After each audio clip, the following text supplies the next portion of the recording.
Oh my god, the way I thought I was already live. Not me being late to my own stream.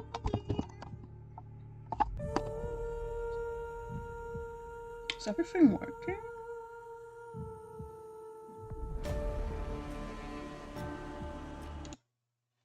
Let me see if it's actually live. And it is live. Perfect. Oh my gosh, it's Moosh. Hey, Moosh.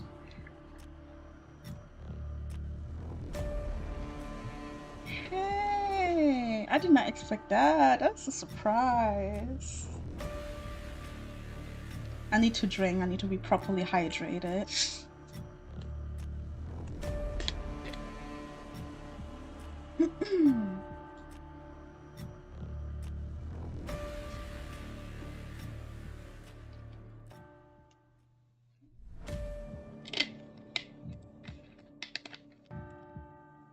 I did not expect this. Oh my gosh. Thank you. It's I got it from like this cursor set. There was like a bunch of them. And I got like so many.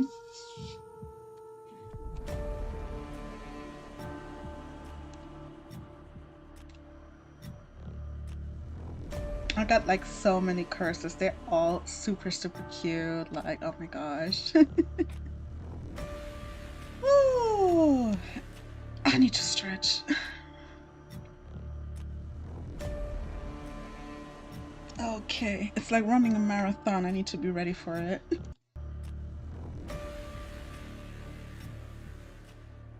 Aww. Well, you're not gonna see that much. I'm just playing this little game. Oh, did I drop something? I think I dropped something. Did I drop something? No, I did not drop something. It sounded like I dropped something while shifting. Oh, okay. I think you didn't see it again yet. I'm gonna see it now because I'm gonna go through it again because I need to do the new path because I haven't done this path yet. I have like 2 more to go. I need to do this one too.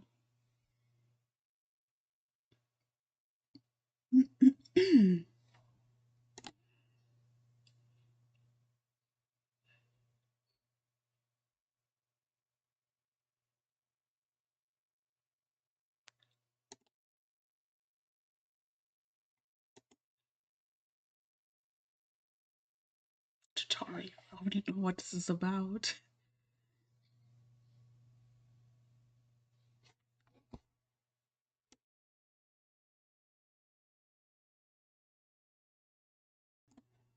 Oh, okay.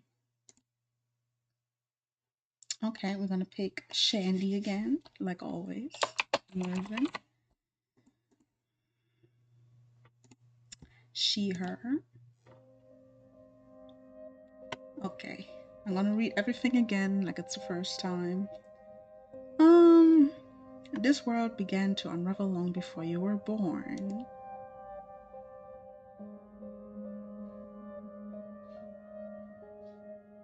Okay, seriously, I dropped something, didn't I?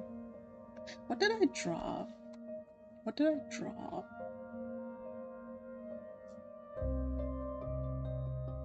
Okay, I thought it was important.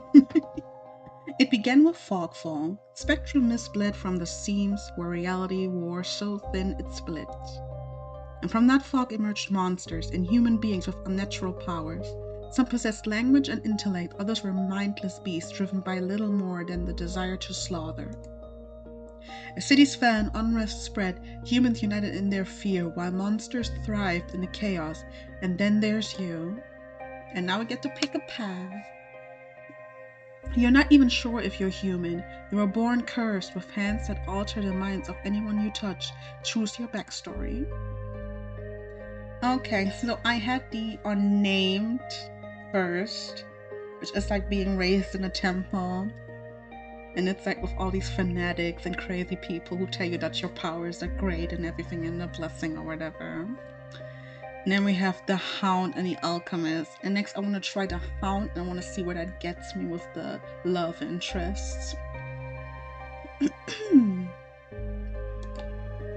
Okay, you were raised by society's outcasts, criminals who accepted you when nobody else would. Your partner in crime, a friend since childhood, helped you steal enough money for a cure, then betrayed you. They left you with only enough coin to travel to the Cenobium, your last home. You have sharply honed social intuition. You can survive and even thrive in the violent underbelly of any city, using your experience with the underworld to get ahead. Okay, let's go. Your name is Shandy. You selected she, her pronouns. Your backstory is the Hound. Is this correct? Yes, this is correct. Yup. Okay, let's see how it goes this time, because I'm really, really curious. The wasteland stretches as far as the eye can see. There's nothing out here but death, the ever-present stench of decay, and countless sun-bleached bones cast like seeds across the barren land. I could say death doesn't scare me, but to tell the truth, I'm desperate. It's been 2 weeks since I joined a caravan bound across the waste. Finding a group that would accept me was a trial in itself. As rations grew sparse and my canteen ran dry, I began to despair. But then I saw it. Iridia, the city of knowledge, one of the last bastions of humanity, left in the world, and home to the famous academy called the Cenobium. All the world's knowledge gathered in one place. If there's anywhere I'll find the cure for my curse, it's there. Ooh, it's waiting. Yeah, okay. All that stands between me and the cure is a final stretch of salt-soaked waste. Or so I think, until I see the first tendrils. Oh my god, okay, this is not gonna go well if it's starting like this. Or so I think until I see the first tendrils of fog snaking beneath the wagon. Is this fogfall? My stomach sinks at the very whisper of it. A silent storm more devastating than fire, dangerous in cities, but a death sentence beyond them. A thick blanket of fog engulfs us, smothering out the lantern's light. The wagon lurches to a stop. An eerie silence heavy as the mist falls over us. The only warning we get is a strangled scream. If this is how it starts, this is going to be fun. That's interesting. I think that that may have been on purpose if you look at what characters are also in the game. Because one of them looks like they could be Muslim. They also have the... we're going to go into it later. They come in later. I don't want to spoil it yet. Stay back! No! 10 out of 10 acting. I'm getting my Oscar soon. The cry dissolves into wet gurgling. Then the wagon violently pitches to the side. I hit the ground hard, the air punched from my lungs. When I opened my eyes, adrenaline lends sudden, awful clarity to the carnage around me. A trader I once shared bread with lies face down in the mud, their back reduced to the long string of torn muscles, gleaming gristle, and exposed bone. Bodies litter the wasteland. Yeah, it's very, very, very, very graphic. Oh yeah, he's actually... with another character, he's my favorite. I'm gonna show you later. You gotta see later. I try to rise, but my ankle explodes with pain so blinding, white blooms across my vision. Only when my eyes adjust do I see the dark shape in front of me. A solar stoops over the twisted form of a caravan. I freeze, but it swivels its head. A dozen bulging eyes twitch in my direction and blink as one. The Solus lets out an ear-splitting shriek and runs at me. But right before it reaches me, the beast parrots past, vanishing into the mist. Distantly, a horse screams in the dark. I need to move, now. Okay, so this is again that. So I'm gonna head towards the wagon again. I take cover beside the wagon, where the air is thick with greasy smoke. Fire eats through the gaping hull, spluttering where lantern oil mixes with brackish water. Yeah, it's not too bad, because it's a visual novel, but it's very descriptive. Every person I see is dead or dying except one. O All-Mother, forgive our sins. Guide us unto your hearth. We are worthy, we are worthy. The traveler grovels by the flames, the hands clasped above the head in fervent prayer. I glance upwards towards the gauzy lights of Iridia, just visible where the fog runs thinnest. I don't pray, but the sight of the city is all the reminder I need. I came too far to die here. Rapid footsteps echo all around me. I turn in circles, frantically searching the opaque mist for the source, but the fog fell twists and stretches sound. Suddenly, the caravan's driver bursts forth from the fog. Our eyes meet too late. He slams into me, knocking me to the ground, and slips in a patch of mud. The Solus falls on him as soon as he slows. It catches the driver by his throat and rakes his stomach with razor-sharp claws. He comes apart like wet paper, spilling intestines and viscera in a steaming tide. Finding the urge to heave, I claw frantically through the slippery muck for a handhold. Shit. My hand catches on the jagged edge of a rib jutting up from the water. Bandages unfurl around the gouge, turn deeper into my palm. The pain's quickly forgotten when a hand closes around my wrist. Okay, so this is important. Now I'm curious, because we're like trained to like fight in a way, so I hope that works. Can you stand?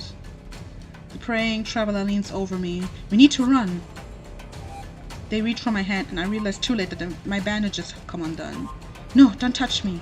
The sensation of their thumb brushing the back of my hand sends a shiver down my spine. All it takes is one touch, and in the space of a breath, my curse takes hold. So that's, yeah, the MC's like cursed. So like every time they get like touched, you know, they like, the people go crazy. So that's why the game is Touchstarved. Because MC can't get touched, basically. He is until, yeah. The lips peel back into a deranged grin. Oh god. I actually always normally laugh at this part. Because I can't do it.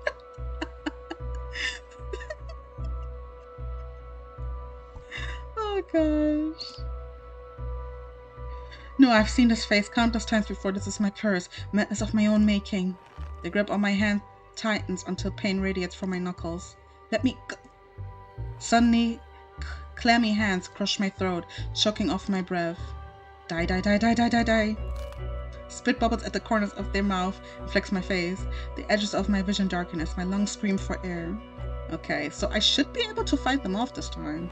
My nails gouge deep into the traveler's wrist, but no matter how much blood I draw, they don't flinch. Okay, it's still the same. I thought this time it would work. The more I struggle, the tighter the grip grows. My pulse hammers in my ear, slowing with each thudding beat.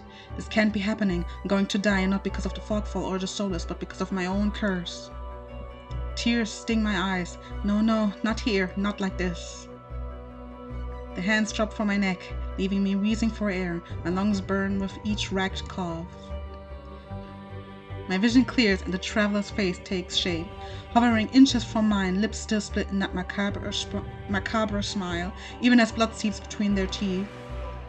They give one last shuddering breath and slump over the claws hooked through their stomach.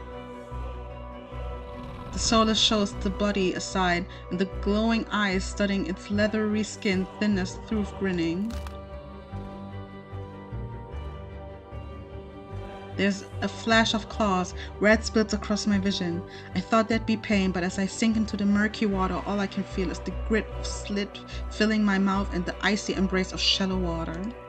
Distantly, I notice an arm resting among an outcrop of reeds, mine neatly severed at the elbow, so that's great. It should have taken both arms. Without them, maybe I could have survived. Maybe I could have had a home. Instead, I die cold, alone, and face down in a desolate wasteland. A fitting end for a monstrosity like me. Perfect voice acting. It's terrible, but we're trying here. If this is death, it's not as bad as I feared. The cold is gone, as is the choking stench of bog water. I could drift forever, cocooned in oblivion, until all thought and sensation vanished. No curse, nobody howling at me in madness and terror, nothing at all. The thought has a terrible appeal to it. But the next moment, I take a reflexive breath. Air pours into my lungs, then out again, in a ragged gasp. Feeling comes flooding back. Warm cloth on my bare skin, a firm surface underneath me, a strange tang of sulfur in the air. Do not be afraid.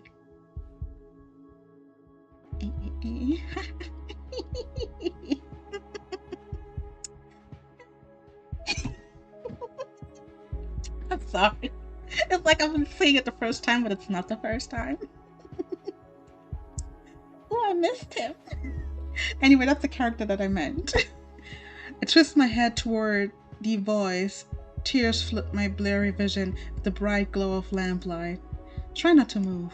The voice is calm, steady, and commanding, but more importantly, it's a stranger's voice. One thought cuts through my mental fog. I have no idea who this is, and I'm completely at their mercy. Stay away from me. My words come out in little more than a creaky whisper. I clamp my mouth shut, hating how weak and helpless I sound. No? Who the hell is this? Okay, so we have two options. So I already know what to pick, because I want that scene at the end. So I'm gonna pick Lie Back Down. I let myself slump back against the thin pillow. Wincing, then the motion jolts my head. A cooperative patient, thank you. The words from in one ear and out the other with utmost comprehension. I pull the sheet up higher, wiping my eyes until my vision clears. Now you can see him more properly. He is so pretty. He is so pretty. I love him so much. And his character, I don't want to spoil too much. You're gonna see, but like, I really love like his character. Like, it's very. I don't want to say anything. You will see. Like, it's so good. His hair is so pretty too. The stranger towers over my prone form. Warm light reflects off his pristine medical coat. I instinctively shrink back, and that's when I notice that I'm completely naked except for a thin linen sheet. Naked, lying on a low cot, with a pair of sharp golden eyes watching my every move. The man's gaze flickers to my exposed, unbandaged hands. I plunge my hands under the sheet to hide them from sight. Though it's too late, he must have noticed what they look like. Strange, cursed, inhuman. He is so pretty, like, oh my god. I raise myself for his inevitable suspicion and disgust, but his expression doesn't even flicker from that courteous smile. He just watches in placid silence as I struggle to make sense of my surroundings. Where am I? Who are you? Be calm. You are safe here. Wherever this is, he clearly has no idea who or what I am. I've never been safe anywhere with anyone. The only people I ever trusted betrayed me for a fat purse of coin. So that's different. That like MC main character mentions like the backstory, because that's gonna differ depending on what you pick. I scowl, pulling the sheet protectively around myself. Where are my clothes? The man's golden eyes narrow slightly. A sharp sigh rustles the papers in his hands. I see you are not to be dissuaded. Your clothes were torn to shreds when I found you, but I procured replacements. With a soft creak, he stands from his chair, giving me a better view of my surroundings. I seem to be in some sort of medical clinic. Bottles of silvery alchemical concoctions line the counters in neat rows. The air makes my nose twitch, a faint whiff of smoke and something distinctly metallic that I can't quite place. Yeah, so this is like his full sprite. You can see, like, he is so pretty. And look, they actually did not melanate the palms. That's how you know people of color worked on this. And people who actually have dark skin, because they did not melanate the freaking palms. Like, I celebrate this so hard because they keep on forgetting to do this. And the only time they really do this if they do like racist caricatures, then for some reason they remember.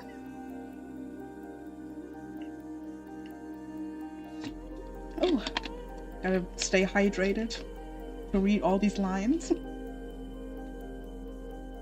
The doctor produces a large, dense bundle of cloth, which he sets at the foot of my cot. He's easily a head taller than most, and I have to crane my neck to look at him. He's actually, of the entire cast, the tallest out of all of them, which is like, love that for me. Love that for me. Thank you. Wait. Okay, so I could be like, thank you, but like, oh, I need to remember what was the best option here.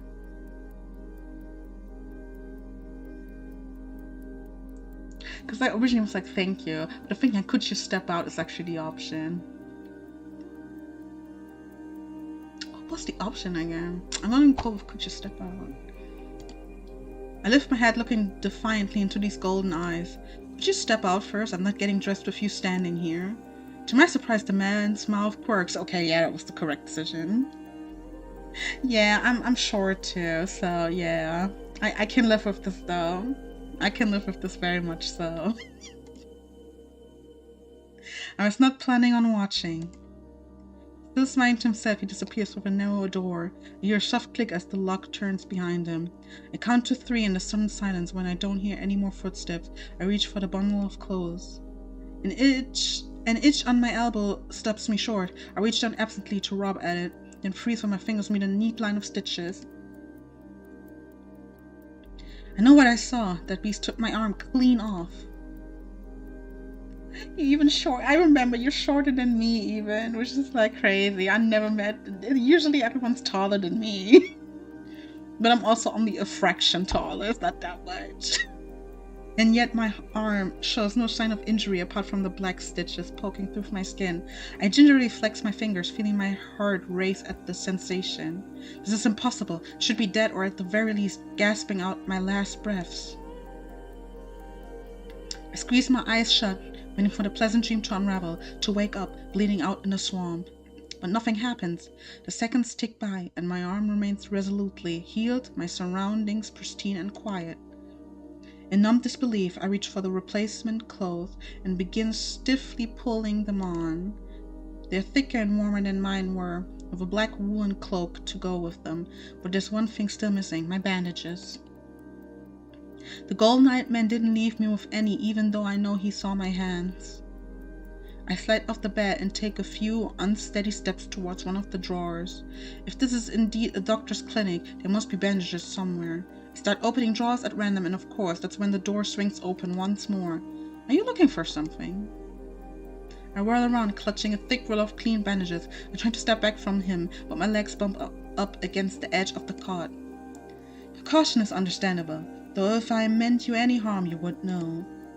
That doesn't make me feel better in the slightest, but he makes no move towards me, so I quickly wind the bandages around my hands. The glowing scars and mottled skin disappear under a layer of clean white cotton. May I ask what you needed additional bandages? I clenched my jaw. I knew it would only be a matter of time before he asked about my hands, though the way he does it is strangely roundabout. Okay, so what did I pick last time? I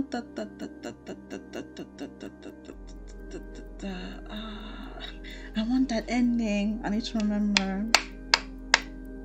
Oh, I'm playing a bit. It's only been like 2 weeks, I think. Not even. What did I pick?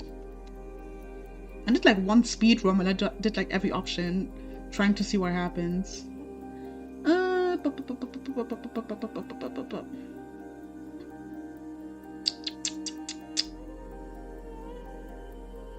You're just gonna decline to answer. And that's a very personal question I don't really want to answer. Is that so? Sure, you read us that I can only help if you tell me what ails you. An invitation of laughter escapes me. Where would I even begin? Would he even believe me if I told him? No, best to keep my curse to myself for now, and learn more about him first. Google it. Nah, I do it by feelings and vibes, because I feel so validated and compatible with my sweetheart when I just pick it and it suddenly fits. Because I remember, like, the first run, I just did whatever I would personally do in that situation. That's what I usually do in Otome or like dating sim. I first pick like all the options that I would like pick, or like what I would do in that situation. And then I feel so validated if I get like special scenes with my sweetheart, which I actually got with 2 of them. So I'm like, ooh, I freed up 2 of my favorite scenes. Let's go. We are meant to be. Who are you? Okay, so last time I said his name wrong. The thing is, they only later released the chart with all the names and how to pronounce them. I'm still a little confused because, of course, it's like the English pronunciation, which, okay, I'm bilingual, but like still that confuses me all the time, right? So like his name is not Kuras like I used to say it, but it's, oh my god, what is his name again? Okay, it's pronounced Kurash, because it's the last part rhymes with mush. It's Kurash. Kurash. Yeah, that's his name. Okay. I think. I hope I don't get it wrong still, because I love him a lot. I don't want to mispronounce it again. I hope this game comes out too. But like, it's like in 2 years. It's like in 2 years. It's kind of a bit. Oh my god, it's true. Hi. Yeah, I hope the game comes out soon. Like, it's still gonna take some time, but it's fine because, like, there's still the Kickstarter, which is crazy. Perhaps, yes. I'm not too sure. Apparently. But they definitely put like they put a lot of like work into his design. You usually wouldn't see that. Like a lot of times if it's like dating sim or something, the character would be like hello pale and stuff. And it would be like the entire cast. So this is like a pretty diverse cast compared to like what you usually get.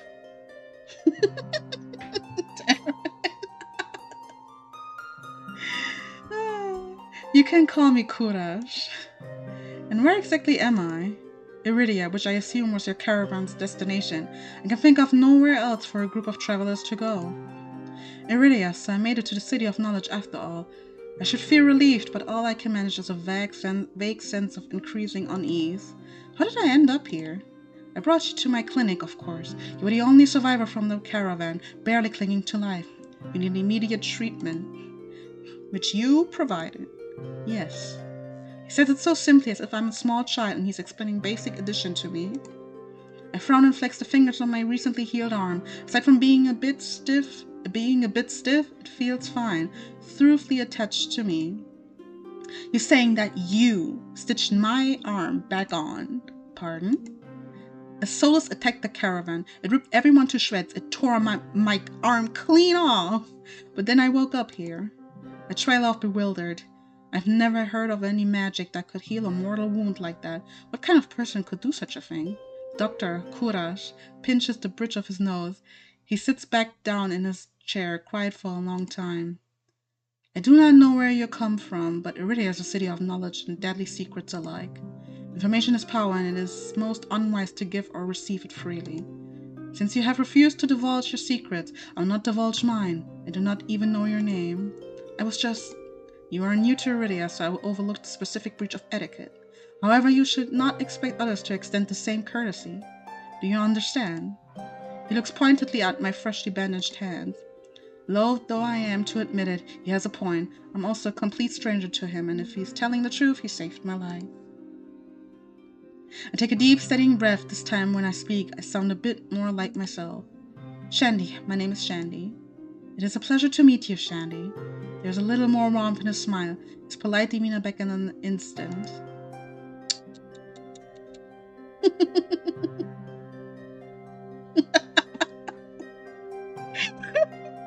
Just, oh my god. He's too busy celebrating Ramadan to be fully developed. Oh gosh. Thank you for saving me. Thank you for saving my life. A chance to smile in return, even if he won't explain how he did the impossible. There's no doubt in my mind that I'd be dead if not for Courage. I think nothing of it. I'm not sure if he's just being excessively courteous, but his words only raise more urgent questions. But I have to ask, why did you save me? You don't know me. The question seems to startle Courage. I couldn't hardly leave you to die in the wastes. Assisting those in need is the very essence of a doctor's duty. I've never met a doctor who also handed out free clothes. My fingers find the edge of the cloak. There's a subtle but delicately embroidery pattern around the hem. I try not to think about what kind of price Courage might ask for such well-made clothes. No, I suppose not. Forgive my presumption. I already come across so fascinating a patient. Oh, thank you. I blinked. What did he just say? I simply meant that the few would cling to life so resolutely, or brave such a perilous journey to Iridia. I love his expression so much there, everything. I could not help being curious about you, Shandy. Like I read this the first time, when it's like this is like the third or fourth time because I had to like do speed run to like see what else happens as the unnamed. His voice dips to a softer murmur, and he abruptly looks away from me. I cannot help it. You're pretty curious. You're pretty curious yourself. Pretty curious yourself, am I? That expression is everything to me. I put it in my pocket. Well, I haven't forgotten about my arm. I wriggle my intact fingers at him. Clearly not. But you haven't asked me for any payment either.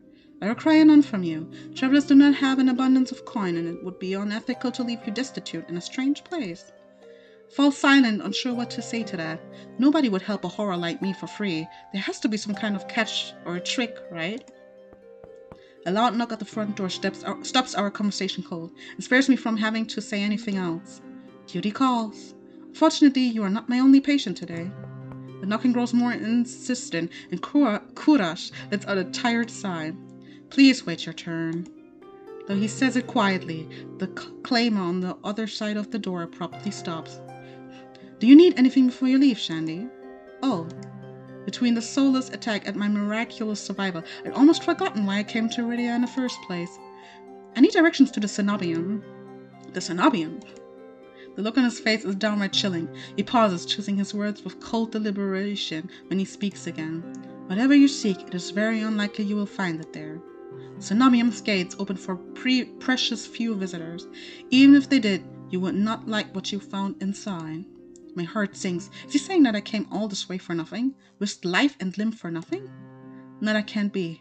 I've only just arrived at Iridia, the largest city still standing. There has to be a curse for me here. I mean, a Freudian slip, it's true. There has to be a cure for me here. I guess all 5 of them don't get affected by the arms, at least. We know that Courage touched the arm very wants to... wait, I'm doing it wrong again. Oh my god, how do you pronounce his name again? I should have the pronunciation guide open at all times. Let me get that pronunciation guide because this is already going in places. See how you already know who my favorite is? Because I remembered my faves, but I didn't remember the rest. That's crazy. I need the pronunciation guide. Because, like, I am not about to do this again. Where I completely get wrong the translation. The pronunciation of every name. I can't allow it. I love them too much to allow that again. Where is it? Come on. I have it saved here. I was like thinking forward and like saved it. Because I was like, this is not happening again. I'm not doing this again where I pronounce all the names wrong. Where is it? Come on. Oh my god, I posted like every stretch goal to a friend, but I know I also gave her like the list of all the names because I was like, we are pronouncing it wrong. We were pronouncing it wrong the entire time and I did it on stream. That's so embarrassing. Oh my god, that's all the stretch goals. Okay, you know what? We're just gonna Google it. I know this. It's somewhere. Let's go. Touchstarved. Pronunciation guide. Let's go. Wow. Do I actually have to go to the Twitter itself? Let's go.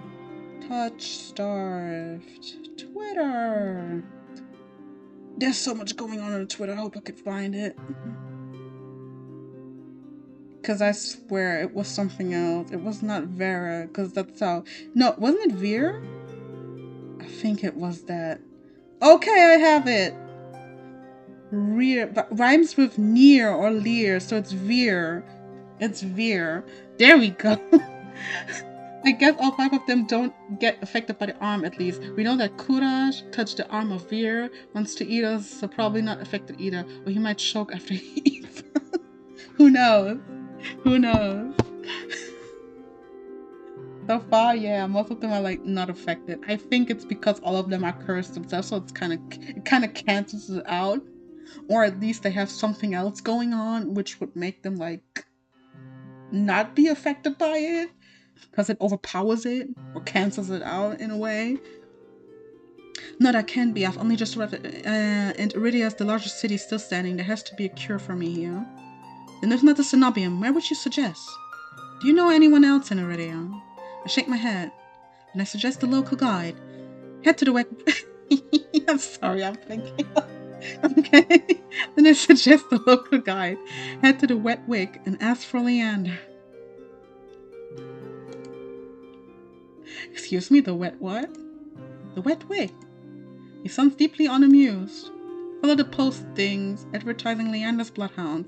They are difficult to miss. When you meet Leander, tell him I send you. There isn't much to go on, but Courage points towards the clinic's back door. You will be safe so long as you do not draw attention to yourself. That's easier said than done. I've always been a magnet for the worst sort of attention. If you require my assistance, you may return whenever you wish. Though he's smiling, there's a note of finality in his voice. Resigned to my dismissal, I slip out the back door. I want to braid it too, and put flowers in it too. It's so pretty. It's so pretty. That's why I'm doing his root last, because he's my favorite. I'm gonna lose like my entire sanity when I get like his root. So he's like the very last root that I'm doing. Even though he's not my only fave, he's not my only number one. He's not my only number one. I'm saying this right now. I'm not choosing between my number one. That's not happening. But yeah, he's beautiful. I want to braid his hair, and I can't talk too much about his character yet. We're gonna see. I find myself standing in a narrow and rather gloomy alley. I pulled a new cloak up over my nose, stepping over the contents of chamber pots that have been emptied into the street. Something weighs heavily inside one of the cloak's pockets, my coin purse. Everything is still inside, every last coin that I'd scraped together for the journey to Iridia. It doesn't even look like it was open. There were so few coins to begin with, they probably weren't worth stealing. I glanced back at the clinic's closed door. Kudash didn't take any payment. He didn't even ask for a future favor. But he also said that in Iridia, secrets are power. Does he expect me to give up mine at some point? It's not exactly a comforting thought. Still, no matter why he did it, Kudash gave me a second chance at a lead on where I might find help.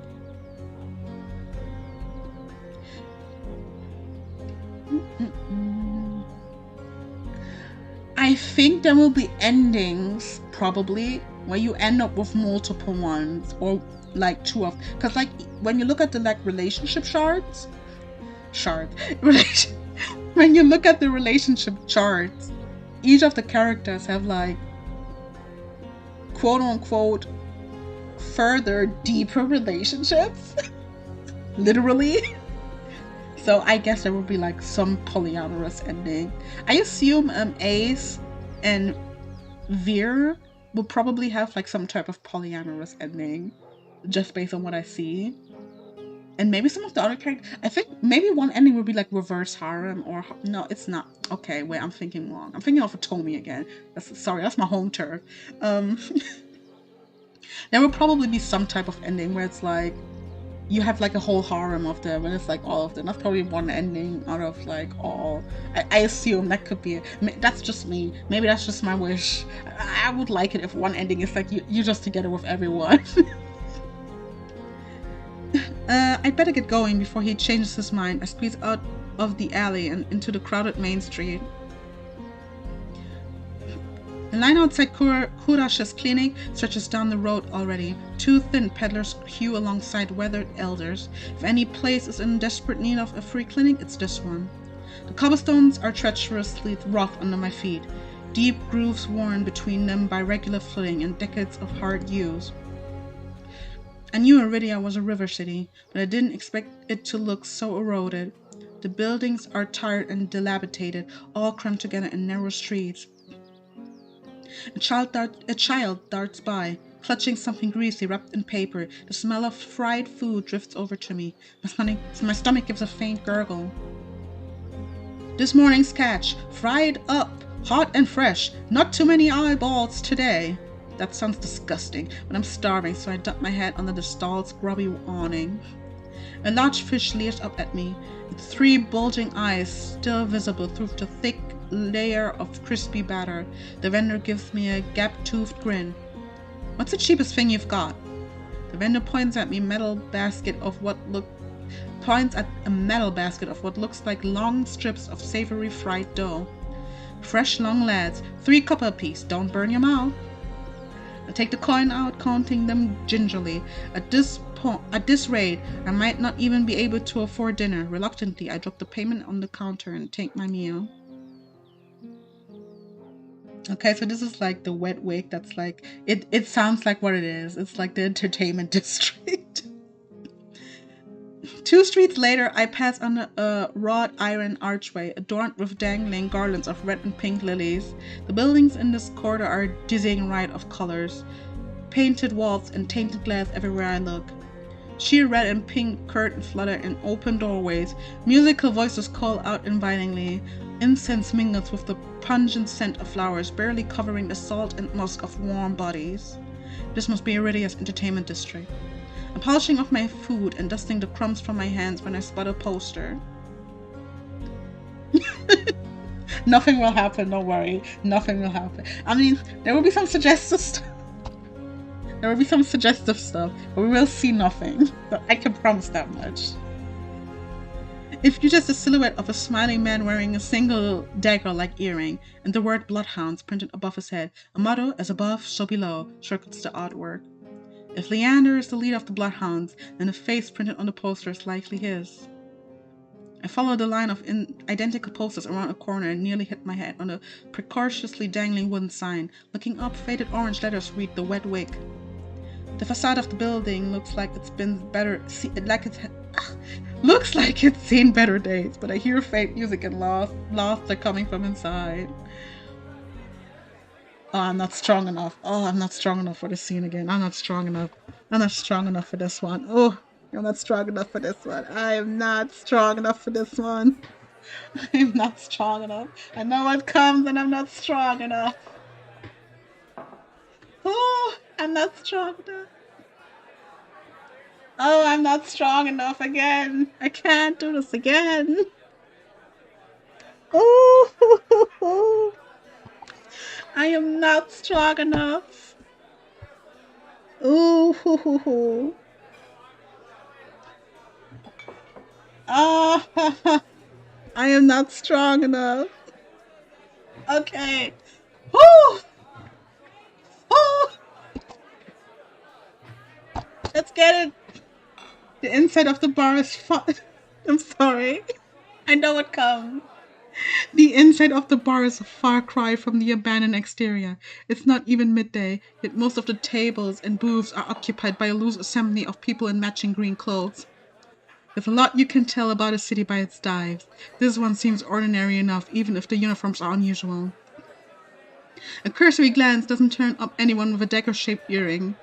I'm about to head towards the counter when a chant rises from the center of the room. Show! Show! Show! I'm not strong enough. The remaining green cloaks abandon the bar, and it moves to rush towards the center of the room in a sudden torrent. There's no time to move out of the way. I'm caught swept along on the ale-stenched current. Hey! I am not strong enough. Rhythmically chanting drowns out my voice. I trash, throwing out my elbows as the press of bodies grows heavier. My hip knocks into a table. I grip it, holding on tight to steady myself, but the crowd has stilled. The chanting stopped. A pair of gilded boots stride across the tabletop. I am not strong enough. I am not strong enough. I am not strong enough. Seriously. I am not strong enough. I need a moment. I'm sorry.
bro. Not me coming against the mute. Listen to me. The way I fell over, not only did I press a button that skips the dialogue, I also pressed the screenshot button by accident. You only get this here. You only get this on my channel. Someone's so thirsty for men who are not real. You fall over the fucking keyboard and skip the fucking dialogue and press the screenshot button at the same time and the mute button. Only me. I even muted the mic itself. I just wanted to mute for a short time to get it together. I also muted the mic itself, press the screenshot button and skip the dialogue. Only here, ladies and gentlemen. Only here. Only here on the channel. Only here. Well. My hips not to a table. I give it holding up tight to steady myself. The crowd has still the chanting stone. A pair of gilded boots stride across the tabletop. Professional. Seriously, good dogs again. Scattered laughter and cheers rise from the audience. Oh wow, I'm sweating. Oh wow, it's not even that warm. It's literally cold right now. Holy shit. Okay, let's get it together today. Can we move on today? Like, we're literally not moving on from the scene if I do not will it so. You're lucky you missed it. I'm a mess. He's not even my favorite. That's what I'm saying. I'm doing Kurash and another character. I'm doing them later. Because like I can't, okay? I'm not set up for it like that. I drank my eyes upwards. A well-dressed man sat on a table in front of me, his broad shoulders framed by the thick label of the trench coat. This really is the last time, alright? This time when he speaks, the audience holds silent, so bewitched by his magnetic presence or rich, low voice. Nothing is as captivating as his smile. He beams at the crowd around him, a performer on his makeshift stage. Don't blink or you miss it. He laughs at the dagger-shaped earring dangling from his left ear catches the light in a flash of gold. It would seem I've found Leander. He raises his hand above the audience and snaps. Flash of pale green light, real magic, no ordinary stage trick, blinds me. As the brilliance ebbs, my gaze refocuses on the mage towering above me. It's his wrist, catching spiraling. The delicate flower stem sprouts from between his pinched fingers, one by one glowing lily petals spring forth. With a flourish, the mage represents the conjured flowers. The audience bursts into clapping and cheers. A genuine magic show was the last thing I expected from a place called the Wet Wake. Leander plucks the iridescent bouquet out of the air and turns into giving us unlimited love. Need some good love. Eager she close to somebody I could right over them, looking on me, nothing on me. What do you? They said that voice acting is happening for something. If they voice acted and they really picked well, I might not make it. I'm not talking about my teeth. I'm gonna meet the maker. I'm gonna meet the maker. I'm sorry. I'm like, what do you want me to say? I'm going to that. If they voice act, sorry. And it's actually good. I'm gonna make it. I'm sorry. You're just not gonna see me. My makeup's cool. Is it? Is this better? Wait. Oh my gosh. Is this actually better? Because I'm moving too much. That could be it. It's better with the mind. It's really weird. This should be better, I hope. Let's hope this is actually better. I was thinking about getting another mic. I really was thinking about it. Because I started streaming more again. And I was like, you know what? I might just get a new mic. Okay. Yeah, I really think about getting a new mic. Because like, I'm gonna use it anyways. If I do voice chat. If I do anything else. Really? Is it better now? Like, y'all need to tell me, because I can hear it. Okay, now it's better? Okay, I noticed it when I'm too far away from the mic, so I hope that wasn't the whole scene. It was pretty far away. I'm gonna like put it closer to myself. Wait, let me adjust. Because this cannot be. Yeah, I'm really thinking about getting a new mic or like using my headset mic, which is not too great. The one that I have right now, it's like a cheap headset.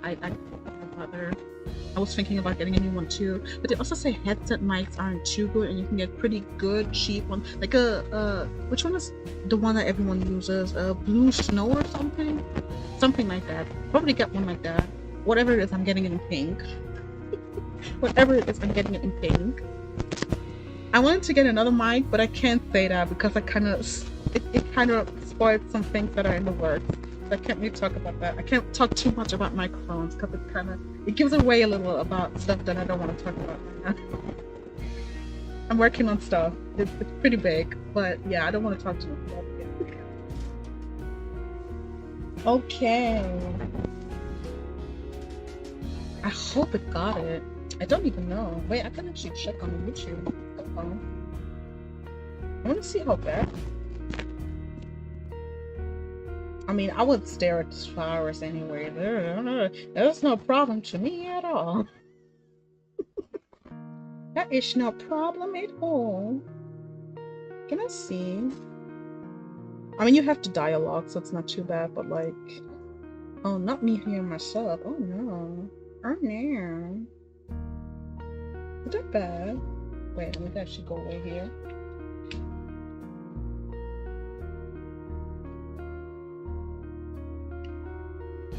Oh yeah, I hear it. Oh wow, okay, I really hear it here. Oh wow.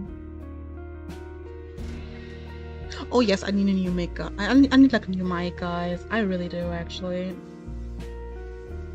Oh wow.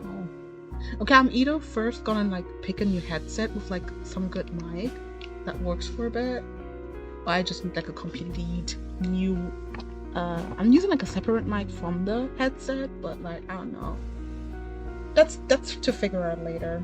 Let's hope it'll make it through the stream.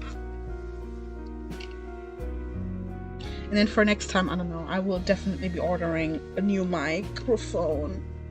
Cause we cannot live like this. Like, this is not okay. This is not okay. Especially with my like rambling and screaming and shouting and fangirling. I need a proper mic that can like capture it, or else like we gotta hear nothing but incoherent talking and screams. My chest tightens. Every person gathered turns to stare at me.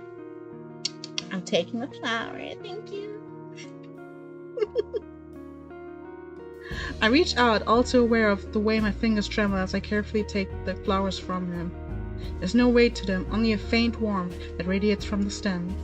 As soon as the flowers leave Leander's hand, the light dims. They fade away in a shower of opalescent light. To my surprise, Leander laughs under his breath. It's a problem with flowers. They don't last long. They leave an impression, right? He grins at me, and I find myself smiling back. I'm already enamored. Oh, since last time, I'm in love. I was in love too fast. I'm sorry. I'm in love. I'm in love already. I need him now. I need him today. Leander, he looks like he hasn't slept in 10 days, and I love it. Leander steps up the table, jumping among the excited crowd with an audible cling.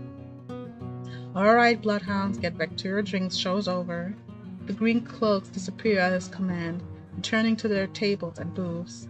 Before I can make my way towards Leander, his eyes find me. He gives me a friendly wave, then beckons me over to the crowded counter. I manage to squeeze beside him, but in a little room that his broad shoulder presses against mine, I tense, but he doesn't seem to mind at all. Is this your first time in Iridia? Says it lightly, with a genuine air of curiosity. Do I stick out that much? No, but I'm certain I'd remember seeing a face as lovely as yours around Lowtown. My eyes stick to the polished countertop. I'm not used to flattery, and being this close makes eye contact difficult. As if on cue, the bartender approaches us. What can I get you? Surprise me and add anything my friend wants to my tab. I wasn't expecting the generosity, but I have to admit I do feel like a little thirsty after all that fried dough. Okay, we're gonna pick water because that's who I am. I don't drink. We're gonna pick water. It's gonna be boring and pick water, okay? Water's fine. While the bartender leaves to fix our drinks, Leander leans his elbows on the counter and close enough to notice the purple shadow under his lower lids. His eyes wander over me in return, but when they lock on my bandaged hands, a sour taste rises in my throat. Here come the questions. So, what brings you to the wig? He is hella smooth. He is too smooth, actually. He's a little too much for me. I'm not gonna lie, he's gonna kill me. Kurash sent me. He pushes his hair back from his forehead, but it immediately falls right back into place. It's about work. The bartender pushes a pair of glasses our way. I don't realize how thirsty I am until the cool water touches my lip. I drain the water in a single gulp. Leander takes a deep swig of his beer and lets out a satisfied breath. How can I be of assistance? I need to get to the cenobium. As soon as the word cenobium leaves my mouth, the entire bar falls silent. Bloodhounds twist around in their seats to gawk openly. Finally, an especially drunk one speaks up. The hell are you bringing up the cenobium in here? Throw him out! This is Bloodhound territory! The vitriol catches me off guard. From the angry looks thrown in my way, it's clear I've broken some unspoken rule just by mentioning the cenobium. When I glance at Leander, he's drinking as though he has noticed the uproar. Only when he catches me looking does he lower his glass. For the love of... He drags a hand down his face. Hey, keep it down, will you? This is business. I tensed, expecting an argument, but the outspoken bloodhounds silently returned to their drinks. Only a handful continued to watch me warily. Sorry about them. The cenobium's a bit touchy subject in these parts. Missing enough drinks and, well, you saw. How about we continue this outside? And I give him a terrorist nod and pushed us away from the bar counter. I'm not ready for next scene. It's gonna kill me inside. I cannot take it. They wrote this too well. It's gonna kill me. Please don't. Okay. Yeah, I don't drink. It's not for me. I'm very much... Every time there's a party, I Coca-Cola. It was like, you want to drink? And I was like, Coke is fine. Well, Coca-Cola, you know, not the other time.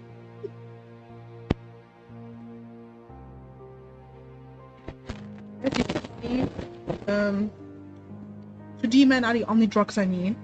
They already get me high enough. Already too much. I think no other drug compares. I follow Leander to an alleyway tucked behind the wet wig, where layers of frayed bloodhound posters have been plastered to the walls. Seeing them side by side, the resemblance between Leander and his likeness on the posters impressed me. Kurash didn't send you here for help with the cenobium, did he? From the look he gives me, he already knows the answer. I glance away. No, he didn't. He suggested I find an alternative. Yet here you are asking about them anyway. What do you need the cenobium for? I don't want to tell him about my curse. The less people know about my capabilities, the better. Thankfully, Leander takes my reluctant silence as an ask. Well, I see you're already aware of the city's currency. Information's worth its weight in gold here. Kurash told you the truth. The cenobium's dangerous. Get on their bad side and they'll imprison you if you're lucky. Torture you if you're not. But the cenobium's supposed to be a place of learning, a sanctuary. The cenobium has always been heralded, the last bastion of human knowledge, a shining beacon of hope in the world steeped in nightmares. If any place held answers, it would be the cenobium. Why I came here. That's what they want you to think. The things that seem too good to be true are often just that. There's a simple statement, and it leaves me reeling. If it's true, just stake everything on a lie, then what now? Leander clears his throat. But as I always say, there's solutions to every problem and alternatives to every solution. He claps his hands and turns to me with a brilliant smile. That's why Kurash pointed you to the Bloodhound. Let us help you. Whether it's hunting soulless, finding people, or recovering stolen valuables. We can do it all, and free of charge. I'm shaking my head before he's even finished his practiced speech. My patience is wearing dangerously thin. Vicky? What are you doing here? I am super surprised. Shouldn't you be asleep or something? Are you free today? Oh yeah, it's like you are. No, you're only 1 hour behind. Should you be in bed? It's like you should be asleep right now. I'm Surprised to see you. How are you doing? Listen, I appreciate the offer, but my problem can't be solved by a group of good Samaritans. To my chagrin, Leanna nods slowly. Then your problem must be fairly serious, and if the Tsunami is your first choice, you're searching for a magical solution, aren't you? My eyes widen, he nods along as though he suspected all along. I'd be happy to help you out, that is, if you tell me what ails you. Leanna might not work for the Xenobium, but he is a mage, a powerful one at that. If his demonstration earlier is any indication, I'm silent, plagued by indecision. I don't know if I can trust him, but it's not like I have any alternatives. I hate to admit it, but this could be my only path forward. Oh god, I'm not strong. Oh, you're off on Fridays and Saturdays. Okay, that's convenient. I'm actually off tomorrow too. Saturday I'm not off, but I only work in the evening, so it's fine. Ooh, cookies. Yummy. I hate to admit it, but this could be my only path forward. Oh, triple chocolate cookie. Oh. I just ate porridge, so I'm not hungry. But I would like to eat. My confession comes out in a pained whisper. I'm cursed. Curse? Oh no, I'm very curious. What kind of curse? Something ancestral? Or more recent? He looks me up and down, taking in my face, my eye pointing in my hand. It's your hands, isn't it? I wait until I'm certain my voice will remain steady before answering. My touch is dangerous. It changes people, hurts them. Before I've even finished, Leander begins taking his glove off. He tugs his hand free and flexes his fingers. Let's see it. He offers me his hand, and the prismatic flash of magic ripples across his palm, but I'm already shrinking backward. I can't. I don't care how confident Leander is. I can't bring myself to hurt him, to see his kind face twist into a mask of madness. Believe me, this isn't an ordinary curse. It'll be fine. I'll be fine. Perhaps where you came from, your affliction was strange and one of a kind. But spend a year in the city, you'll see 1,000 curses and thrice as many cures. Do you really think Kurash would send you here if I couldn't handle it? How should I know? I only met him today. I'm as good as any mage in the Cenobium, better even. If it can help, so can I. You don't know what you're asking me. I'm asking you to trust me. I look from Leander's outstretched hand to his confident smile. Then with a short breath, I begin unwinding the bandages from my hand. Fine, but if you lose control, don't say I didn't warn you. Sure, this is the alleyway. What are you doing? Listen, I know he's a red flag, but red is my favorite color. So what to do, baby? I know he's a red flag, but like, it's my favorite shade of red. So what's going on? Woo! You can tie me up first if it makes you feel better. He is so unhinged. He's unhinged. He is so unhinged. With each joint I expose, I grow more and more certain that this is a terrible idea. Ready when you are. If he's bothered by the way my hands look, he doesn't show it. My fingers hover shakily over his palm. 3, 2, 1. I can't deal with this. Okay. Woo! I need to get it together for the next scene. Touch him. I tap his palm once, as quickly as possible. Barely more than a brush, but that's all it ever takes. And you look at his face, expect him to see the worst. Leander only grins. See? It can't be. This time when I reach out to touch Leander's palm again, he catches my wrist before I can pull away. I told you there's really nothing to worry about. He tripped over and my thumb brushes the soft skin of his inner wrist. I search Leander's face for traces of madness, but his eyes remain a clear, soft green. Color rises in his cheeks, but he remains still except for the subtle bobbing of his throat.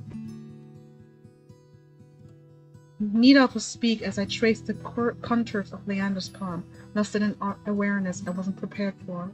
I've been with other people, kissed them, been embraced by them, and more, but not like this. My fingers long, deprived by years of bandaging, pick up every single detail, the grooves of his palm, smooth shell of his nail, the pulse of his heart.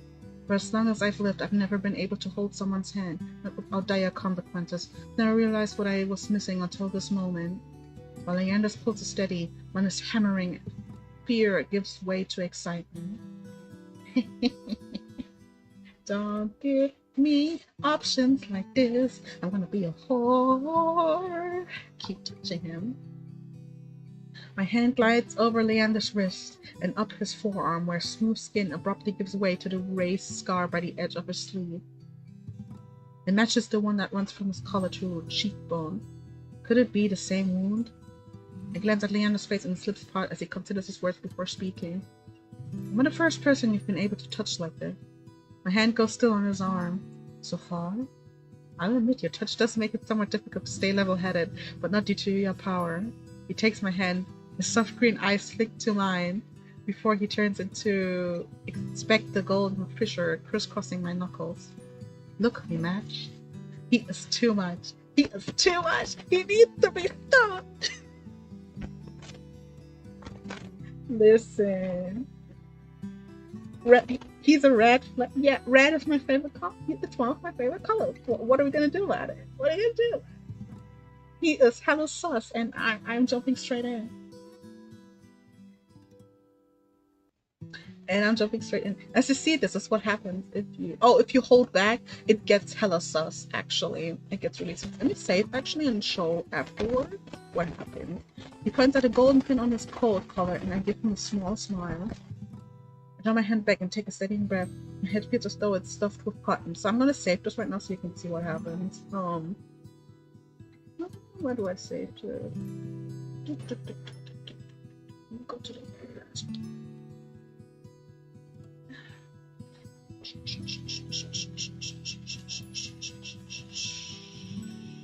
Let me save that one. No. Yeah, okay, there we go. Okay, return. And then we're gonna go back. And I'm gonna show you. Where is it? That scene is long, but it feels like too short. I need more.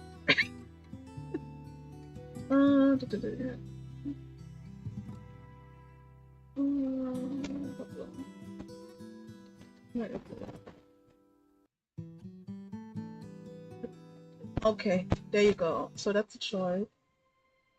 Okay, so I'm gonna show you now what happened. Oh, it's right. Hey, you're here too. Yeah, we're doing it again. We're doing it again. I have a lot of saves because I already played this before. I'm doing the Hound or whatever path. I have a lot of saves. Okay, so just to show what happens, you can hold back and this happens. So this is where the red flag comes in, because I didn't know he was like this when I first played, because I was really into him, like flirting. I mean, I still am. I was like really into him, so I was like flirting back, and because I'm a whore. But like this is what happens when you hold back. I hesitate at the last second, but Leander does not. His hand closes tightly around mine. The instant his fingers graze mine, his expression goes blank. Leander? I try to pull away, but he won't let go. My stomach sinks, fear clutching me even harder than Leander's grip as he takes a slow, deliberate step closer. His free hand rises, outstretched fingers angling towards my neck. No, you're just fine. Interesting, that's one hell of a curse. Like, that's so... It is so... What was that moment? That was a red flag. What was that? What were you doing? Someone also pointed out, in the very end, when you play the game, you can choose someone to stay with in the bar. And if you pick him, something I didn't notice, and someone pointed this out in like one Tumblr post I saw. Someone was like, if you talk badly about a character, you won't really say anything too much, but if you talk positively about the character, you would kind of try to like down talk that character. And it's just like, hold on, what's going on with you? I don't know. I mean, I'm fine with it. I'm fine with it personally. I'm fine with it. I can live with that, you know? Like, I can live with them grabbing up here and there. I'm okay with it. But yeah, this basically happens when you like, when you don't touch them immediately. You get like a red flag moment. Okay, let me go to my save. I have so many saves. I'm at that point. Okay, I have to just actually like that. Come on. Go. Go. Go. Go. Go. Okay, there we go. That's my save.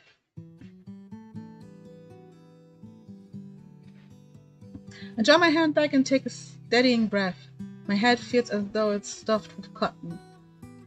Habit alone guides me through the motions of rewrapping my hand, although my fingers tremble too much for the bandages to lie flat. I can't believe that worked. May I ask your name? Shanny. You're right to hide this from me, Shanny. That curse of yours is unlike anything I've ever dealt with. I can tell you're discreet, but you'd best not go showing that off to anyone else. I didn't plan on it. You're staying in Lowtown. I paused. Room and board was something I hadn't yet considered.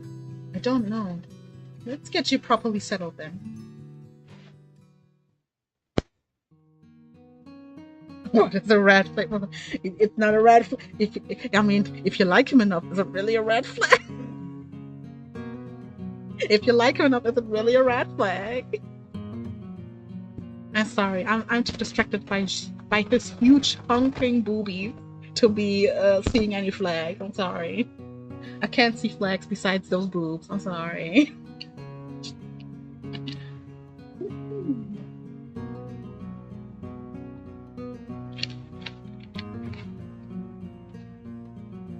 I think you missed the part where it's called the Wet Wick. That's the establishment.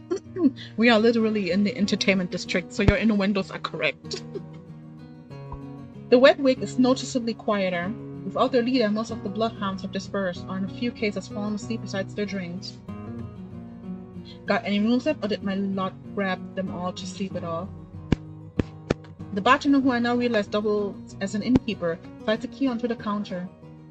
You know I always keep the corner room open for your escapade. Escapade? He's a whore too. We match. I love us already.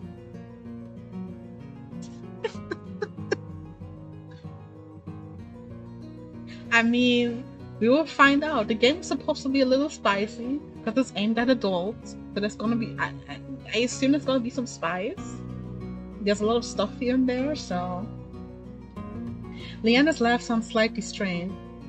And I always appreciate it, but you're mistaken. This is just for my friend Shandy. I mean, I'm down. I'm down to find out what these escapades are. I'm ready to be one of the escapades. I'm just saying. Sure. Say as long as you like to have fun. Escapade? Huh? Leanna clears his throat, then holds the key out to me. But I hesitate. My coin purse barely holds enough for a day's worth of meals, let alone a room. How much do I owe you?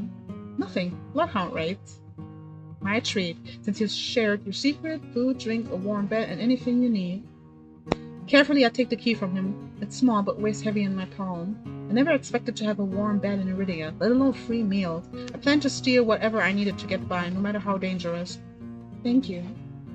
Go explore, Shandy. You'll find many roads in Iridia, each leading to different answers. But if you need a reprieve from what haunts you, come find me. Just be careful.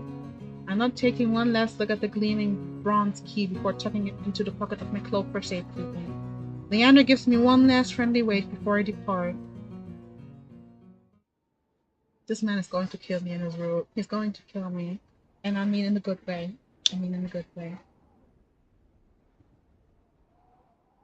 I mean, he said anything, and I would take it up on it. Okay, time to meet the next character. The air clings sudden and heavy. Without the morning crowd, the sunless street looks barren and bleak. Even the petals are long gone. Only a pair of crows remain quibbling over stale crusts in the gutter, with a ridiculous pang of envy. At least they've got a reason to fight. I've never felt so lost. Kurash and Leander both made it clear that the Zenobium can't be trusted. They came so far and endured so much. I need to see the Zenobium for myself, if only to satisfy my curiosity. I should have asked someone at the bar for directions before leaving.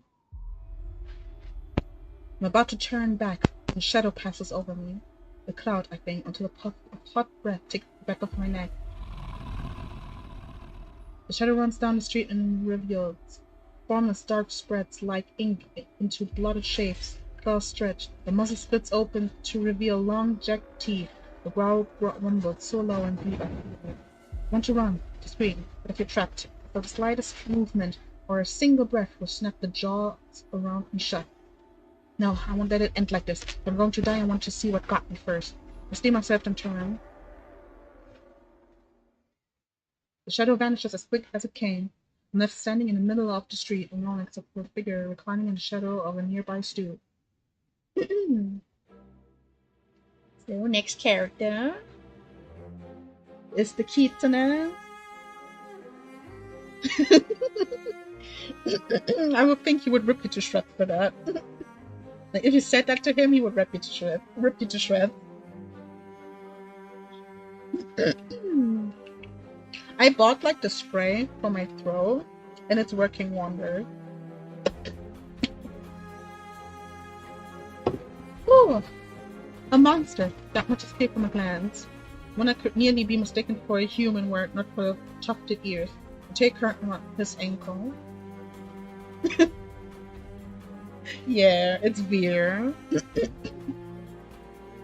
Or the dusk pink eyes of pupils are sharpened like needles when they fall on me. Our eyes meet, and the monster uncrosses his long leg.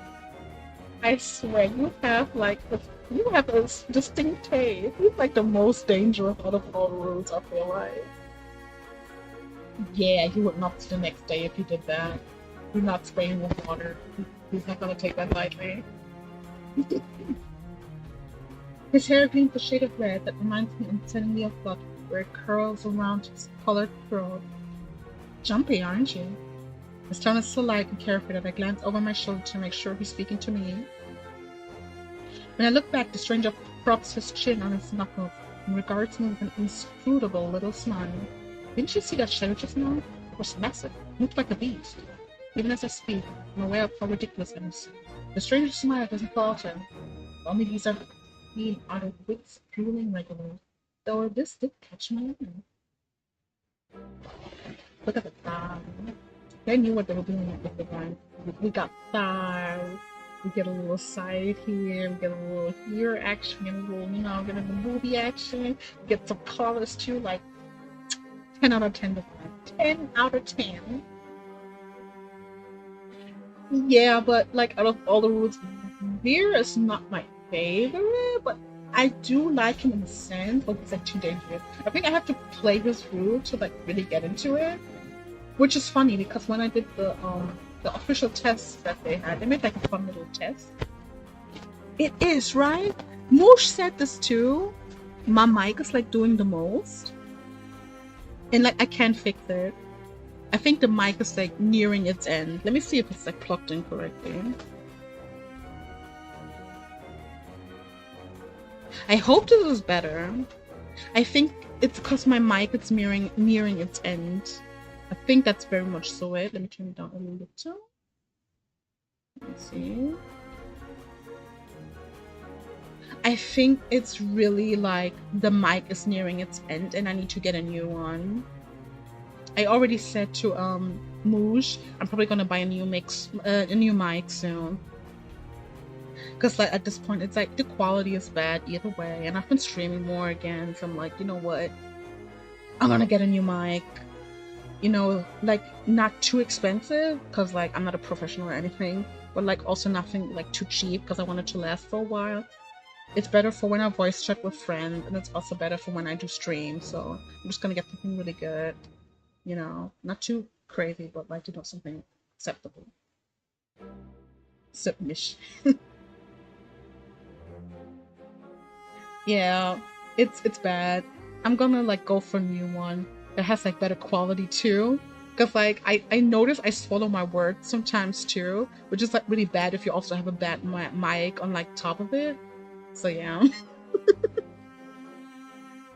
I could try, but yeah, it's a really cheap one too, so I'm surprised it lasted me this long. Oh, okay. Let me drink something first, because my throat. This is what COVID voice will do.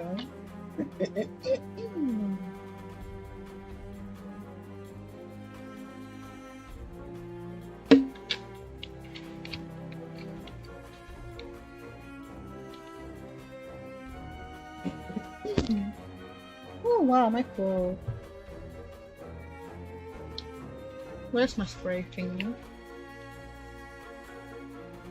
Okay, I need to clear that. No one needs to hear that.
Sound wasn't gone. That was me clicking away by accident when I wanted to mute my mic because I was like worrying about my throat.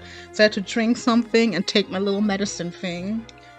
No, I'm still here. It didn't die. That was me. That was me doing that on purpose because I was like worrying about my throat. So I took the medicine and I cleared it. That was me doing that by accident. Like, I only wanted to mute the mic and not the whole thing. I have like an appointment with a doctor next month.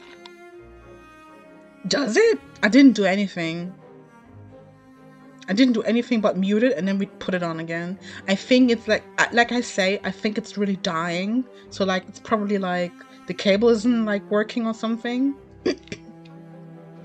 So yeah, I'm pretty sure it's like the mic dying. It's slowly dying, so I'm getting a new one.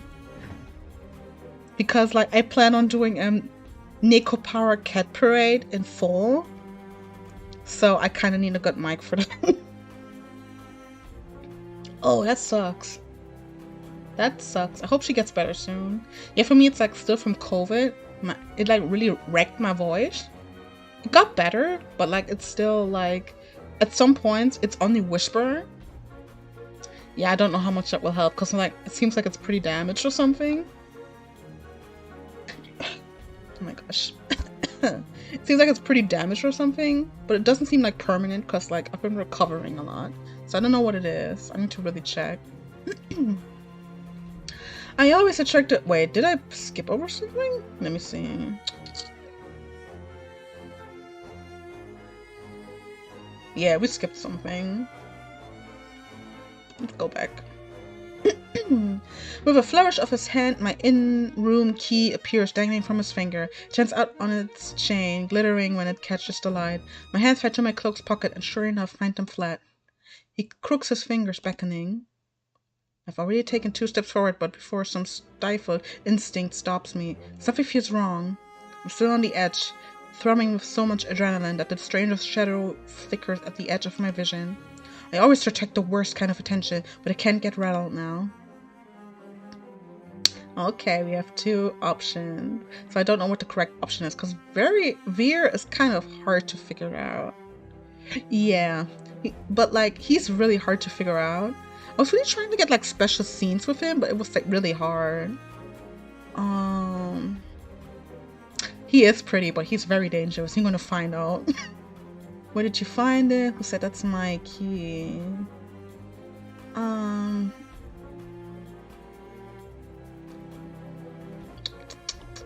said that's my key? Who said that key is mine? This man's wide enough to reveal pointed canines. I saw you drop it. You really should be more careful. See it like this, somebody might take advantage. A bald-faced lie said without a hint of irony. I can't figure out how he picked my pockets under my nose, but I'm certain he took my key, and I need it back. I approach the man, careful to keep an arm's length away. He doesn't look dangerous, but the most deadly ones never do. The stranger's chain softly clings with the tilt of his head. His ears flick. Keeping your distance? Until I figure out how you managed to rob me? Yeah, I am. You think I stole your dinky little key from all the way over here? He gives me an exaggerated sigh. I'm good with my hands, but not that good. Do I really look like a common thief to you? He's got me there. The sheer fabric of his sleeves alone would be too expensive for most street thieves. Hell, his shoes look like they cost more than I spent traveling here. And then there's the shop behind him. No matter the city, parted pink curtains only ever mean one thing. I'm not looking to buy, and I doubt I could afford the services anyway. Not me calling him a whore. Luckily for you, I don't charge. The man runs the tip of his tongue over a fang, and for the first time since I stepped into that shadow, I feel something other than dread. My face grows hot. That's not what I meant. I fluttered, really. Were sex my trade, I might make an exception for you. How about half off for a handy? Or you could just hand over my key. Ask nicely and I might even let you tuck my tail. Just throw it here. I love how his ears move. That does get me. So some spindly little street urchin can snatch it and run? He raises my key and tilts his head so he can watch it dangle back and forth. Suppose I could just claim your room for myself. Not that I'd be caught dead slumming in the wick with the rest of those slack-jawed imbeciles. You're obviously not from around here, so tell me, traveler. What misfortune brought you to this wretched place? His voice particularly drips with derision. It's exactly what he's saying. You're not being crazy, it's exactly what he's saying, so... I'm not telling you anything. What could have possibly drawn you to this dreary little pig pen? I wonder. He listlessly watches the arc of my key swing around his finger. The weather's shit, the food's drag, and there's entirely too many monsters for a human to feel safe. Unless... Dagger-sharp eyes flick towards me, the gleam of amusement. Unless you're just dying to consort with monsters. By now my embarrassment has worn away, leaving simmering impatience in its place. This is a shakedown. It's the most frustrating one I've ever experienced. I should have saved that sooner. Oh, I don't want to abandon my saves. Okay, wait. I already am late to saving. We're gonna figure that out later. Turn him down or flirt back. I'm gonna flirt back because I'm a whore. How'd you know that I spent all my money, starved and nearly died, in a swamp just so I could crawl into bed with the first thirsty monster I saw? That earns me a burst of breathy laughter. He gazes at me under his dark lashes. Aren't you funny? Could you be any more obvious? I have been told subtlety is not my strength. So your place or mine? I'd invite you if I had my key. If only I had my key, then I might be able to invite you up. His languid gaze glides from me to the key in his hand and beg, "Come take my hand and we go together." The more he flirts, the more convinced I become that this is some kind of trap. No matter how innocent monsters look, they always have tricks up their sleeve. And something tells me that this one's more dangerous than he lets on, even if he has a lovely laugh. I don't know what you want or why you're messing with me, but I'm not coming any closer until I know you aren't going to attack or bite. I won't bite hard, unless you beg me. No matter what I say, he finds a way to twist my words into an innuendo.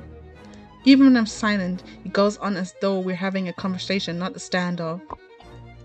Do you like dancing? There's a traveling troupe performing in Hightown tonight.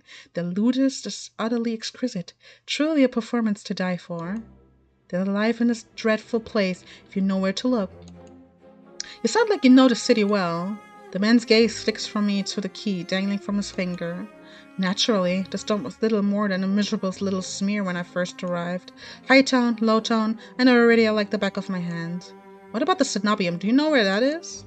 His smile vanishes. Surely you've seen it, that absurdly large tower looming over the rest. It's a little hard to miss. You must mean that spire I noticed when I first caught sight of Iridia. The Cenobium's overrated, forget about it. I could show you things those stuffy boars and their limp dick towers couldn't even dream of. I've already got plans. Oh, have you some pressing matters at the Cenobium? Lunch dates with librarians, tea time with the most esteemed abbess. It's my business. What's it matter to you? I square my shoulders and the amusement bleeds out of him. Your loss. The stranger, finally bored of his tedious game, extends his hand towards me. The key rests on his palm, neatly dividing skin and leather. When he makes no other move, I reach for the key, but as soon as my fingers gaze smooth brass, his hand springs shut around my elbow. Ooh. Hey! He yanks me down and I stagger, my soul slipping onto steps. For a sick moment, I fear my bandages will unravel under his touch, but he's careful not to disturb them even as his fingers dig into my arm. I knew I smelled blood. He reeked of death on the road. And that fucking doctor. His voice, once silken, lowers to a smoky growl. The shadows around him seethe and boil as he pulls me closer. And something else. He murmurs against my throat, nose grazing my jaw. Let go! I try to twist away, but he doesn't budge. His breath trades down my neck, sending a thrill of dread through me. But just when I fear he'll buy it, he takes a deep whiff instead. His wide-flat eyes gleam with naked hunger as he gazes up at me. Not quite human, not quite monster, seems we're both. Veer? The stranger's ears flatten and he released me with a short breath. I yanked my arm back, massaging it where his grip left grooves in the bandages. As you can see, he's very dangerous. He is very, very dangerous, so that's what I'm saying. I think his route will have the most death flags. I'm just saying it right now. The stranger twists around to watch a woman duck out from the curtains behind him. Her pressed uniform bears the insignias of the Cenobium. Of course. You have no self-preservation instinct. I leave you for all of what? 10 minutes and you're making trouble again? Will you quit harassing tourists? The stranger Veer, I take it, rolls his eyes and flashes the cleric a withering smile. So suspicious. Can't you see this is a friend of mine? A natural liar, he grins at me, and his taste swishes minutely. The woman purses her lips at me, clearly unconvinced. I open my mouth to correct him, but Veer cuts in. I was graciously offering my dear friend some free advice. Though his voice remains light and cheerful, his expression darkens. Danger's drawn to you like a moth to a flame. It will always find you given time. The woman clucks her tongue as though she's heard this recited 102 times. Word of advice. Don't take free advice from lazy foxes lounging in the streets. This crook would sell water to a drowning man for the sheer enjoyment of it. She shrugs off a wilding look from Veer. Oh, please, any friend of yours knows it's true. Now hold still. Veer rises gracefully at her approach. He pushes his hair aside so it drapes over one shoulder, exposing the long line of his neck.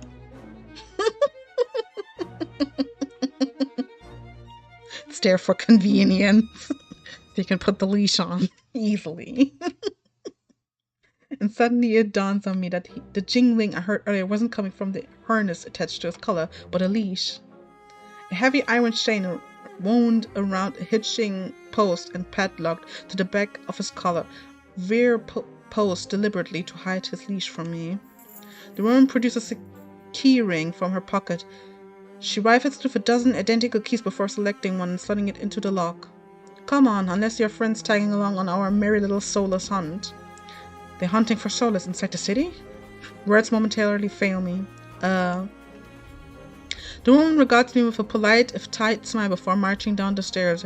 Veer lingers. He stretches his arms over his head with a yawn, and I try not to stare at the way his stomach flattens when he arches his back.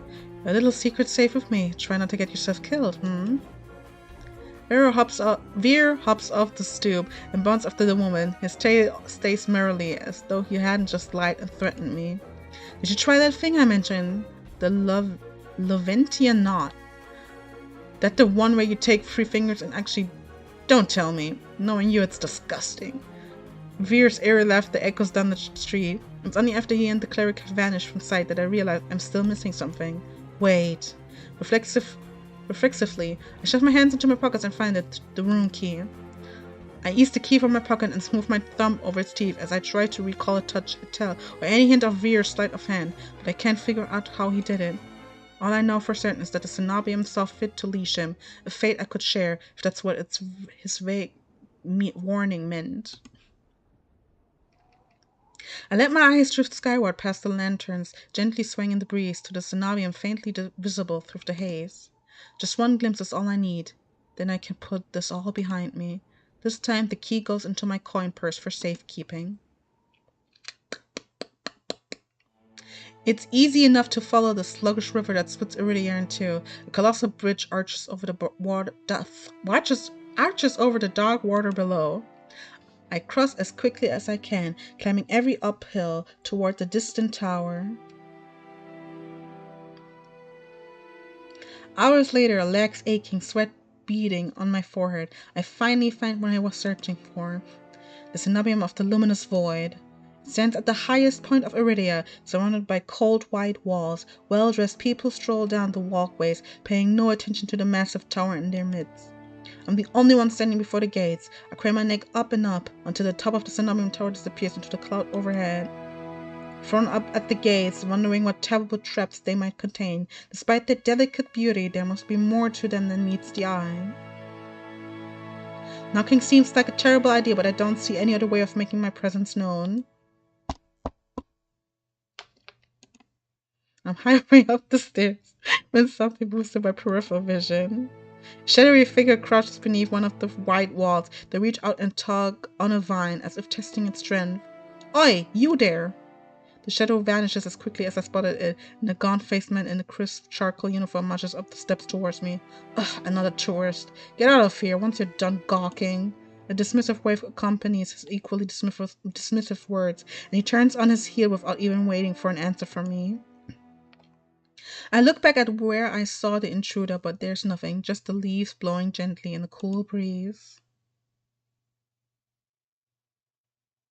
I step away from the gates, hopelessness washing over me. Hello. It whispers so close I can feel the warm brush of breath on my skin. I instinctively jerk away, but there's no one besides me. Halfway down the staircase, I spot a woman swaying in the breeze.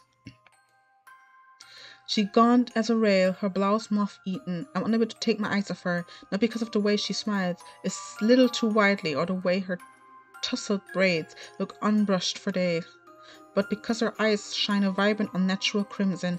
I'm both entranced and unsettled by their subtle glow. These days, you'd need a miracle to get in there. I'm unsure how to respond, or if I even should. Respond sarcastically. Seems like I'm in the market for a miracle. Know anyone selling? She beams at me like I've said the greatest thing she's ever heard. Lucky for you, I have them for free. Whatever she's selling, I'm not interested. My words come out in a tired breath. No thanks. I start down the stairs, but she abruptly steps into my path. She turns her back to me, and before I can react, she slips her fingers under the lacing of her collar, stripping out of her blouse in broad daylight. What are you doing? As worn fabric unveils bare skin, my panic is smothered by cold horror. A misshapen sunken scarf carves into the woman's body. Pitted gnarled skin snakes down her shoulders, blooming from a gaping hole in the back of her neck. A shuddering breath escapes me. The fuck? Whatever disease this woman had ate away at her from the inside out. How is she able to move or breathe? It's impossible. She shouldn't be alive, and yet the power to cure anything can be yours too. The power of the sea spring. The woman slides back into her blouse and deftly laces it up. If I've caught your interest, then follow me. It's only a short walk away. Without another glance, she leisurely strolls down the cenobium stairs, loose braids bobbing behind her. The edge of her scarf peeks out from under her collar. I stand there wordless until I manage to regain my bearings. It's a twisted miracle, but a miracle nonetheless. This could be the stupidest decision in my life, but what choice do I have? I take a final look at the cenobium's shut gates, then follow her down the steps. We descend from the higher streets, leaving behind their gilded decadence. As we cross the river, the wet, derelict streets feel more familiar to me. But the crimson-eyed woman takes me further and farther still, until I'm met with an all-too-familiar sight. My gut lurches when I face the open horizon. The city's outskirts are hardly recognizable in daylight, probably safer for it, but venturing beyond Iridia's walls is a gamble I wasn't prepared to take soon. Keep going straight, and the sea spring will reveal itself to you. I back out a bitter laugh, loud and involuntarily. This is a setup. I've fallen for this already. Not that I'm proud of it, but I know a setup when I see one. I barely have enough coin for a meal. For what is its worth? If I wanted your coin, I would already have it. She said it so lightly I almost believe her, even if she looks as physically capable as a toothpick. You're sick. Oh, wow, that breath, you could actually hear that. I should actually drink some water.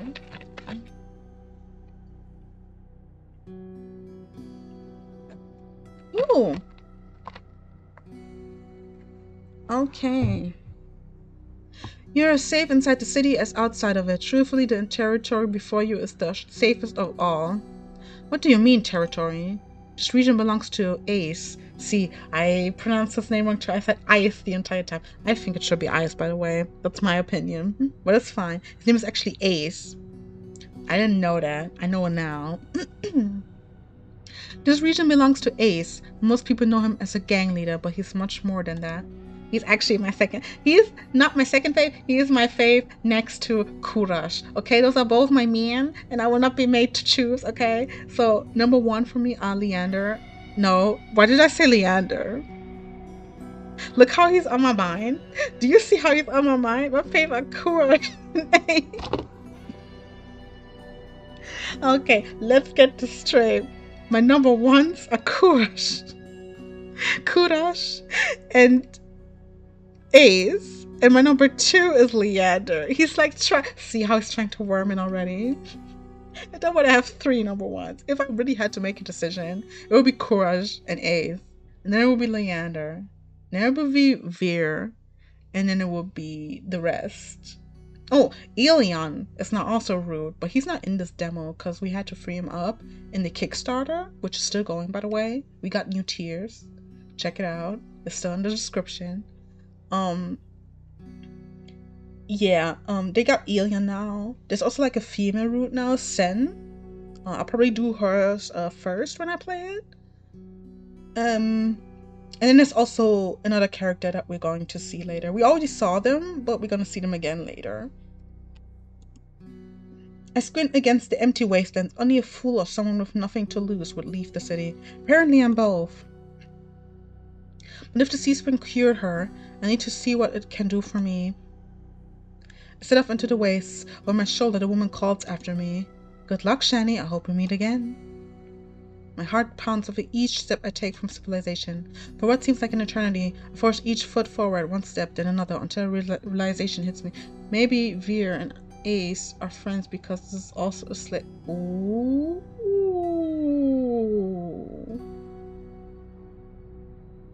I mean, we do kind of know that he is cursed already.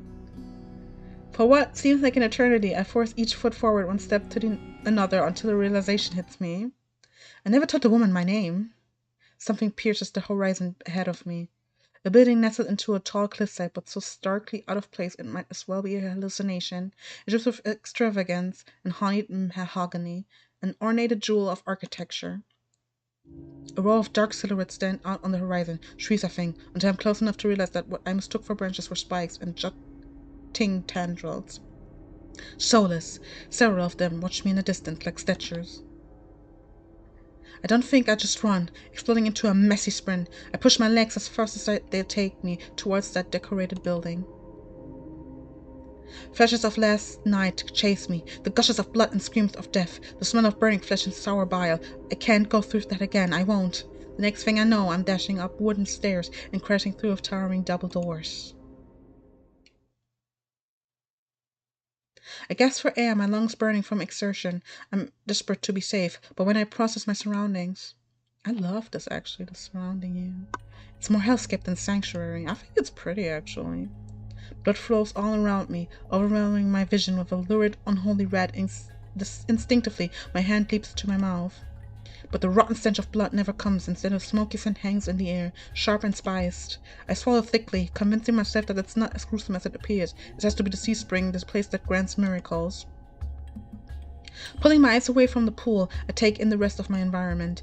Tall pillars flank me, blanketed in written notes. Seating pillows scatter the floor. A rustic kettle sits nearby. Someone must live here, despite how eerily empty it is. So we're gonna call out so the person knows that we're here. Hello? Is anyone there? My voice echoes across the cabin without response. I approach the paper-covered pillars. Maybe something here can tell me more. I reach for the bottommost. I reach for the note at the lower end. It reads, "They watch me through the mirrors. They won't stop staring. They know what I did, but they won't have me. I'm safe now, I'm safe now, I'm safe now." Okay, so this one actually, someone like has the actual sentence. I forgot what it means. It's something about stars. I forgot what it means. It was something about stars, but this is an actual sentence. The writing deteriorates into unintelligible scrawl. Before I can ponder it further, a sharp chill runs down my spine. Something's watching me. I quickly set the note back, my eyes darting around the wooden deck, but it's still empty, vacant. Finally, I look towards the sea spring. That stillness hides something deeper. Something wrong. Hey. I spin around and come face to face with a pack of soulless. They chitter and growl, tendrils and spikes staring threateningly, all different sizes and species, but sharing one identical trait, glowing crimson eyes. I try to back away, but my heel teeters over the sea spring. I'm cornered. Watch your step. It's deeper than it looks. That voice again. At the sound of it, the souls freeze, their snorts quieting.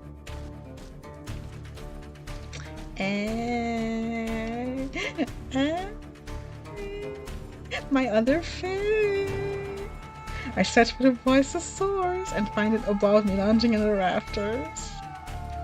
God. Character design, 10 out of 10. 10 out of 10 again. Beautiful.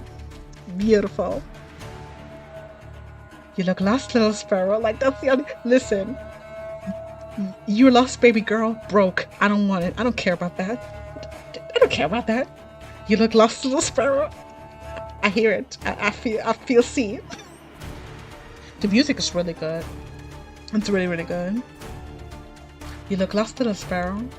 His gaze is violent crimson. When it sears through me, it leaves me feeling raw and exposed. They're the same eyes I've seen over and over. First with the scarred woman, now with the scarred woman, now with the soul circling me, all bound by the sea spring's blood red. In the shroud of darkness behind him, shapes like a massive tentacles twist and coil around the wooden beams. You can see it actually here. I can't focus. The soulless growls ring in my ears. They're not advancing, but that could change at any second. Panic rises in my throat as I struggle to track them. Hey! Eyes on me. My stomach rolls as I tear my eyes away from the soulless. Don't ignore someone who's talking to you. It's not polite. For a moment, anger knocks my fear aside. Who is this bastard? Fuck you. I look right into the unnerving eyes, holding his gaze defiantly. Fuck you, is that better? A crooked grin cracks across his face. We'll work on it. Sir, Sir, don't make threats that sound like a good time. Don't say it. It sounds like a good time. Listen. You are lost, baby girl. It doesn't hold the power of you. Are you lost, little sparrow? It doesn't hold the same power. I'm sorry. It doesn't hold the same power. Are you lost, little sparrow? Is so stronger. Like, I feel that actually works on me. We'll work on it. I scan the soulless again. They really aren't attacking, posturing more than anything else, almost as if they were waiting for commands. Did you tame them? Power of the sea spring. They're hungry, so they might bite. You could give me a reason to stop them. How about I didn't do anything wrong? Trespassing. And that's punishable by death? He gives a non-committal shrug. I called out earlier to see if anyone was here. Were we supposed to play hide and seek? Didn't hear you. My voice stops in my throat. This man's terror's coolness is both infuriating and terrifying. I rack my brain for a way to diffuse the situation. Tell me what you want. I'm not in the mood for guessing games. Your hands. Alarm jots through me. I hide my hands under my cloak. Show me. Why? Won't ask twice. With a sharp hug, I reluctantly hold out my bandaged hand. Are you getting off on this? Unwrap them. Heat rushes to my face and fire to my tongue. Should give him a piece of my mind, but not when the soulless are on one command from ripping me to shreds. Yet no matter how much I will myself to move, my body is frozen in place. I stand there for a long, agonizing minute. My hands are trembling when I finally raise them. I know the skin beneath the wrappings all too well, the hideous, unnatural flesh I've grown to despise. I grip the edge of the bandages. Stop.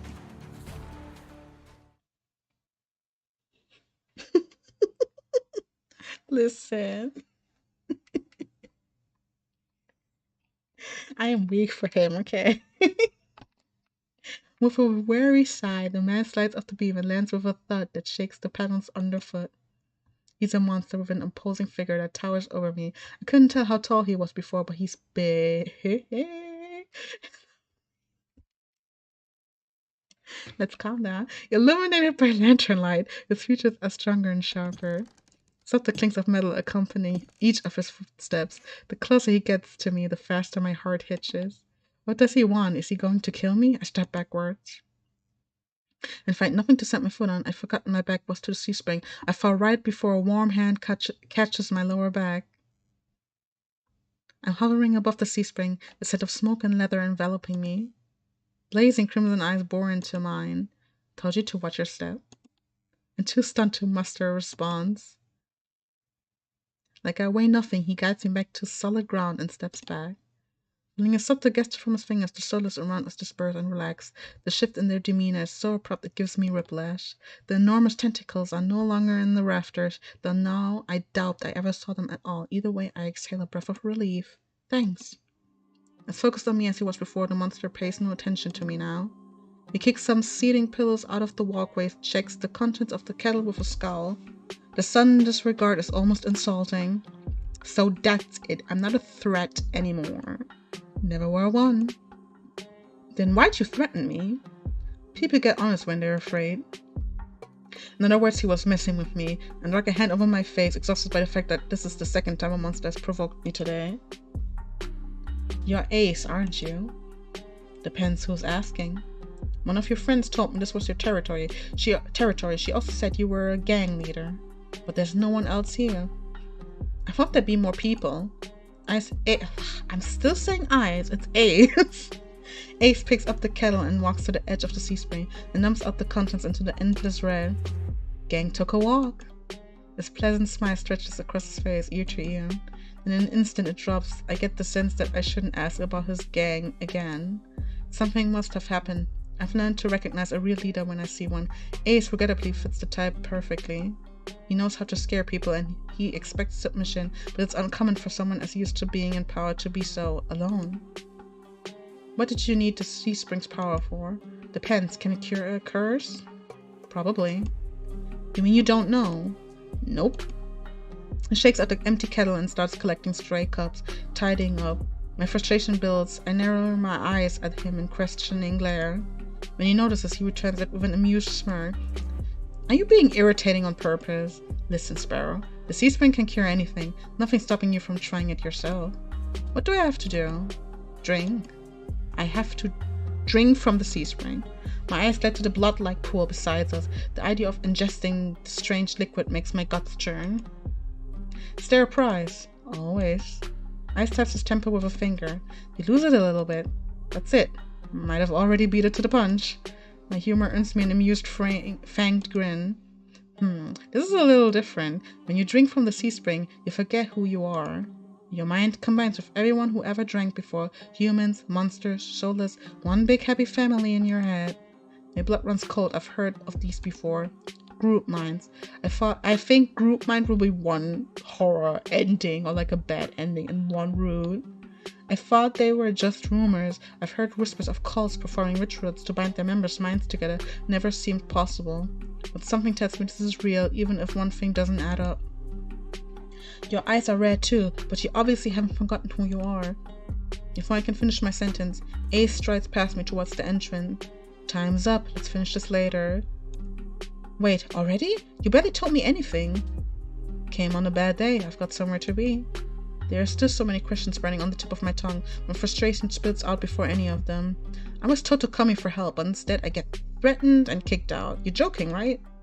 What's your tone? I'm not nice, but you don't want to ruin the host's mood. My skin prickles. The feeling of being watched washes over me again. My eyes slide back over to the C-spring. A lone ripple dances on the quiet surface. I take Ace's advice and clamp my mouth shut. Ace approaches a nearby Solus, a lanky dog-like one with 6 legs and a crowd of tendrils. Several sets of crimson eyes adorn its sides. Its forked tail wags rapidly when Ace squats beside it. He runs his fingers through the tendrils, scratches its chin, and pats his head. A gentle smile plays across Ace's lips. The affection he holds for the Solus is painfully clear. I dip my eyes away, my stomach fluttering at the tender side. It's getting dark out, so this pretty girl will guide you back. Following a short whistle from Ace's lips, it trots over to the entrance, obediently tail swaying. I watch the Solus warily. Pretty is not a word I would use to describe it, and the idea of protecting me sounds absurd. Listen, he's cleaning the room a little for a little atmosphere. Huh? I think that's earrings. Because he has horns on. I think that's his earrings. I could be wrong, y'all. I think the horns thingy on his ears are the earrings. I'm getting the art book so I can tell more when I get it. Because I'm actually gonna get the art book. I'm still waiting for my debit card. I actually it's the new, my bank changed like the cards. And now every time you just open an account, you get the debit card, right? Since they switched the system, because it was still the old cards. So now it's like a debit card, and I'm just like, yeah, give me the debit card so I can back the Kickstarter, because my other one is not a debit card, right?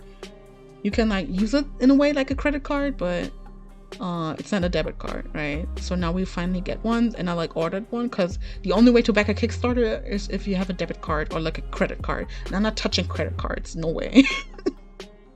Where I'm from, you don't really need that. We don't really have a system in the USA, so you don't really need them. So I want a debit card, right, to back it, and I'm still waiting for the answer. It's they can't really deny it, because I don't really have any loans or anything. And the thing is, it's the normal card, so everyone should get it. And they haven't answered yet, and I'm just did I do it wrong or something? Because they didn't give me a formula or anything. Because I have to go to the bank to show them that that's really me, identify and everything. But they haven't sent anything yet, even though it's been a few days or something. So I'm please give me my debit card so I can get my merch for my ikemen husband. Give me my money, please. Give me the card for my money so I can get my freaking husband. Because I want the art book, and I don't know what else to get, because I kind of want I'm definitely gonna get Courage and Ace, but I also kind of want Leander stuff. And now they're adding Elian too, but I don't know Elian too well yet. So that's no problem. I can still buy merch later if I wanted to. But I want the keychain thingy, because I want to put it on my, either on my bag or my keys. I think I'm going to put Courage on my key. And I'm going to put Ace on my bag. I still need to decide how I'm going to do it. I also want one of the standees. It's one of those... It's kind of like a pop-up figure in a way. I want one of those, but I don't know who to get, because it's $30 each. So I need to really think who it's going to be, because it's not that small, right? That's why it's a little expensive, and I don't know who to get yet. I don't really know who to get yet. I need to kind of decide. Because I have the problem that Courage and Ace are my favorite, so it's really hard to figure out who I really want. I need to figure that out still. If I decide to drink, how should I find you? Find someone with eyes like mine. They point you in the right direction. But think it over. Once you drink, you can't go back. It's a lot to process, but I give it a small nod. At least I know I have another option for a cure, as disturbing as it may be. I follow the Solus at a measured distance and watch it nudge the giant doors open with ease. When I'm about to cross the threshold, I sneak one last glance behind me. My heart skips when I meet Ace's eyes. I'm about to snap my head away, but he just flashes me an easy smile. Till next time, Sparrow. I'll buy you a drink for scaring you. I don't trust myself to do anything but respond with another curt nod. Outside, more crimson-eyed Solus scuttle about, and It's hard to believe it's the same threatening pack from before. They chase each other in circles, roll around in the bog's mud. They pay no attention to me as the dog-like one escorts me away. It's an uneventful trip. Sometimes the Solus look over its shoulder at me to make sure I'm still following.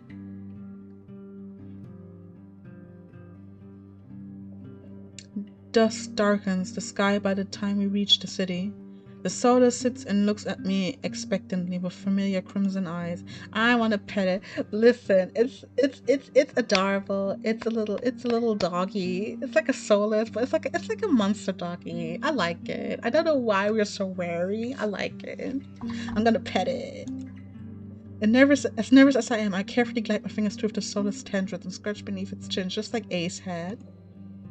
It pushes into my palm and responds, rumbling with a sound akin to a purr. The vibrations are soothing, almost healing my fatigue. When it's satisfied, the soda spins around and scampers back in the direction we came, vanishing into the darkness. It's barely my first day in Iridia, and I've already encountered so many things I thought were impossible, tame Solus being one of them. My head spins. Maybe I should call it a day.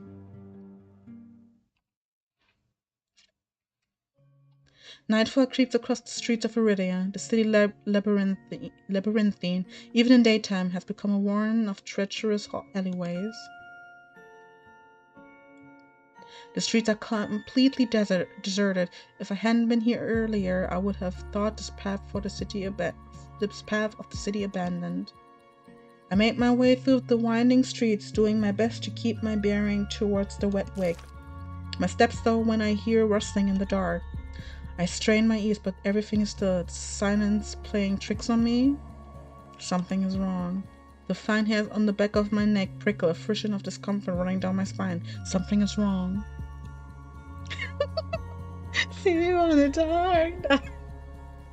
I have to think of the me I send you.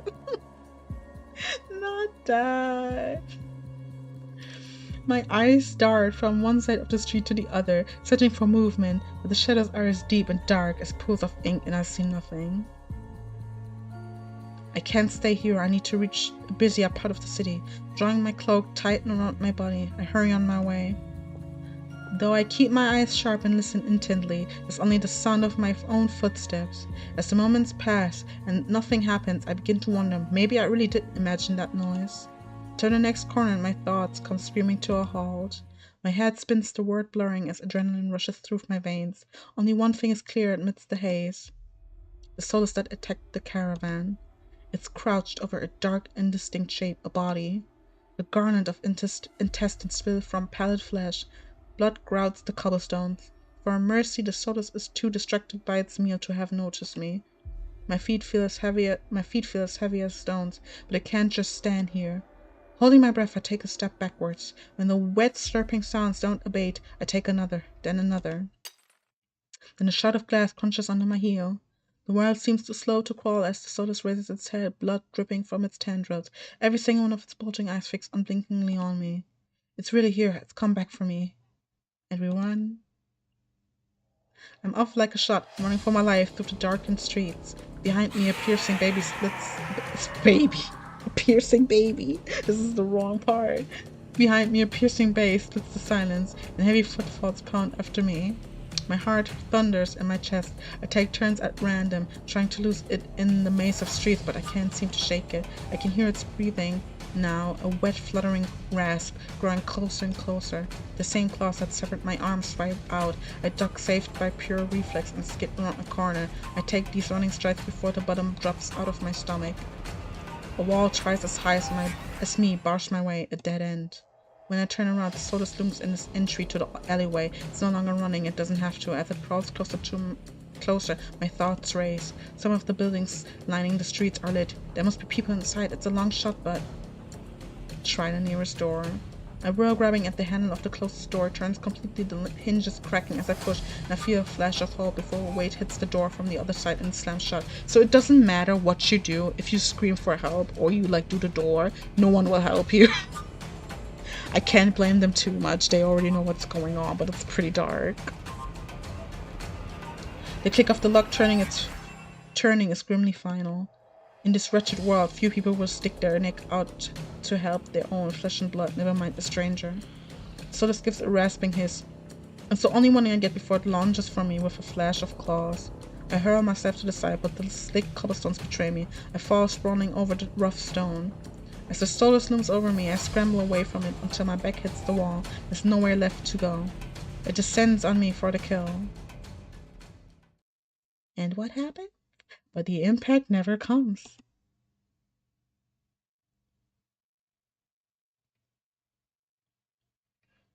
I warily wreck one eye open, then the other, not sure whether I should believe what I'm seeing.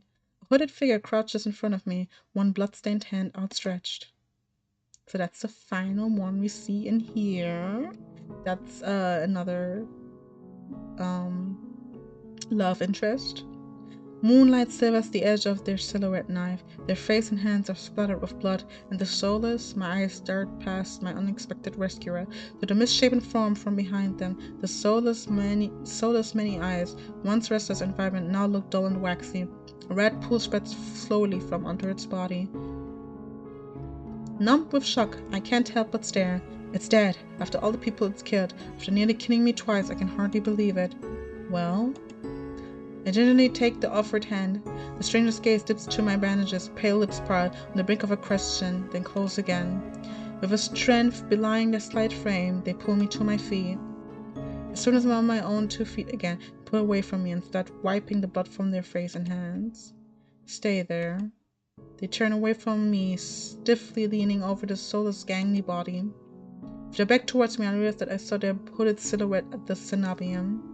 So I'm gonna save because, like, this one is the hardest to figure out how to approach. Maybe that's just because like that's usually not my type of character. So like it's very hard to like figure them out. Okay, I can save it over there because it's really hard to figure this one out. And I want to see if they have like any secret scenes. Okay. You saved me. You saved me. Shouldn't have had to. Their harsh response takes me aback. Before I can form a response, they continue. What are you thinking, traveling alone at night? This is far from the worst thing haunting Lowtown. I can't make heads or tails of them. First they saved me and now they scold me. Lesson learned. I could do without the lecture though. To my surprise, they break eye contact.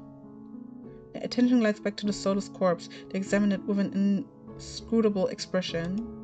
I claim a thought to fill the silence. Okay, now I need to love because I need to find out. Like, I need to find out right now what the right option is. Because, like, it's bothering the heck out of me. It's bothering the heck out of me. Just don't call him short. I was just about to do it. You're shorter than I thought. You give me a step before the eyes and I think I touched a nerve. Depressed you think at all. Maybe I deserve that. If I could from it response, they continue. Okay, that's that. And then we go back. And then you are at the cenobium. I've seen you before. You were at the cenobium earlier, weren't you? They cast a weary look at me. So what if I was?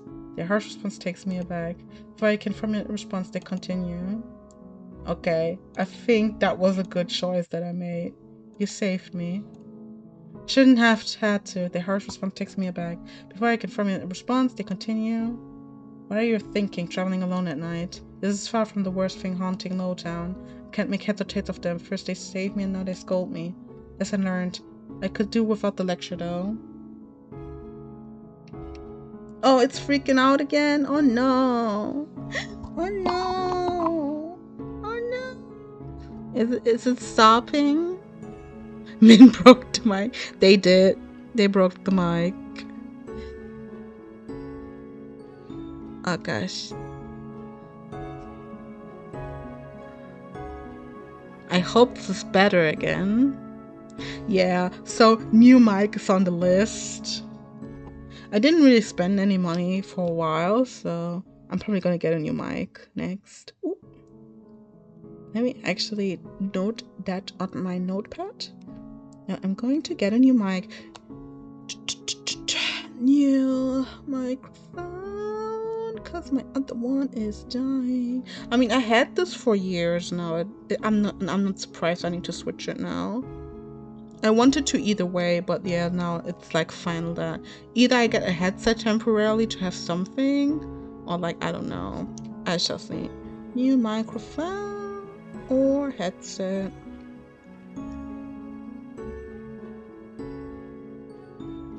Just something with a microphone, so I have something. Okay, is it better? I hope it is.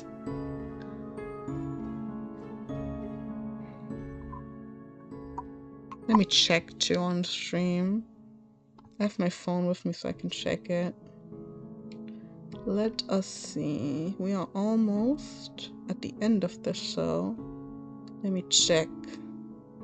It needs to work with me. Oh, okay, that was later.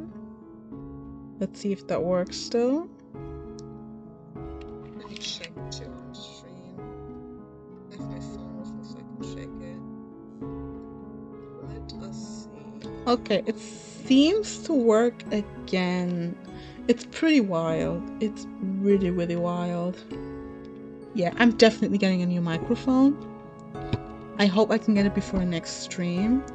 I think next stream might be short anyways to do the last path, because like I went through it twice, and from what I can tell, it doesn't really give you that many new options or anything new. I'm gonna put it on the demo because it's just to check it out so you can kind of see how it goes. But right now, if you choose like different paths, there's not really anything different happen besides like some thoughts or something or some reactions. But yeah, I heard the alchemy path gives you an easier way with like Min to like get like special scenes with them.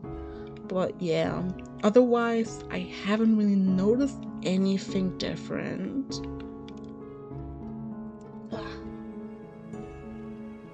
Like there's not that much different from like the usual. Lesson learned, I can do without the lecture though. To my surprise, they break eye contact. The attention glides back to the soulless corpse. They examine with an inscrutable expression. Clear my throat to fill the silence. I'm Shandy. Min. Suddenly Min tenses, their blade flashy as they drive into the back of the soulless neck.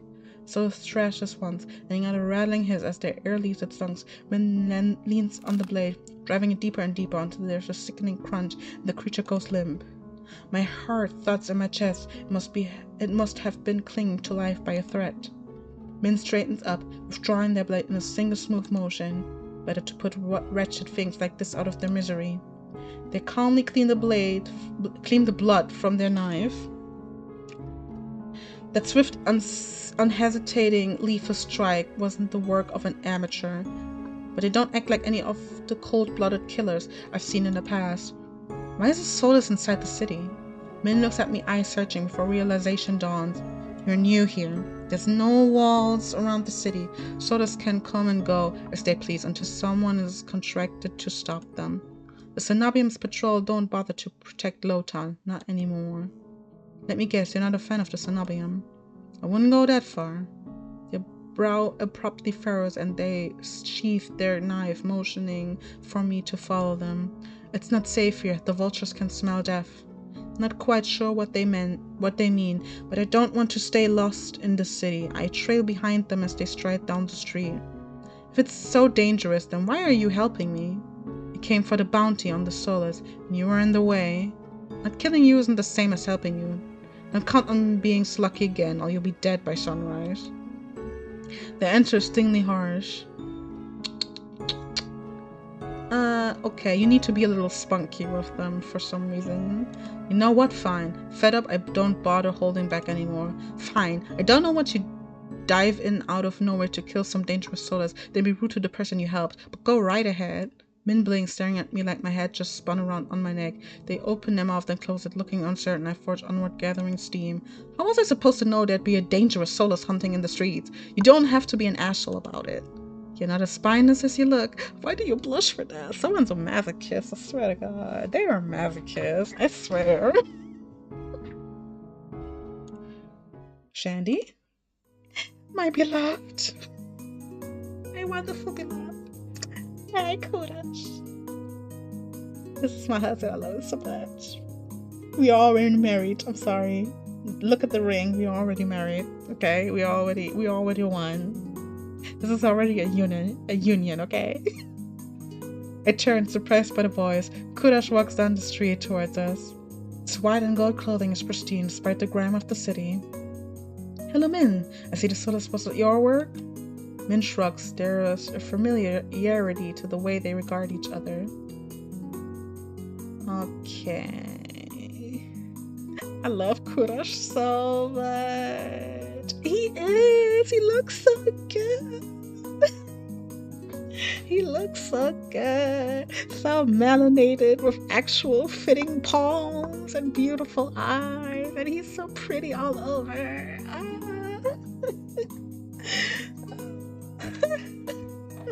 sorry.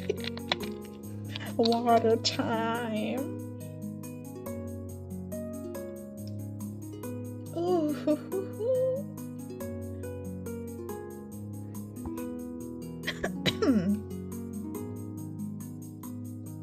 We are already married. It's too late.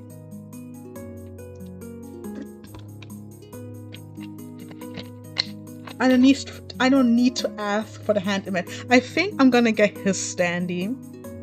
Like, I love Ace too, but I can't afford both. I could have. I mean, this Kickstarter is still going on for a while. Maybe I buy both. Maybe I buy both standees. I will see. Maybe I buy both. I don't know. Maybe I buy both. I don't know.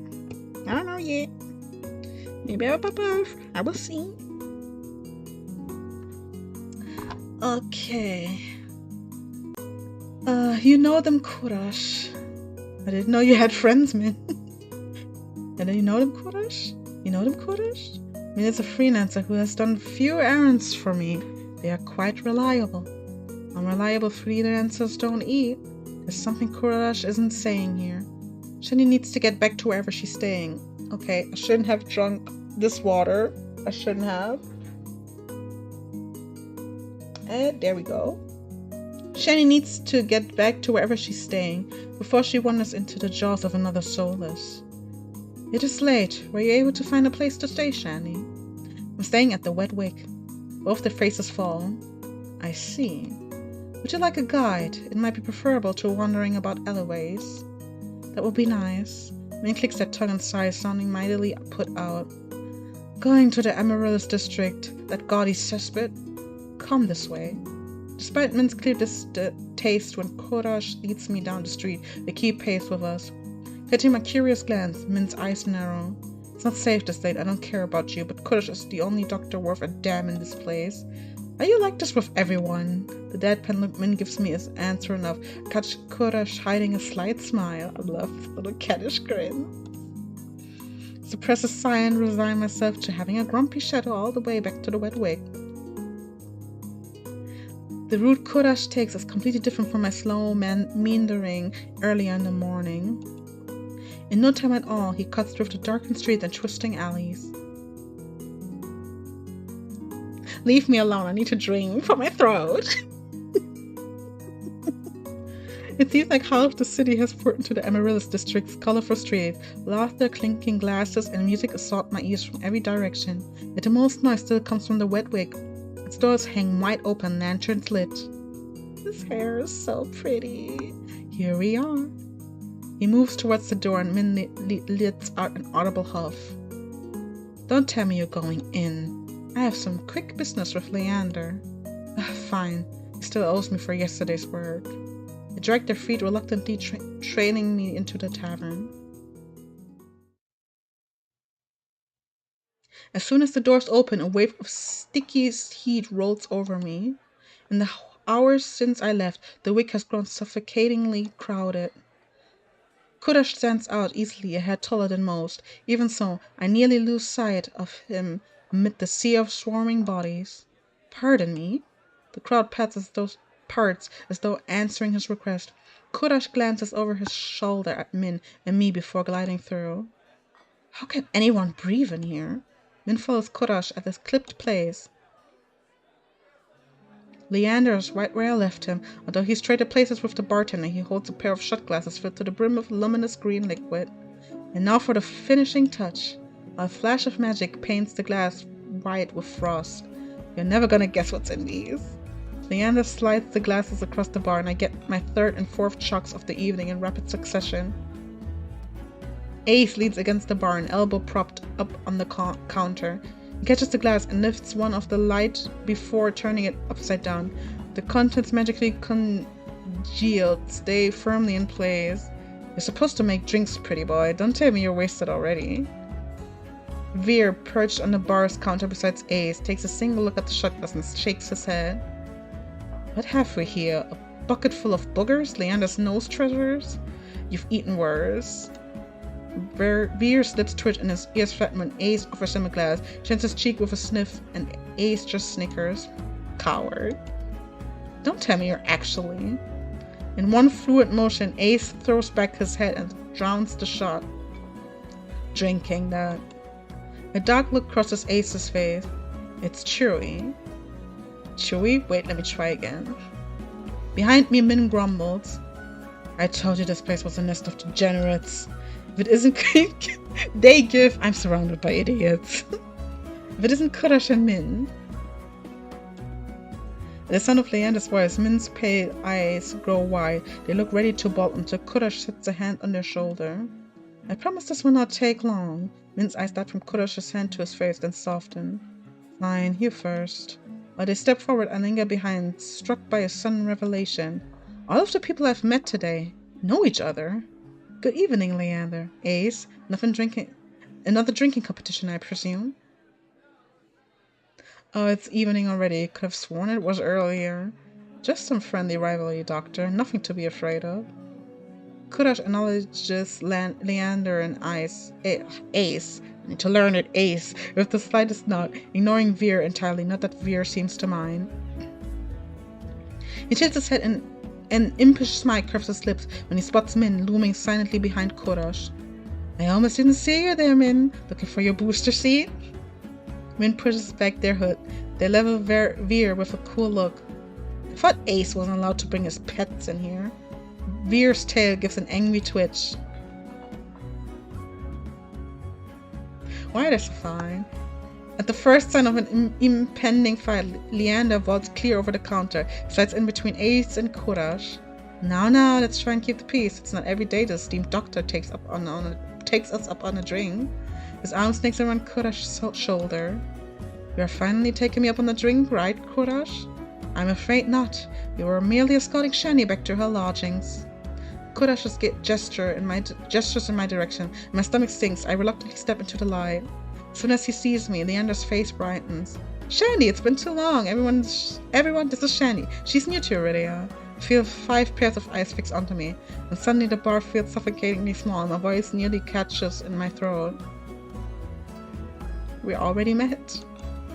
Actually, I've already met everyone. You've already met? Ace and Veer level me with subtle, amused expression. Veer's tail gives a lazy wag. We did, not too long ago either. I'm starting to suspect she's stalking me. He looks far too pleased with himself when I roll my eyes. This calls for... Listen, the whole squad. Love it. Like, please. Anyway, now that they're all together, as I said, I'm gonna start with them. It's not often that I see a non-binary route, actually. I think that's the first time that I see a non-binary person in a route in a game. I think that's the first time. I think that's the only time. Because I've never seen it. Either they would still, be male, but, look very androgynous. Very femme. But, this is the first time I see that in a dating sim, actually, where the character's full on using they them only. But yeah, I'm gonna do Min first, and then I'm gonna do Veer, and then I'm gonna do Leander, whore, and then I'm going to do Ace, and then I'm going to do Kurash. Even though I love them both equally, I'm gonna do Ace first, and then I'm gonna do Kurash after. Yeah, and That's my kind of like order, which is a little changed because 2 more roots got revealed that they add after we broke the tiers for it. So it's going to be a little different because I'm gonna squish Elian somewhere in. Grumpy, yeah, they are like a little kitten in a way. This calls for drinks. What does everyone want? In an instant, all eyes turned to Leander, freeing me from the burden of attention. I still can't believe they all know each other. Watching them talk amongst themselves feels surreal. But for the first time since I undertook the journey to Iridia, I feel a faint glimmer of hope. I know I was meant to meet them. I'm still waiting for that harem ending. I'm just saying, I need the harem ending. I need it. Well, Min isn't here when we don't know what he is. Yeah. Just that they use only they, them. They don't use he, him. So the character uses they, them the entire time. Min isn't here and we don't know what their species probably doesn't have a gender. Based on what we know, probably a vampire. Based on what we already know, probably a vampire, I assume. Or something adjacent to it. Or something else, I don't know. I don't know if this is... It's basically not a spoiler, because it's in the descriptions already. Kurash is like an angel, has like a true angel form, which you can see like in the descriptions thingy.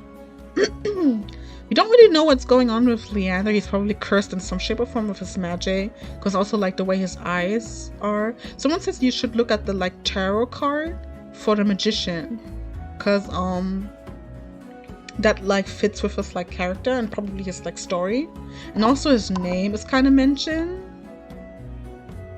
You didn't? Yeah, see, I know my knowledge.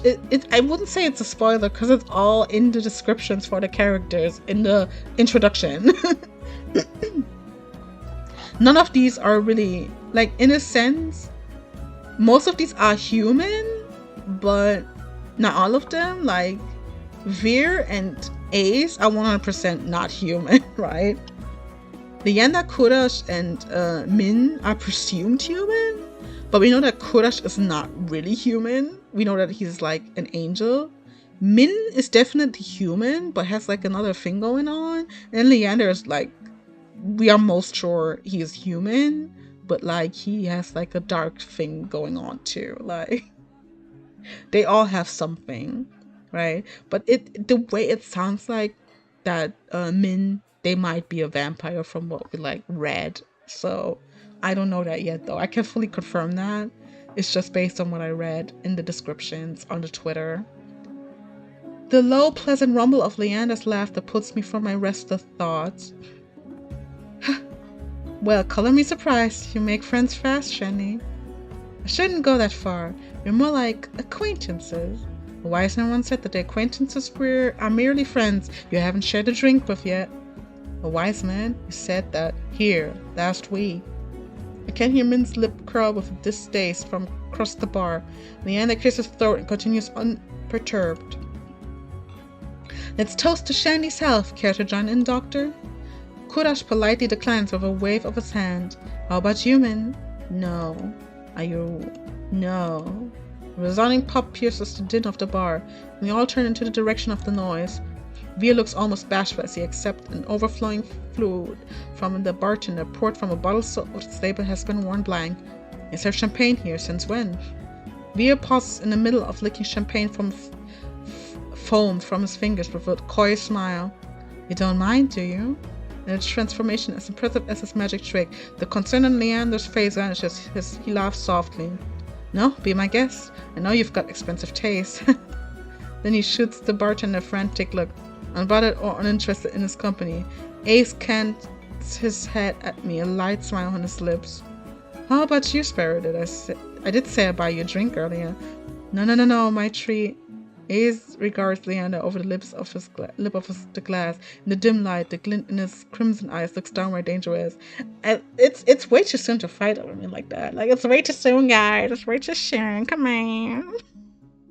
I didn't even notice the last one was reading. They were like a little tussling over that drink to give the main character. I was like, hold on.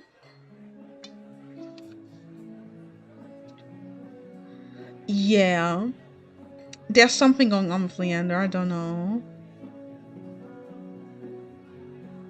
We're like curse. You mean like a werewolf or something like that? What do you mean by that? Yeah, I wonder too what it is. Because also like I don't think like the bags he has under his eyes, I don't think that's for nothing. But like there's also the scar. I don't know how it's affecting him, but it's like it's something. I don't know.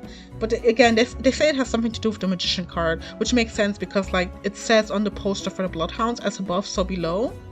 So yeah.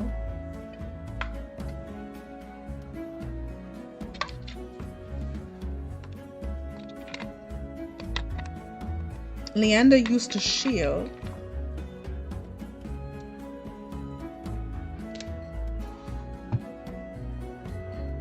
I'm really curious what it is.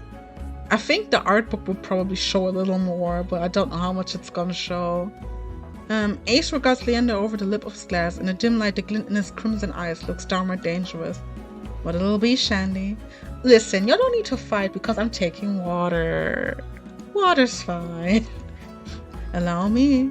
Leander pushes away from the counter to go flag down the bartender, leaving me with Kurash and more distantly Min. So there's an option here. If you take the water, you will go with Kurash and Min. If you take the alcohol, you will be left alone with, not alone, but like you would tend more to Ace and Very. So, first as long as fuck, you should let me braid it. It's really long. It's really long. I assume that it's like kind of a thing, where in his like character notes, it's like, you like his tail sways and he doesn't like it being touched. So I assume if you're in his room and likes you enough, he lets you like touch it and stuff. I don't know. There's gonna be a lot going on in his room. I'm curious to see. I'm very curious, but we will have to wait 2 years to find out. We will have to wait 2 years to find out. Leander pushes away from the counter to go flag down the bartender, leaving me with Kurash and more distantly Min. I'm not the least bit surprised that neither has bothered ordering anything. They both seem ready to leave at moment's notice. Water is a wise choice. It is your doctor's duty to encourage sobriety. But Kurash shakes his head with a patient smile.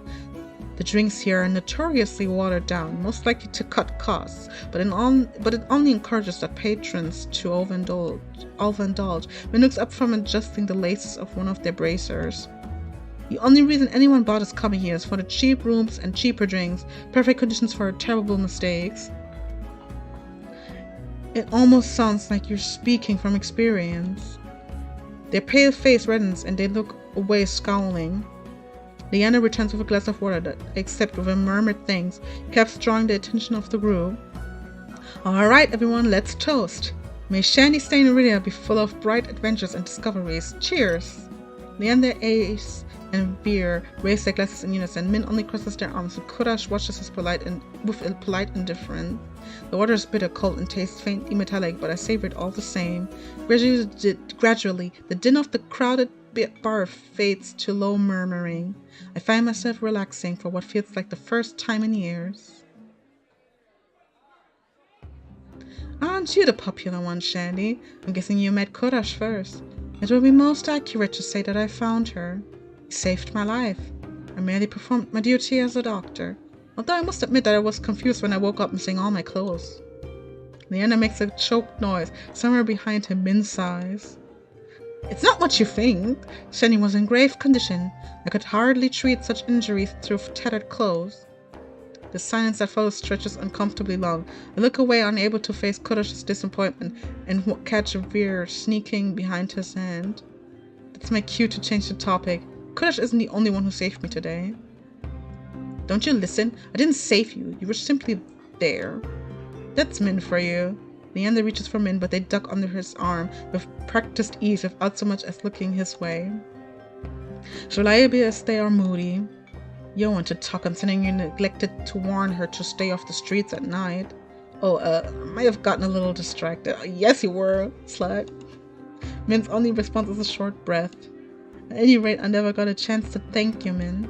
Don't. The less soulless alive, the better. For her heartbeat, Min's eyes flick towards Ace, and their lips twist. Ace is too busy nodding along to a verse, enthusiastic pantomime of stabbing to notice, lost no doubt in an enthralling discussion. I've had enough of this hellhole. Let's go. Min and Kuda share a brief look, and the doctor speaks up. Very well, but there's something that I must discuss with Leander. If you excuse me, Shandy. And just like that, the three of them depart, leaving me alone to sip my water in silence. So I think until I hear a voice so soft and low it's practically a purr. Lost your tour guide? These two are trouble. These two are trouble. I would not want to be alone with them. Oh, they're trouble. I mean, you know what? I take my chances. I take my chances. What's up? What to do? I take my chances. I take my chances with this two. I'm down for it. Whatever those two are doing, I want to be invited. I tend to find crimson and pink eyes trained on me. It's not lost on me that they chose to, the instant the others left, to strike. Just my luck. I had to be abandoned with the two most irritating people I've met all day. Monsters or not, there's no telling what I'd do if either of them pushed me again. Don't tell me Leander already snuck off to get his knob slobbered out in the back. He's got business with Kodash and Min. 2-on-1 business, isn't he lucky? I can't tell if it's the champagne or the company, but Veer has grown noticeably more relaxed. With his chin popped on the back of his hand. His ears twitch whenever he hiccup shakes his shoulders. I want to see that, that's so cute. Why are you so far away? Come join us. He pets the empty bar stool beside Ace, but I hesitate. As my Veer wears a sweet and distinctively sigh, and with drinks in the mix, I dread how he and Ace will mess with me next. We don't bite. I'm scared. I'm not sure about that. Just hours ago he tried to romp me and you threatened me. Me? Still? Sure, you must be mistaken. You sure it was me? Yes, it was you. And then you had the gall to kick me out just so you could go drinking. He gives another one of his shrugs. I was lonely. Simpler answer than I expected, but I guess I can't fault him for that. Veer suddenly slumps forward, gossamer sleeves pulling where he rests his elbows on his knees. Ace sets his hand on Veer's waist, nearly preventing him from tipping off the counter. How about we start fresh, Begin with proper introductions, get off on the right foot and whatnot. I start. The name's Veer, Hunter Extraordinaire. Veer's right hand flutters to his chest, and he bows his head, flinching when hair falls into his eyes. Ace doesn't say anything, so I suppose it's my turn now. It's Shandy. It's Shandy. Veer considers me for a long moment, his tail idly swaying behind him, then he looks back to the rest of his champagne. It's a pleasure to formally meet you, Shandy. He says my name slowly and deliberately, saving every syllable. A tingle jumps down my spine, I quickly turn my gaze away. Ace looks at my reaction over the rim of his glasses. Is something funny? Nope. I open my mouth and close it just as quickly. They want me to react, goading me into another ridiculous game. Not slowly. The game is a little explicit. Just a little spice, a little fun. While his sharp, cat-like eyes keep me on edge, something about this tension is fun. Must be the exhaustion. A flash of white over Ace's shoulder catches my eyes.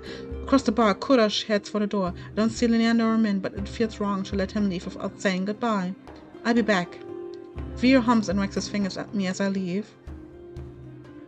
I slip through the crowd, careful not to touch anyone, but just as I'm nearing Kudash, gah! I stagger shoulder checked by a man with a neck thicker than both my thighs. He stares down at me, nostrils flaring. Out of my way, shit stain. Asshole. I muttered while massaging my throbbing elbow. So, depending on how you played your character, you're actually gonna be directly insulting him instead of just, like, whispering it under your breath. The roughneck wheels around, shoving a bloodhound out of the way so he can close in on me. I played apparently a very introverted character, which makes sense, because that's me. So I did well. What did you say? He shoves me backwards, sending me stumbling to the sticky floor. I'm fine, but my heart leaps into my throat when I see the roughneck bearing down on me. Trying to start something here? The roughneck freezes his fist clocked back. A group of bloodhounds caught by the commotion circle him, sizing him up. For what feels like an agonizingly long moment, the roughneck looks from me to the bloodhounds. Finally, he sniffs and spits on the floor next to me. The lob narrowly misses my cheek. Screw it, too many freaks in the circus tonight. He turns his back on me and comes face to face with Ace. A dangerous smile spreads across his face. You'll do. What happens next is a blur. A's fist crashes into the roughneck's jaw, causing an eruption of gasps, shots, and even cheers around us. I scramble to my feet right as the frantic crowd swarms around me, cutting off my sight of everything and everyone. Through the ruckus, I hear Leander shouting, "Hey, hey, Ace, take it outside! Ignore them, everyone, look, drinks are on me!" With those 4 words, the wig erupts with hoots and hollers. The ring around me disperses as bloodhounds and onlookers rush towards the bar. Through the thinning crowd, I catch glimpses of familiar faces. Ace vanished out the back, dragging the roughneck behind him. He just takes him out to beat him up more. Kurash lingers near the door, searching, I suspect, for any wounded before he departs. Min draws their hood up tight as they slip out the side door. Veer leans over the counter to swipe a glass of wine from behind the bar. Leander, seated at the opposite end of the bar, gestures dramatically and apologetically at the bartender. In the space of a heartbeat, I realize that there's no telling when or if I see any of them ever again. Whoever I presume may be the last person I get to speak to tonight, I follow. Okay, so now we can follow different characters.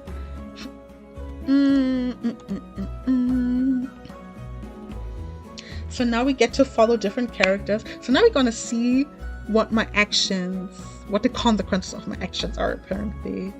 Okay, we're gonna start again from my least fave to my favorite. So we're gonna start with Min.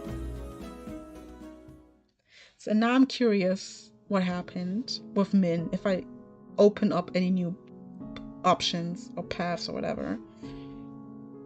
Because I didn't last time. So I'm really curious if I did it this time. Oh wow, it's getting cold. Because it's late. I can't let Min slip away so easily. They might be the most standoffish person I've met so far, but they're the only one who seemed even close to neutral on the Cenobium. My gut tells me they know more about the tower than they're letting on. By the time I make it out of the bar, they're already halfway down the street. Drawing my cloak close to ward off the chill, I hurry after them, but at this hour the Amaryllis district is full of carousing people. While Min slips through the crowd with surprising agility, I struggle to keep pace. The edge of their cloak flutters as they round the corner. Determined to at least try and catch up, I take the same turn into a dim side street. But Min is nowhere to be seen. Instinctively, I look for the telltale sign of a person's passage, fluttering fabric, or a just closed door, but I don't see anything out of the ordinary. No hiding spots either. I start to turn because that can mean only one thing. Didn't you learn your lesson earlier? That Min doubled back. I'm almost impressed there's not many people who could sneak up on me like that. They fold their arms pointedly, staring me down. I thought nearly getting eaten would teach you that being out alone at night is dangerous. Boop. And we're gonna save because I need to. We're gonna save that over here. Return. I'm not alone, am I? What about you? Gonna go with what about you? You're out alone at night. Unlike you, I can take care of myself. They glance away, eyes sweeping across the street. The gaze seem to linger on a particular building and other travelers. Okay, wait. Okay, that's a wrong option. Let's go back. That's a wrong option. Because they're supposed to blush. Not alone, am I? It's a good thing I'm not alone then, isn't it? Min looks at me in blank confusion for a moment before realization dawns. Are you always so persistent? I don't really know how to read them. They shift between aggression and hesitant without warning, and I have no idea how to tell which way they'll swing. But I can't help feeling a little thrill when pink sweeps across their cheeks. I think I have to be... It's how I stay alive. Min recovers their composure quickly, their mouths shifting into a frown. They glance away, eyes sweeping across the street. Their gaze seems to linger on a particular building, another tavern by the sign outside, before they look back at me. You've been lucky so far, but it won't last. Nobody in this city is trustworthy. Not even you? Especially not me. I've met clabs that open up more willingly than Min, but even if they don't talk about themselves much, they must have opinions about... Okay, so they are like really... Let's save it. That's Leander part.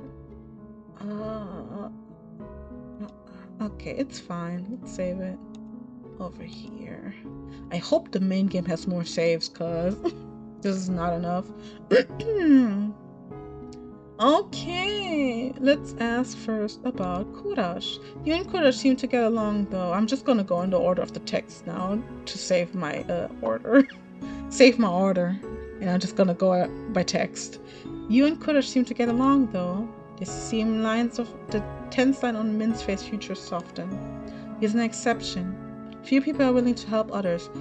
Fewer than there's any risk involved. And one of them, Kurash, is unique. I have a feeling that Min doesn't smile often, but the curve of their lips, however slight, is unmistakable. They catch themselves, the expression closing off with a near-audible snap. He's not the worst, a decent doctor, even if he asks too many questions. But nothing is really free here. You think he's running some kind of racket. What? No. The rebuttal is too fast to be anything but genuine. They have apparently annoyed to be caught being sincere. I just think there's something more to him, but I suppose that's true of most people. Okay, we're just gonna go in order. This thing is so handy. Oh my god, is the bottle already empty? There we go. I know I didn't use it that much that the bottle would be empty. Close up. There we go. Vera. How did you meet Veer? I said Vera again. It's so inclined. I need to really learn it. Min's face scrunches like they've just bitten into a rotten lemon. That perverse fleabag jumped me during fogfall, so I stabbed him and left him in the gutter where he belongs. My heart thuds hard in my chest. The voice is icy with disgust. The night air feels warm by comparison. It's only a shame it didn't stick. Suppose I just have to keep trying. Min speaks casually of murder, and I vividly remember the sight of blood seared smeared on their hands. Jesus Christ. But somehow I'm not afraid. I don't think they mean me harm. I take it your opinion hasn't changed. He fucks with people for kicks. Every sentence out of his mouth is either a crass innuendo or a conceited put-down, and whatever he's done is bad enough that the Cenobium has him on leash. There are monsters living on every other street. He's the only one who needs a muzzle before he's taken out for a walk. Belatedly, I close my mouth. Leander. Leander seems fond of you. He's an idiot, an obnoxious blowhard who can't shut up to save his life. The words are harsh, taken at face value, but it's complete odds with the flush creeping across their cheekbones. Is that all? They huff. It seemed to physically pain them to speak again. He does acceptable work. He pays on time, which is more than I can say for most, and his bloodhounds look after Lowtown. If he was capable of being quiet for more than 10 seconds at a time, he'd be almost tolerable. Tone grows almost fond, then their brows draw together as they glare at me. But I'm not one of his bloodhounds. If he told you otherwise, he was talking out of his ass as usual. He has work to offer, and sometimes I take it, that's all. Somehow I doubt that, but Min seems distinctly disinclined to say more. Ace? You don't seem to like Ace. I don't like anyone, but especially not that bloodthirsty gangster.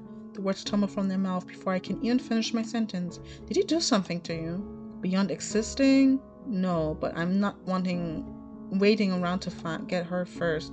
That sea spring he runs with all those smiling red-eyed people, I suppose his one saving grace is that he hasn't forced anyone to drink from it. Yet. Monsters like him don't know or care about what they have. It makes me sick. Their voice echoes down the empty street, startling me. I blink, staring at them. You really don't like monsters, do you? Min fixes me with a flat gaze, their pale eyes like chips of ice.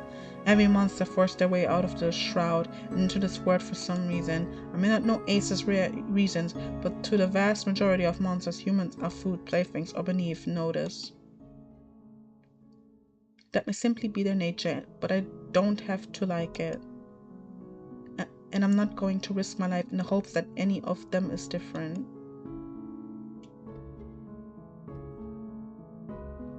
A lot of humans fear or hate monsters, but there's something different about how Min talks about them. It sounds personal. If you're going to keep asking questions, ask about something else. Doors bang open at the end of the street. Light and laughter pour out of the bar, followed by a group of giggling people in white uniforms. Cenobium students having a night out on the town. Min hesitates only for a moment before they start down the street. in the same direction as the students.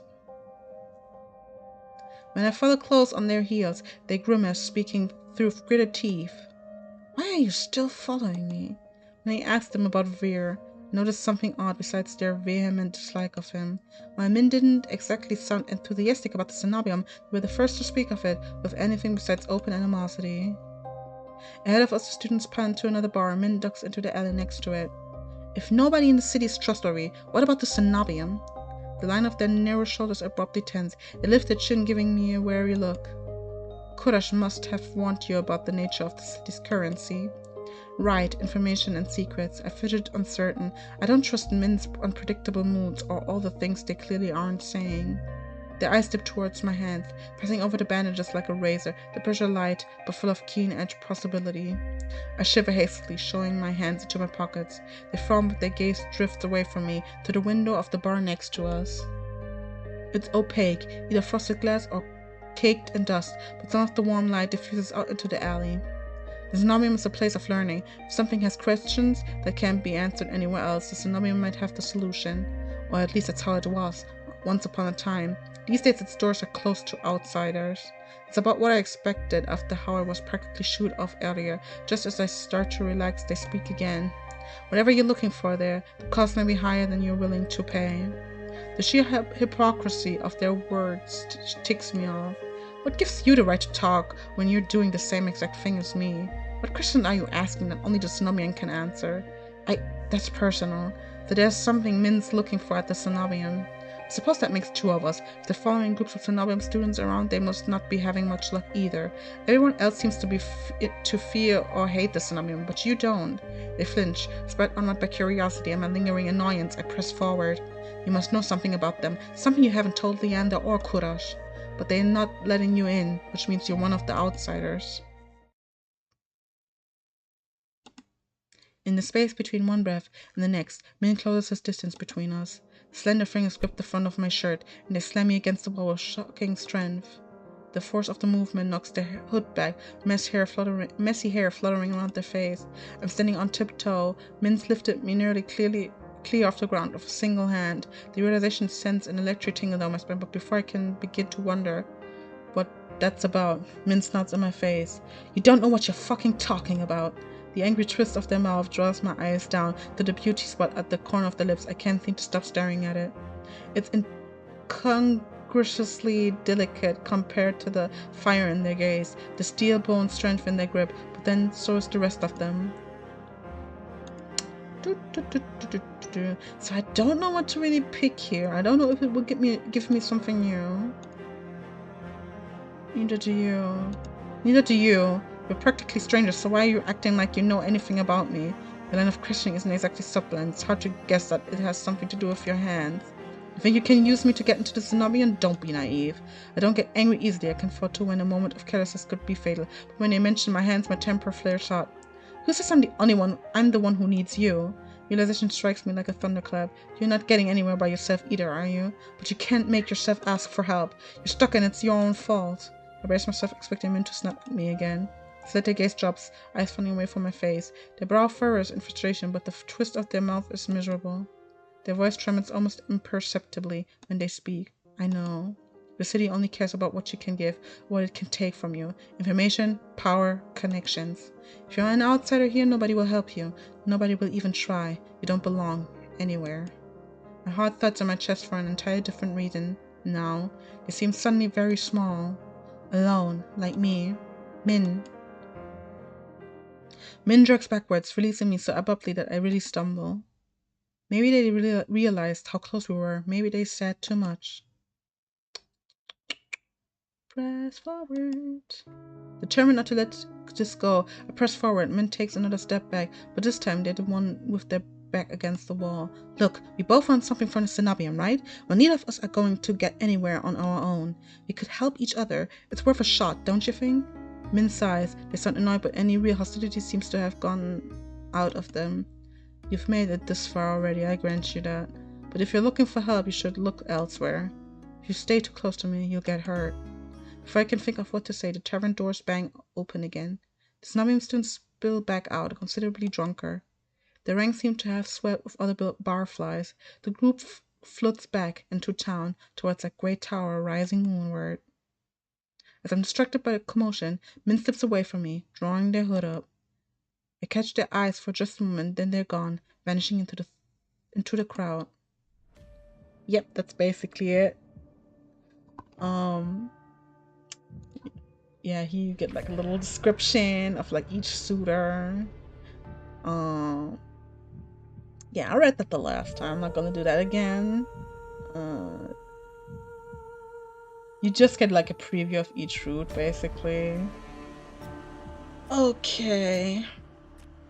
Let's go to the main menu. Yes. Then we go to continue, and then we go back, and I want to see if something else happens. What's your fucking problem?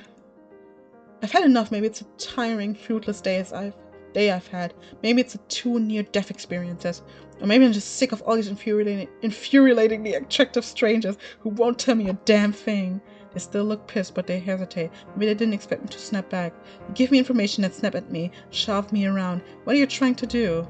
You're one to talk, stumbling around town looking for answers, trying to get there without giving anything in return. That's not how things work here, and it'll get you killed well before you figure out whatever's going on with your hands.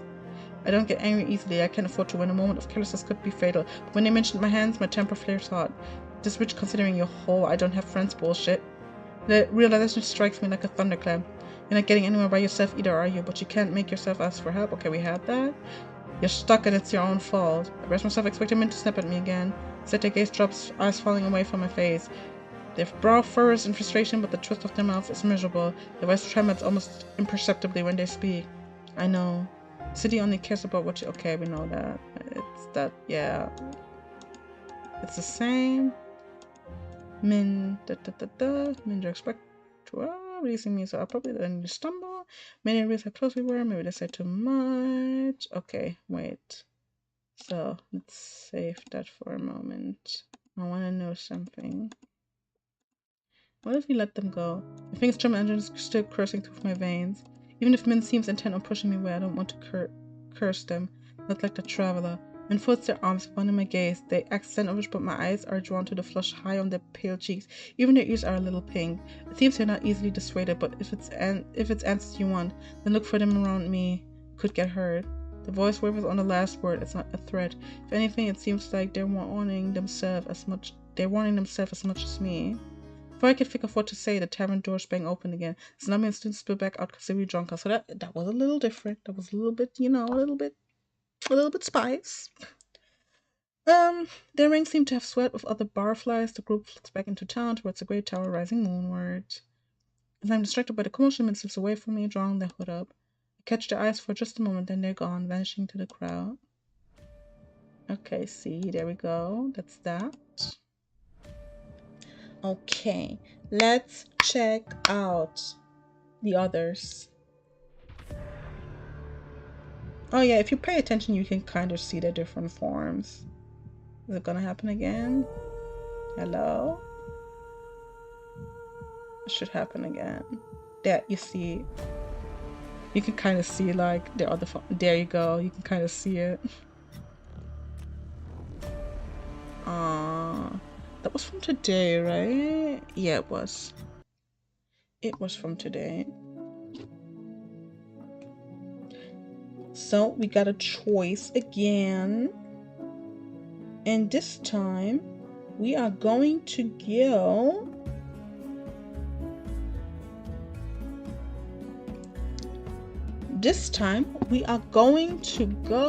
with Veer, and I'm gonna see if there's any other options. Other people I've met, only one left me with more questions than answers. Oh my god, I quickly have to pause. Let me go to my history. I quickly have to pause because I have to check something, and then I'm gonna be back. And then it continues.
Not you're thinking I fell asleep. I'm still awake. I was literally just like in the bathroom, then I was in the kitchen.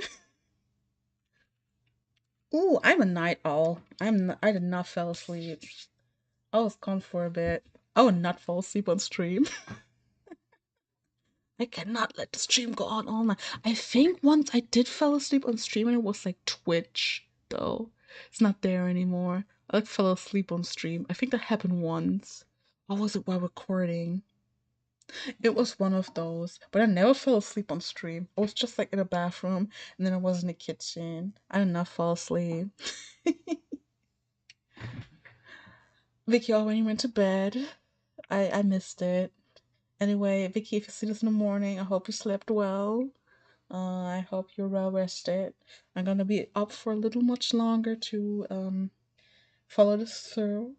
I may even look into the alchemist path because I got nowhere to go tomorrow. So it's a holiday tomorrow here. So yeah, I'm going to probably see this through. Finish this demo.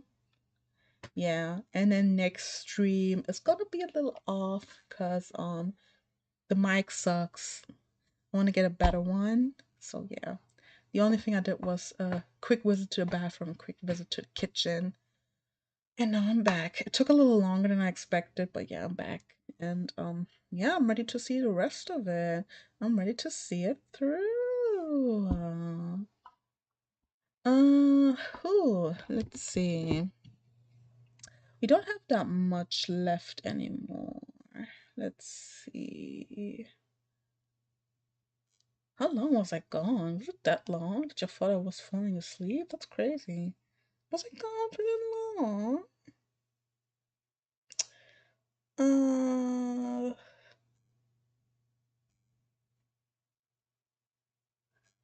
Ooh. Still got a bit to go. I want to see if I can finish exploring it all.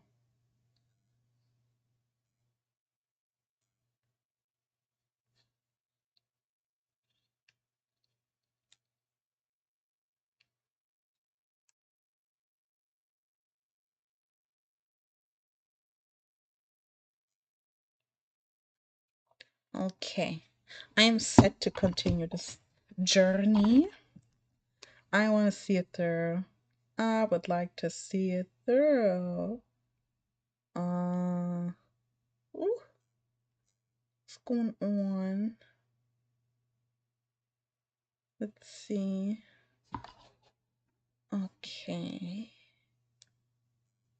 How long is the stream going? I wonder. How long is this? How long is this? Let me see. I want to know. I want to know how long it is. I want to know how long it is. Oh no, never mind. I don't know. I don't know how long this is. Either way, we're going to continue our journey. I want to see how it ends. I might even check out the alchemist path and see how that goes. Because I don't feel like I need to read everything again. Of all the people I've met, I've met only one left me with more questions than answers. Vera knows more than he's letting on. I'm certain of it. And if he's feeling as playful as he was earlier, I might be able to get information out of him. Still lingering doubt looms heavy over my decision. Can I really trust someone who lies so readily? Returning to the bar is slow work, with the heavy crowd vying for drinks. When I find Veer, he's leaning against the counter with his elbows propped on the edge and a wineglass raised to his lip. Not for the first time I catch myself staring and judging by the looks I've thrown his way. I'm not the only one, yet there's a clear ring around Veer. No one else seems bold enough to cross. One ear perks at the sound of my approach, but Veer doesn't so much as look my way even when I slide into the seat beside him. I didn't think you planned on sticking around. Free drink's a free drink, even if it tastes like rat piss. Didn't you say you wouldn't be caught dead slumming in this shithole? Veer takes a delicate sip from his glass, but his tail trashes below the bar. You've caught me red-handed. You know what? I really need I'm quickly going away screen thingy for when I'm streaming, and I quickly went away and everybody thought I'd fall asleep, but actually I just went away for a bit. I need like a screen thingy to show that I'm not there. You've caught me red-handed. He peers at me over the rim of his glass. In a low light, his eyes glitter jewel bright with amusement. However will you punish me? I figured my company's punishment enough for you. Veer's lips twitch, and he smiles despite himself. So you survived the night. Are you here for praise, or will a head pat do? Feel a muscle in my jaw flex at the cruel twist to his smile. His arrogance has made a full recovery, meaning only one thing. Veer has sobered up. So much for my plan. About that, turns out you were right. I did turn into trouble. Now I can't decide if you're an oracle, an actual threat, or just completely full of shit. Veer scoffs. Most of them would buy me a drink before insulting me. The way you jerked me around, if anyone's owned a drink, it's me. Veer felt so uncharacteristically quiet that for a moment I feel that I've actually crossed the line. Then he props the shin on his wrist. I don't think you understand how things work here. Information is a luxury. When you flung courtesy aside, I'm not following. If you valued my words, you'd taken them seriously. I gave you free advice, warned you of the danger you were in, and still you went prancing off to the sea spring. Small wonder that Solus didn't tear you to ribbons. The first impulse is to argue, but what he said doesn't sit well with me. How does he know what happened to me? I wonder if he's also connected to the sea spring already with like ice and stuff. I mean ace. Jesus Christ, I need to learn it. What Solus? How did you know I left? That's the only explanation for how he knows I left. It seems like he's like kind of like avoiding to answer it properly. I really think like I really do feel like he is already connected maybe to the sea spring, because he has also red eyes. I don't know. How did you know I left? What's Solus?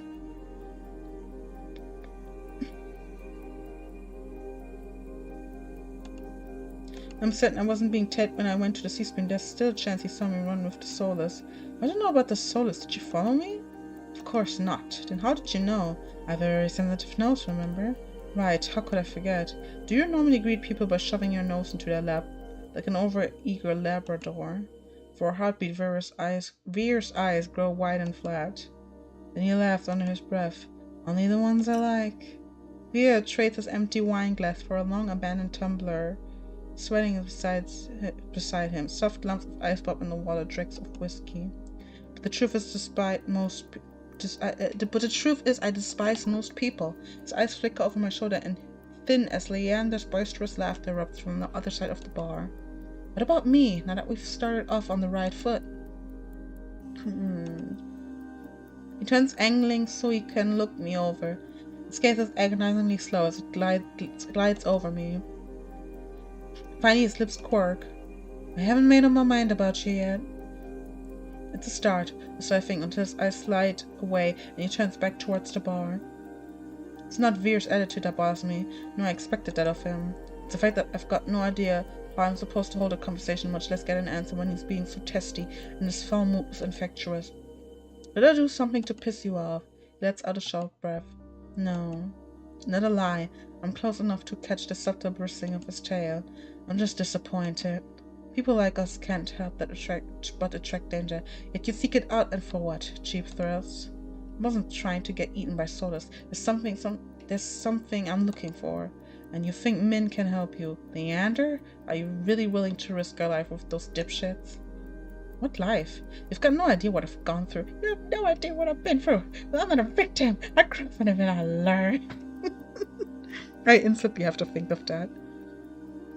Or, forget it. It's such a rise, but... Veer touches my shoulder. It's a little more than a brush, but enough to give me a pause. His eyes search mine, softer somehow than before. They couldn't even begin to understand you, but I could. Could help you if only you'd listen. How do I know I can trust you? You don't. And I'm slightly less inclined to waste your time with empty flattery, insults than those two. Is what you desire really worth risking your life for? If you knew the kind of life I've lived, you wouldn't be asking.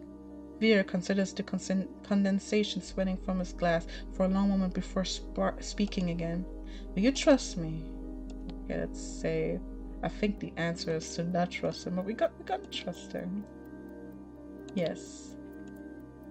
And he rewards you with a small smile. Good. Veer raises the tumbler to me and sniffs back the dregs. Once he's finished, he wipes his mouth on the back of his hand. Let's talk outside. If I have to smell Leander's skunky aftershave for much longer, I'll hurl. With that, he slips away from the bar, leaving me to follow the path of his long trailing tail with the crowd.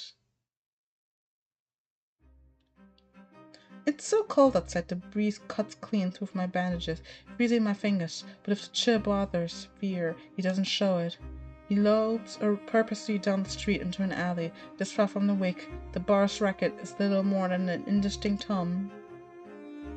The streets, as dead as the Amaryllis district, was crowded. Did Veer want privacy or no witnesses? We had questions to ask. Veer's breath mists in the dark in the cold moonlight. His shadow stretches unnaturally long over the cobblestone street. Quickly, I've got a show to attend. Havenly Lewis, as I'm sure I've mentioned. Aren't you still here for Veer? You came right on time. He looks down his nose at me, effortlessly imperious, with one hand set on his hip, and for a breath I'm reminded of the stark want that gleamed in his eyes when he touched me. If he weren't so pretty, I'd walk away. But I need answers, and I can't think of a better way than starting with the people I met earlier. If Veer doesn't prove trustworthy, maybe one of them will. First, I ask about... Okay, he doesn't like Kurash, and he doesn't really like Leander. Let's just start with Ace. Jesus Christ, I'm gonna learn it. I'd like to know more about Ace. You two seem close. Made an impression, Not surprising. He's strong, ruthless, easy on the eyes. Gives it almost as well as he takes it, even if he's awfully greedy. I would like to find out. Okay. Big. Everywhere, really. More information, please. Spill the tea. Bit simple, but you know what they say about still waters. I don't, but I'm too distracted by the change that's come over Veer to ask. It's a little blush for me. There you go, you have your Veer blushing moment. Take it in. A coy smile plays at his lips as he winds a finger around the chain dangling from his collar. I thought you didn't like most people. Ace isn't most people. He's better. Our eyes meet and Veer's tender expression curdles. The poet. He makes a tiny sound of distaste at the back of his throat. He's more trouble than he's worth. Dangerous too. Stay far away from him, and his red-eyed freaks if you value your safety or your sanity.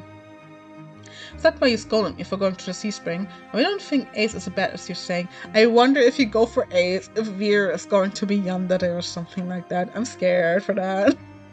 Now imagine you're going to Ace route, then Veer's like jealous. I hope that doesn't happen. I hope the best thing that happens is like the polyamorous, the threesome route or whatever, where it's all you three together at one point. Maybe it's that, or like at one point there's like a hurdle before that happens. I don't know what's going to happen. Because why warn us not to go there? Is that why you scolded me for going to the Sea Spring? We don't think Ace is as bad as you're saying. You don't know him, not like I do. Like, it's those little moments where I'm like, that could be dangerous, approaching Ace. The corner of his lips twitches. Okay, let's ask about Min. But I admit, I was surprised to see that you and Min know each other. Are you friends? Oh yes, we laugh and go shopping and have sleepovers where we braid each other's hair and kiss with a little tongue. I'm beginning to wonder if Veer's ever had friends. Let me guess, you don't like them. We're gonna eat someone if you make him jealous, then top it off with one of your fingers for making him mad.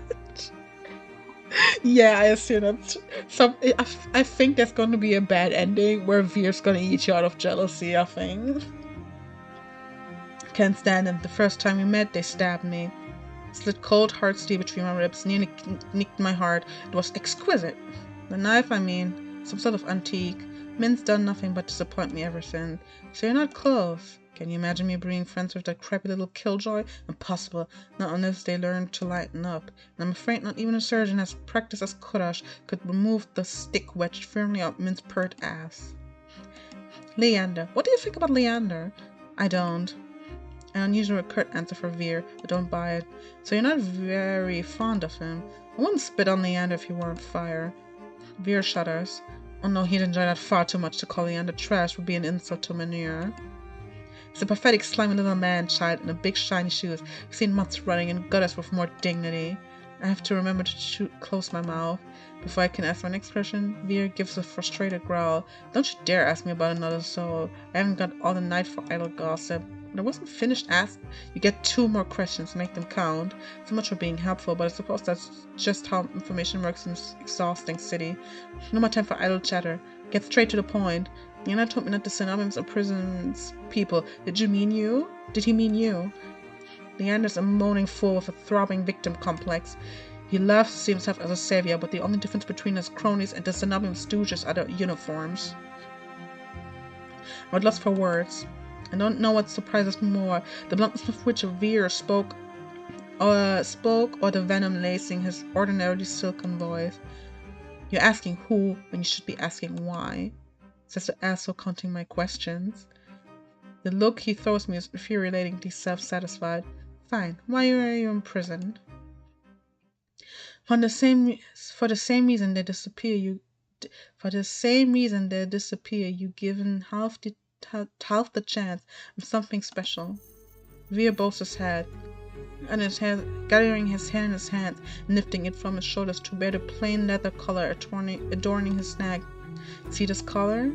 He cranes his neck, inviting me to lean closer. Looks unremarkable, doesn't it? I had assumed that Veer's collar was a personal touch. On closer glance, the thick, supple leather is molded to fit his neck snugly, but the large silver buckle seems easy enough to pry open. So I assume there's another option to take? Usually, I don't know. Touch the collar. Reach forward to touch the collar, but Veer's hand lashes out, long slender fingers wrapped around my wrist, exerting yet enough pressure to hint at how easily he could snap my bones. Shh, don't you know better than to touch without asking? He tugs like a scolding teacher, but an impish smile grazes his lips. Okay, I want to save that. Oh my god, so many saves. Let me follow the date. Okay, that's it. And then we're gonna go over here. Okay. Can I please? Oh, eyes meet his tin with amusement. No, you may look, but don't touch. He lets go of my arm. I smoothed out my bandages more to get a grip than anything else. Can't lose my composure again. And now I fully expected Veer to begin walking away, but the fact that he's still here suggests that he either forgot about his warnings, or he was never counting my questions to begin with. Are you saying that's what'll happen if the Cenobim fans are different? I'd be collared. Doubtful. They keep me around because I'm the best at what I do. Really, I'm just not screaming. And what exactly do you do well? Killing. He says it so carelessly, without hesitation. As long as I wear this collar, I'm made to hunt the Cenobim's dizzying array of enemies, monsters, soulless, noisy dissidents who grow overbold. I'm bound by their will until the day I die. That's awful. Veer murmurs in agreement. It is, isn't it? And that's all you're getting from me. I really must leave now. I'll be late. That's it? Why'd you bring me here if you weren't going to explain anything? He has the nerve to laugh. Isn't that obvious? I wanted to lure you out here alone so I could eat you. You're lying again. You're asking for far too many questions for someone hiding so much. That's different, isn't it? He sneers and reflexively I shove my hands deep into my cloak. What makes you think I'm hiding anything? Oh, I don't know. Maybe it's a tough act, or the way you tense up at the slightest provocation. More likely it's the bandages, not exactly subtle, I'll be going unless you're willing to share some morsels with me. It's a biting edge to his playful tone. I can't tell you anything. Wrong, you can start with what you are. Take a step backward, but... No, never mind. It's the same as last time. I back hits a wall as Veer follows me in lockstep. I turn only to find his left hand resting on the wall beside my head, caging me in. Veer reaches for me, his fingers curl around my chin and lift, forcing me to meet his lidded gaze. Would you believe me if I said that the eyes are the window to the soul? My eyelid twitches. Cliche, I know, but let me tell you a little secret. Veer leans in his lashes tickle my cheek, and the warm, faintly spiced scent of his hair drowns out the stench of greasy cooking fires and chimney smoke. There's nothing you can hide from me. His voice is so low, so supple, I could slip into it. The betrayal, the loss of hope, the sheer desperation that drives you still to search and search to no end. I could give you something new to live for. Swallow thickly. How could he possibly know? This must be some kind of trick. But for once, Veer isn't smiling. All that suffering has made your soul so irresistible. His piercing eyes pin me to the spot. The look on his face makes my blood run cold. I've seen it before.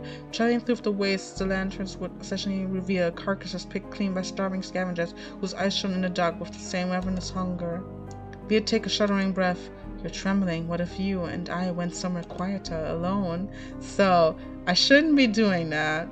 But I want to see if a new option popped up. So I'm going to be stupid. Surrender. I'm sick of running, of hurting, of suffering. Surrendering completely is the easiest thing I've ever done. Yeah, we gotta die. Before I can finish, Veer hushes me. A glove thump runs across my lips, bringing the taste of leather when it dips into my mouth. He bends closer and closer. Through the gauzy veil of his hair, I see shadows spread in worlds of smoke. Eddies of darkness spilling off the walls and blooming into blood out of the moon. Sensation feeds with the light, leaving me numb to everything except the sudden pressure of a hand tightening around my throat. Something snaps and the bitter tang of copper floods my mouth. Veer's lips crush mine as he swallows the reedy thread of my final breath. This time death comes swiftly and permanently. The end. Okay, it's still the same. Yep. Yep, it's still the same. That's still the same.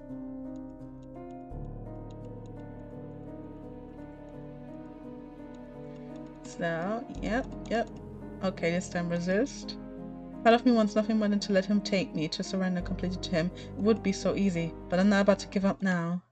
You're late. The ludist. Veer blinks. His voice comes out of soft and breathy. Shame. He eases back, and for what feels like the first time since he cornered me, I breathe. But my relief is short-lived. Nimble fingers trail down my jaw before closing around my throat. The touch is feather light and teasing, but my pulse still leaves. One last thing, Shandy, spoken so softly that the pounding of my heart nearly drowns out his words. Call me a duck again and I break you, understood? His lips curve, but there's no humor in his voice. Yes. Good. As soon as Veer reaches me, I sink against the alley wall to catch my breath. He looks down on me, his expression distinctly smug. Let's get one thing straight. I ate a monster 3 times her size for breakfast, 2 actually. The first tasted dreadful, like a fisherman's old ashtray, but that's beside the point. You and I may be alike, but don't ever forget what I am, or what I do best. He flashes me a dazzling smile. Shandy? Anyone seen Shandy? Leander's voice echoes from the direction of the wick. I rip around. I need to call back before remembering Veer's apparent distaste for Leander. I glance back at Veer. Only he's gone, vanished into the dark. I'm left in the deserted alley, trembling with a delirious mixture of exhaustion and excitement. Fuck. I let out a long, shaky exhale that condenses in the freezing air. Only once, my racing heartbeat slows, do I make my way back towards the wake, guided by the distant sound of Leander's voice. Don't threaten me with a good time. I know if you played it. Veer's Route, you're gonna have the time of your life with all the deaths. I bet it has the most deaths in the game.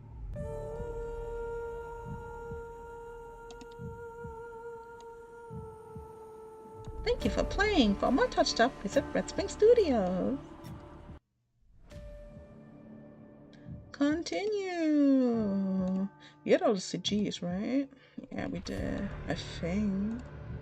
Okay, continue. And then go to that one again.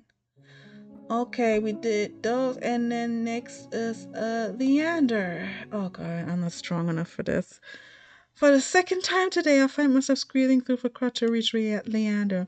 As soon as he sees me, his easy smile fades. Are you alright, Shandy? I'm not used to someone looking at me with such earnest concern. I've been through worse today. On the sound of it, you've had quite a day. How are you holding up?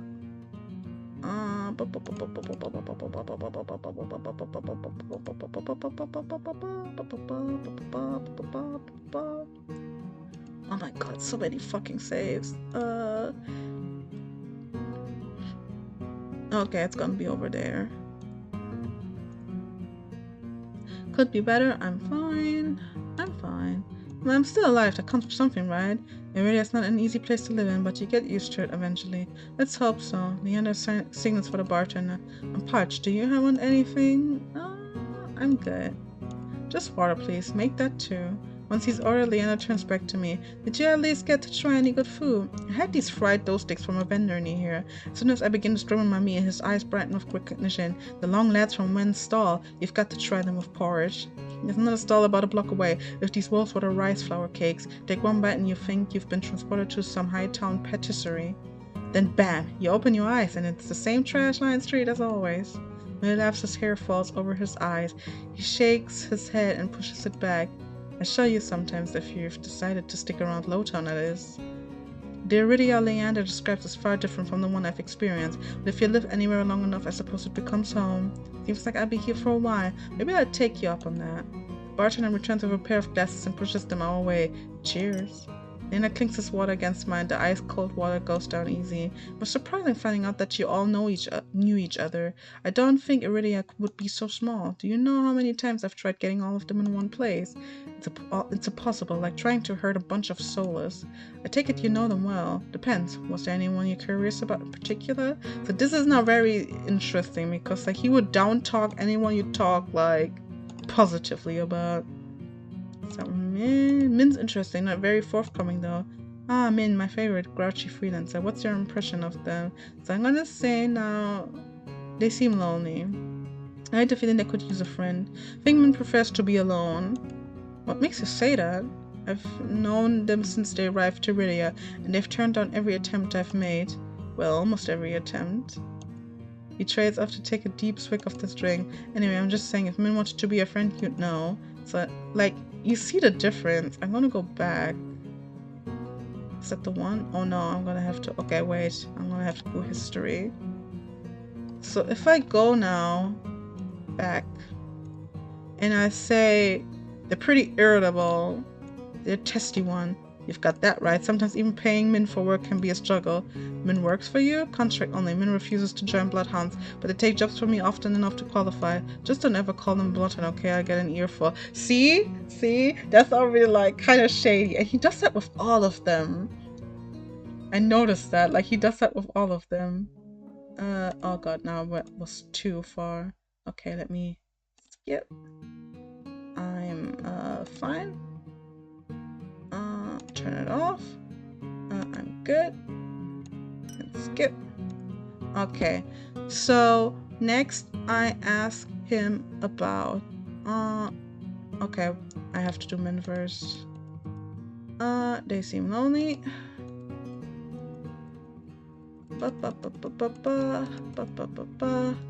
Okay, let's save that one before I make a mistake again. That's that one.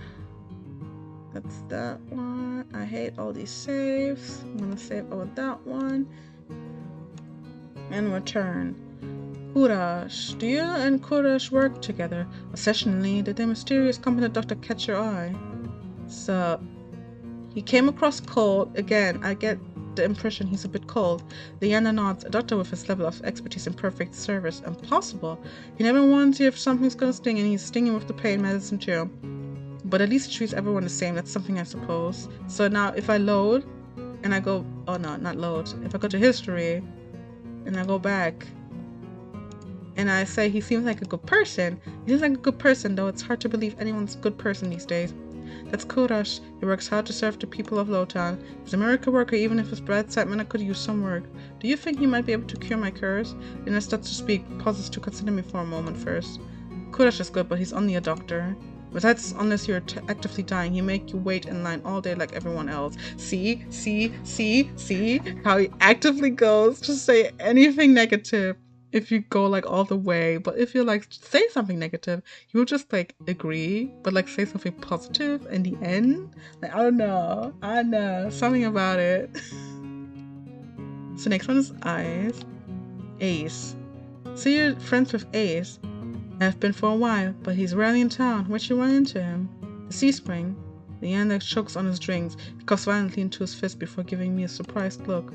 You went all the way out there. How do you treat you? Wait, did I? Wait, go back to my history. Did I pick the correct one for...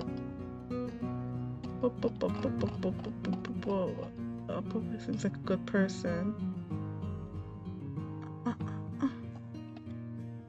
Okay, never mind. We can pick that. Close. You went all the way out there. How did he treat you? So at first we picked like he was intimidating. Intimidating, to be honest. Don't let it get to you. Ace does well in Iridia because he knows how to scare people.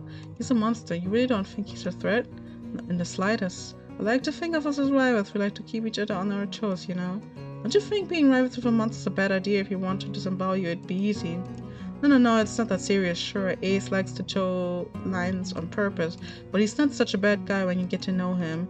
The assassin takes a swig from his glass. So if I got the history... He seems to be doing the exact opposite depending on what you say. He was up front.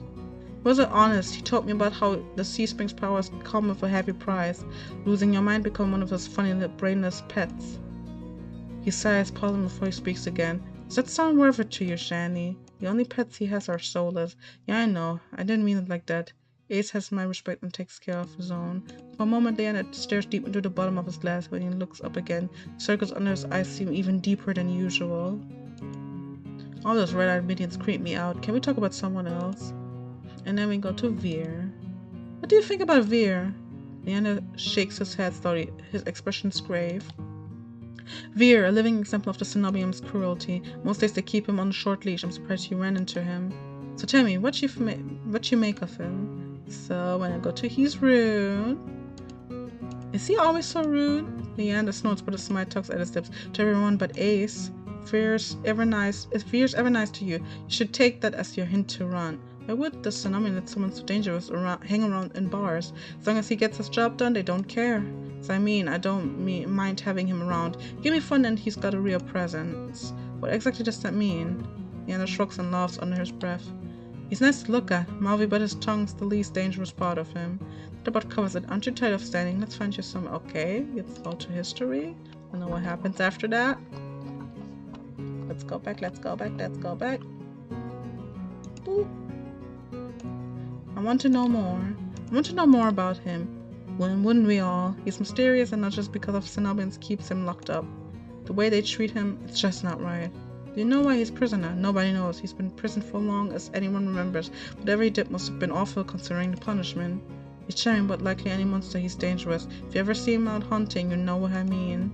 Leander swirls his glass, chiseling his neck square carefully. Don't fall for his looks. He ripped your throat out for fun. I mean, he did.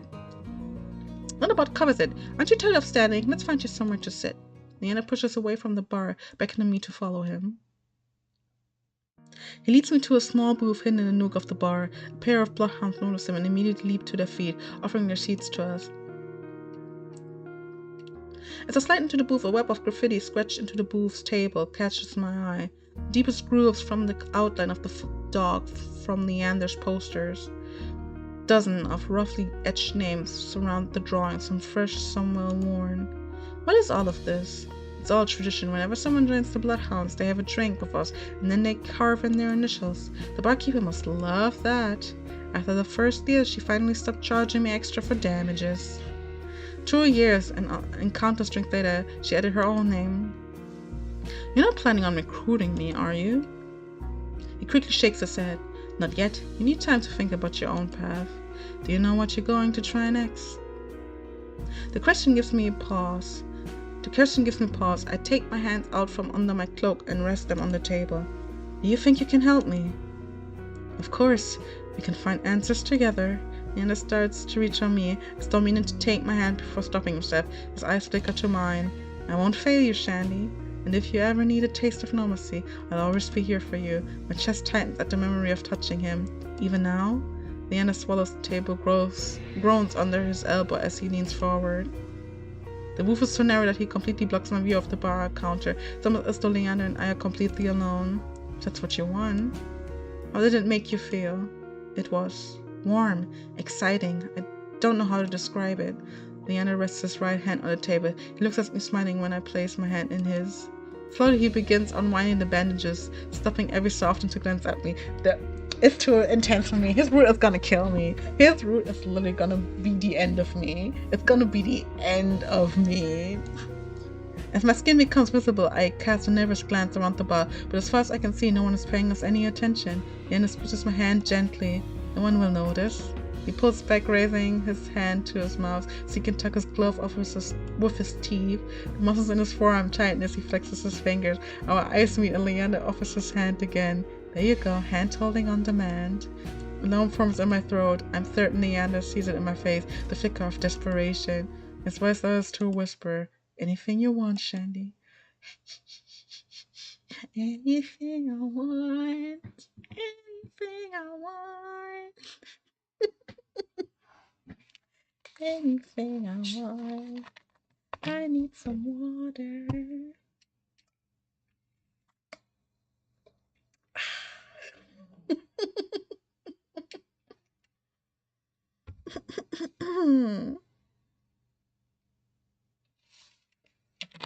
Anything I want. Anything I want. Anything I want. Anything I want. I mean, if it's really my choice. If it's really my choice. I'm touching the booba. If it's my choice. If it's my choice. I'm touching his chest. If it was my choice. If I could pick really, for real. That's just me.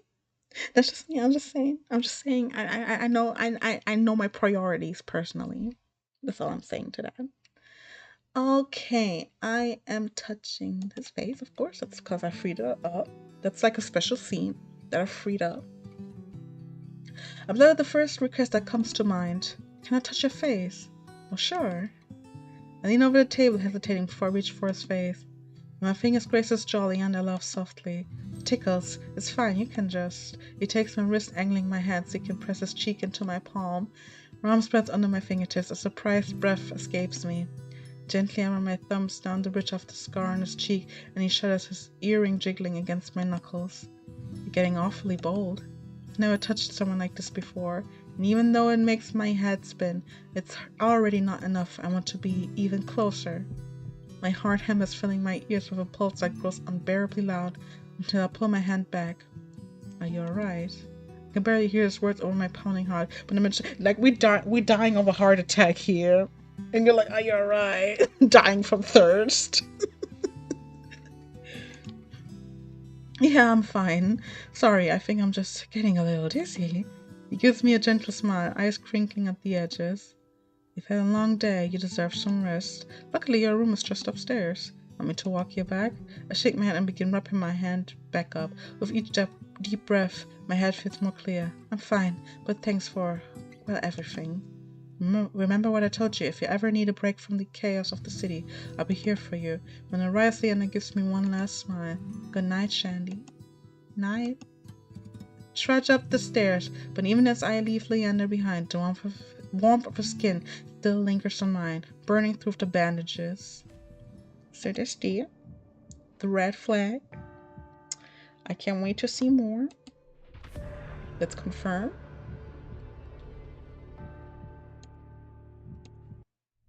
Okay.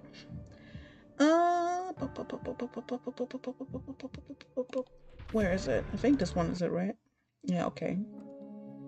So that leaves us with two more, Ace and Kuras. Oh wait, okay, no wait. Last one did that. Okay. Eeny, meeny, miny, mo. Get your taco by the toe. If you had to let him go. Eeny, meeny, miny, mo. Okay, Kuras.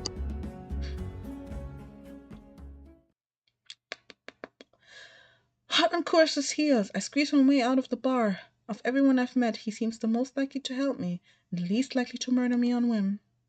Earlier this morning he said I could go to the clinic for help whenever I needed it, trying to see if that promise was actually worth anything. I breathe a sigh of relief once I'm free of the crowded bar. Kurash, hearing me, turn my way.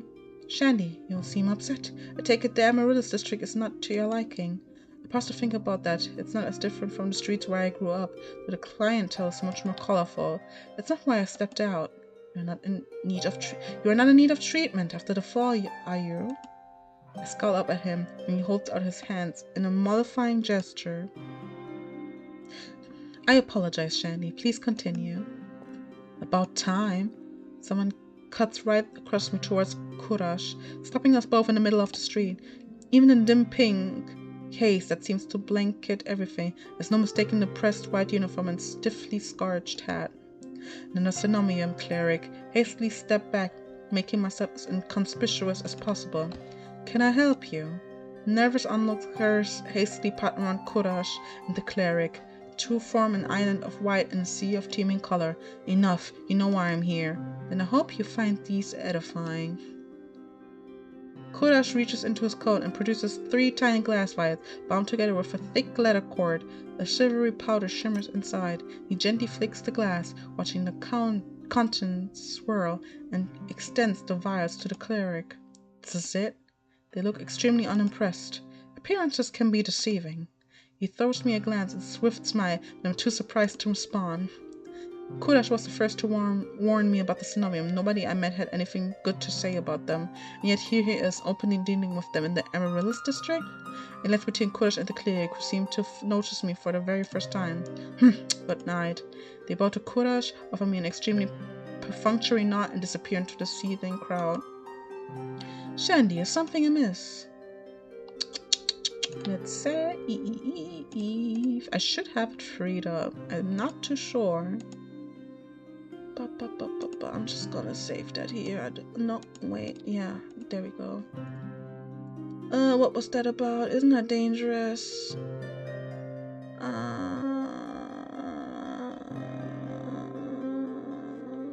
Isn't that dangerous? Conversation is hardly dangerous. You know what I mean. You were the one who warned me about the Synomium. Shh, be calm.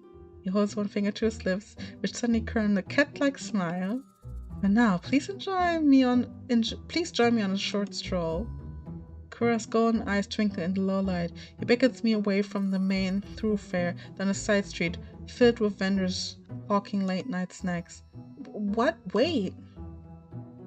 Now powerfully curious in spite of myself, I hurry after Kurash. Each of his long, graceful strides is easily 2 of mine. I catch a glimpse of his gleaming white coat as peering around the corner of the street. The moment I catch up, the delicious scent of the freshly baked goods flip my nose. My stomach gives a loud rumble. 1 honey pistachio cookie, please. Coming right up, without breaking his swift pace, Kurash plucks the sticky confection out of the merchant's hand and offers it to me. The heavenly smell makes my stomach rumble once more. I take a bite without hesitation. Kurash watches me with an indulgent smile, and I notice he hasn't gotten anything for himself. You're not hungry? You need not concern yourself with me, He stops mid-sentence, his eyes darting back the way we came. The hair stick up on the back of my neck. I turn just enough to peek over my shoulder, hoping I don't look too suspicious. Sure enough, it's the same cleric who waylaid us in the street, now wearing a thunderously angry expression. Uh-oh. Well, disappointment can be a learning experience. Glimmers of realization dawn over me as I stare up at him. What exactly was in those vials? Perhaps a rare and potent alchemical catalyst, or some stale fish skin. The two do resemble one another, and it can be hard to tell them apart. I love it. He's such a little troll. I love him. Is he serious? I chance another glance at the cleric, who is now trying to elbow their way between the food stalls. A few people make way, but most don't even notice their efforts. The street is far too crowded with hungry patrons. Shall we? Without even waiting for a response from me, he glides swiftly into the crowd once more. You're messing with them. You're messing with a Synomium cleric? Such impolite behavior. I'm astounded you would even suggest it. Such a troll. It's impossible. He is such a troll. Kurash! I must still look incredulous because his smile softens a little. He lifts his hand as if to pat my shoulder and then stops himself. As I said, you have nothing to fear. He ducks into what looks like an abandoned doorway, but opens into a small, covered market. The stalls here are full of more spices than I knew existed. Even taking a short breath makes me sneeze. Kurash slows his pace, occasionally pausing to examine the insistent hawker's wares. Wait. He looks up from a display of livid red leaves, each as long as my forearm. He said I have nothing to fear, but everyone in Iridia seems wary of the Cenobium. People fear the obvious trappings of power, wealth, force, or a hideously ostentatious tower. For my part, I find such trappings merely disappointing. The Cenobium once had great potential. They squandered it decades ago in the pursuit of trinkets, pleasure, and petty tyranny. Their narrow, prosaic interests have rendered them blind to all else that moves. I think that's the most I've ever heard Kurash say on any topic. You sound like you know them well. Kurash lets out a long, low sigh. You miss little Shandy. Familiarity breeds contempt, and I am more familiar with the Cenobium's crude methods than I would like. Now I'm getting somewhere, something beyond vague warnings or swift deflections. I decide to press the point while I have the chance. Familiar how? Kurash stops right in front of a display of pickled fruits, and I nearly run into his back. He steps aside at the last moment. His arm rests gently but firmly on my waist. I tense, but he's careful to avoid my bandaged hand. Our pursuers refuse to take no for an answer. Then again, I thought we'd lost them in the crowd. I crane my neck to look for the cleric, but Kurash shakes his head. This way. The next street over seems to be home to the high-end brothels. It's full of steep stairways and shadowy passages, perfect for discreet trysts or losing a persistent tail. Pink curtains and painted facades sprawl around me like a giant, colorful warren. It only takes a few more twists and turns down blind alleys and narrow walkways before I'm completely turned around. Kurash, however, seems to be following some map in his own mind. He takes each turn with swift confidence, guiding me with the occasional notch. The gaps between teetering buildings can hardly be called alleys, so narrow we have to pass through single file. Just a little further.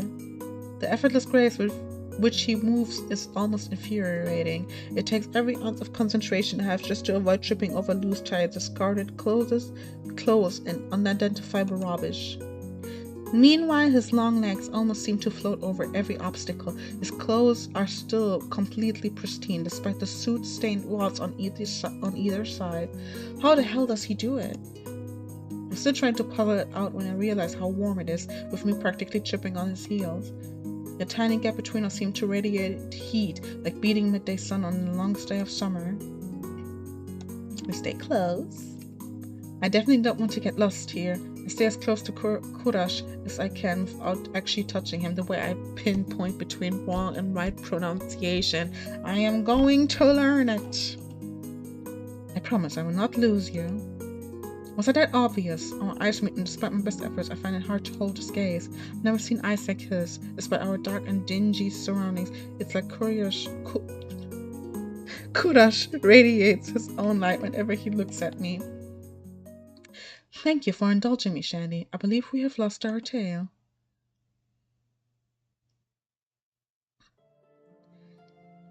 It's much quieter on the edges of the Amaryllis district, and the deeds in the shadow look shadier.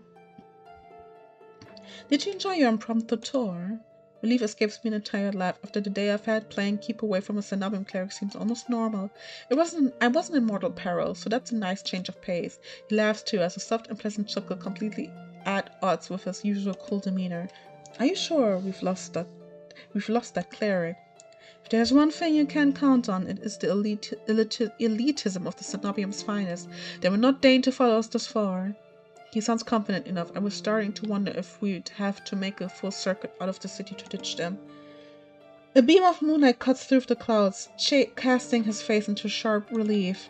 However, I should escort you back to your lodgings. It would be unwise to let you go alone. What about you? Are you staying at the Wet Wick? Of course not. Then you're going back to your clinic alone. You just said that was a bad idea. He pauses, stares at me, then his expression relaxes into a gentle smile. Fear not, Shandy. Only the most desperate or foolish would dare lay a hand on me. It sounds insane after 2 near-death soulless encounters, but part of me believes him. Oh wow, I need to moisturize my throat. I'm like barely... Oh my god, I need to drink something. One moment.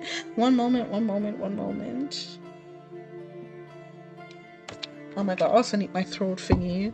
Let me take care of that.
Oh, this is so much better. Oh my god, me pressing a button again.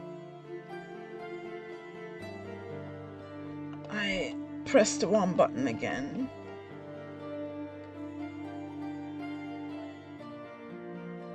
There we go. It sounds insane after 2 near-death soulless encounters, but part of me believes him. The few people who are still out huddle beneath street lamps and in doorways, desperate to be as close to safety as possible. Kudosh, on the other hand, looks more relaxed than I've ever seen him. He's strolling down the middle of the street, bold as if it were broad daylight. Even walking alongside him makes me feel more secure, warmer both inside and out. I hang on to that faint spark of hope and screw up my courage. Did you mean it this morning when you said I could come back to you for help? Every word. All his earlier mirth vanishes, replaced by calm focus. I don't know what to say to that. I almost expected this offer to be a courtesy, an easy way to get me out the door. The fact that he meant it. Why do you ask? I believe I have already made my intention to help you quite clear. His eyes flicked briefly to my arm, the one that he miraculously reattached when he found me. I can almost imagine him counting the neat stitches. I just wanted to make certain I'm still figuring out who's trustworthy and who's trouble. I see. It really does tend to attract extreme individuals, including you. Ah, Shandy, I decided to incriminate myself in your eyes. I can recognize a smooth affection when I hear one, though if he won't talk more about himself, maybe he'll tell me about someone else. I decided to ask about...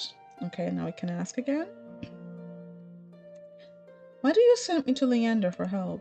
Few know already are better than Leander. The company he keeps can be questionable, but I had confidence in him. Yeah, his bloodhounds seem rough around the edges. Leander has always preferred the company of those like him. Survivors of Bloodhound's harsh realities. You must have noticed how they flocked to him. I nod. He seemed to know every single person in the Red Wig. And that's a good thing? Leander's close peers trust him with their lives. I would say that counts for something. Veer. What do you know about Veer?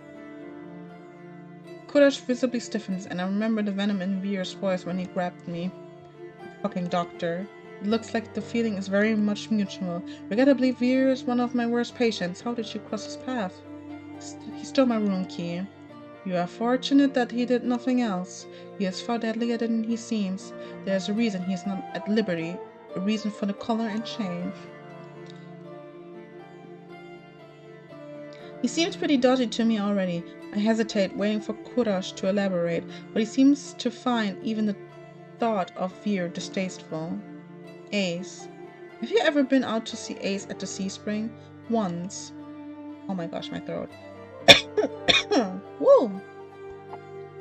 Only once. Seems like...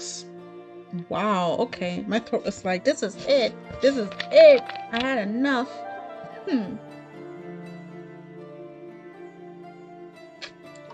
Ugh, we almost done.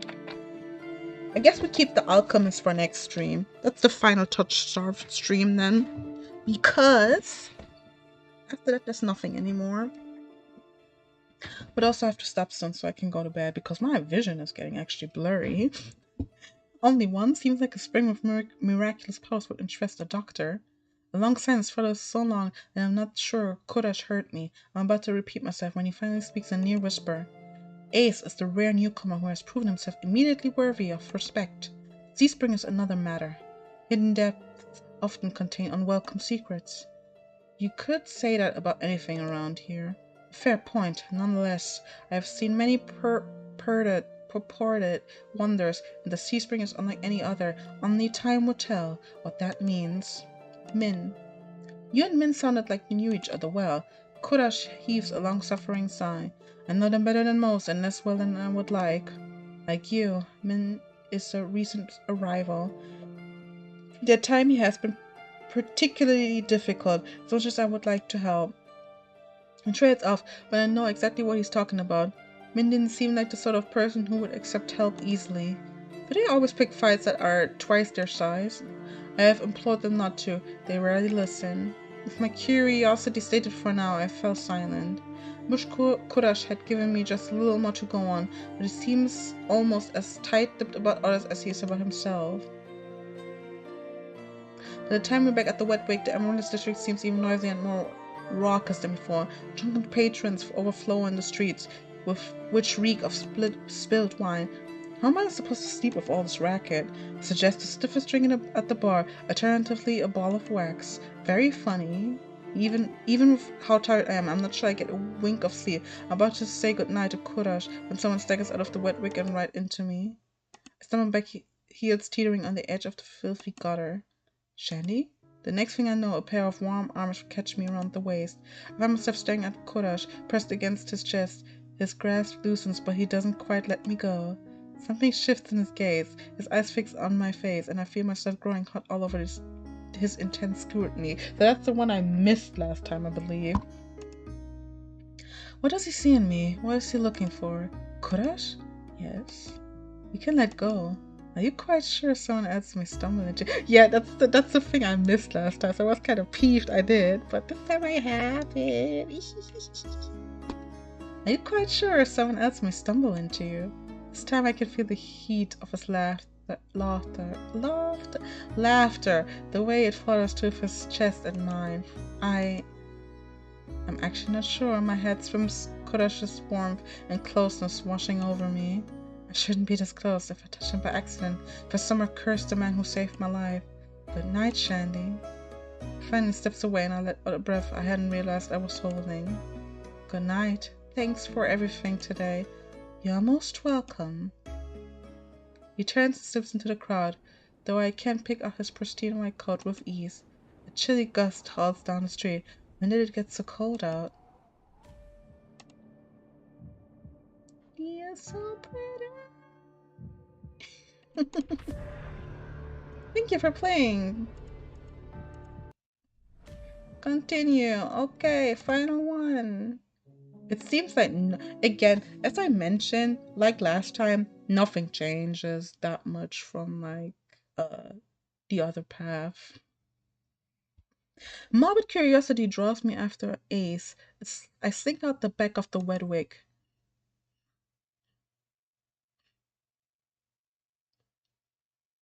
The alley's dead silent, not really what I expected from a fight. A dull crunch reaches my ears, then a thud. I peer around the corner of the building, careful to keep hidden. Dark glistening red spreads the ground, spidering through the seams of cobblestones. It guides my eye to a collapsed body across from me. Once so violent, the roughneck is now little more than a sack of crumpled flesh blotted with mud. Ace exhales his breath misting against the cold air, blood flecks his knuckles as he looms over the motionless body, his feet on either side of it. Fear spreads like ice in my bones. Moments ago he was joking and friendly with the others, but now... Ace's crimson eyes find me in the dark. Not running, Sparrow? Wearily I rise to my feet, moonlight illuminating my face. I thought I was out of sight. Got eyes in the back of my head. Ace steps off the roughneck. My eyes stay locked on the body. It's wet with layers of blood and grime, completely still. He's alive. Are you sure? Calling me a killer or a liar? I think you get a better result if you call him a liar, which is funny. Liar. Liar, which I guess is both. In that case, he's dead. Squint and he smirks back. Don't believe me? To be honest, it's hard to believe anything coming out of your mouth. I'm a liar after all. His bloodied knuckles catch his attention. He tries to rub them clean but ends up smearing the blood around more. I keep making bad impressions on you. I didn't know you cared about my opinion. Just prefer you didn't piss yourself when we talk.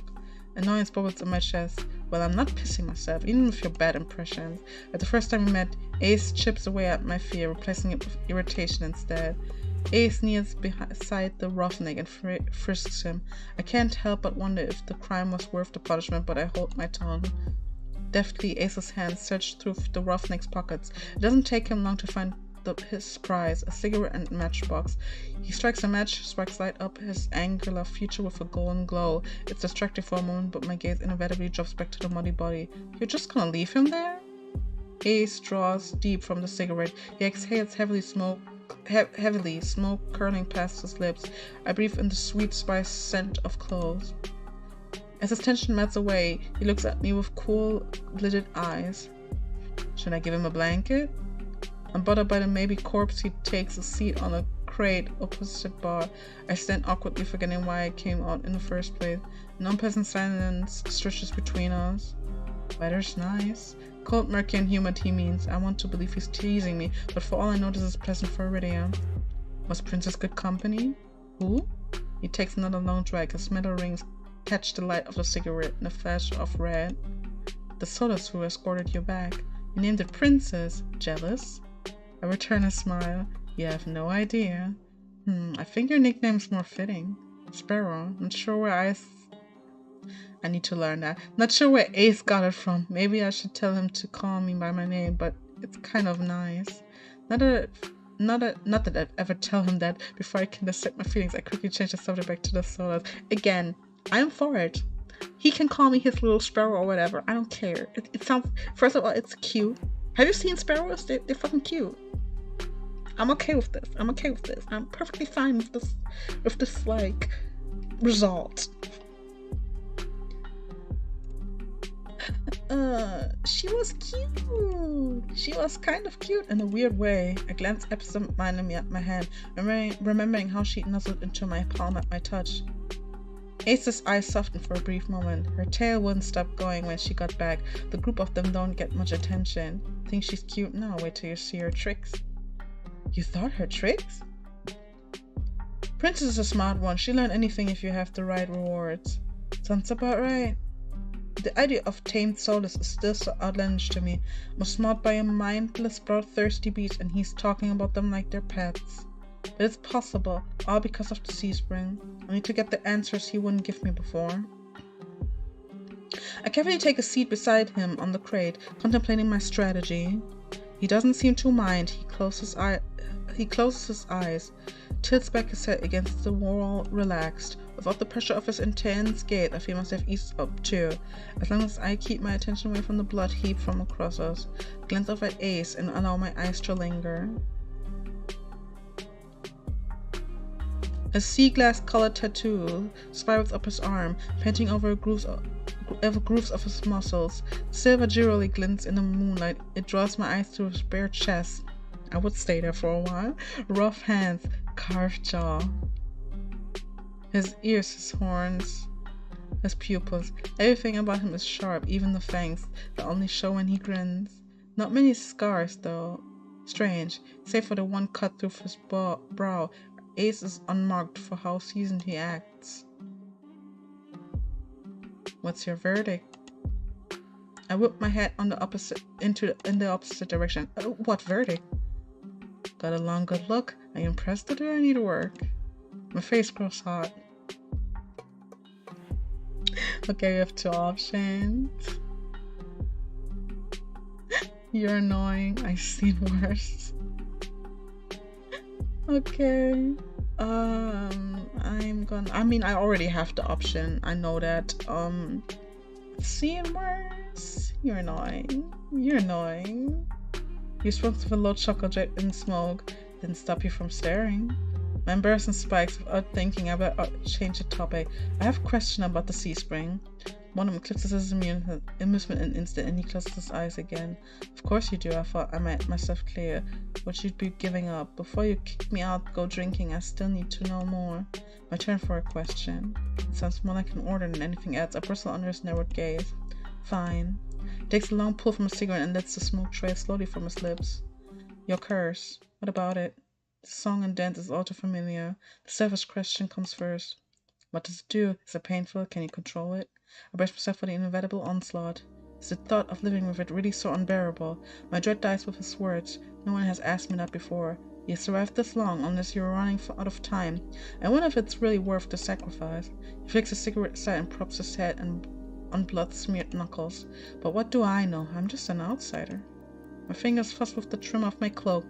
Ordinarily I'd feel annoyed, but now my chest feels tight. You could have sold me if you were less honest. You're a shit salesman. Thought I was a liar. I changed my mind.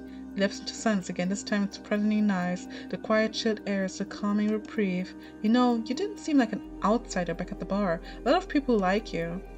Ace raises a brow at me. I start by asking about... I was surprised to see that you and Veer are close. Blessing and a curse. From what I've gathered, most people think he's, I don't know, an asshole? And Water's red? I wait for him to elaborate or add his thoughts, but he doesn't. So what do you like about him?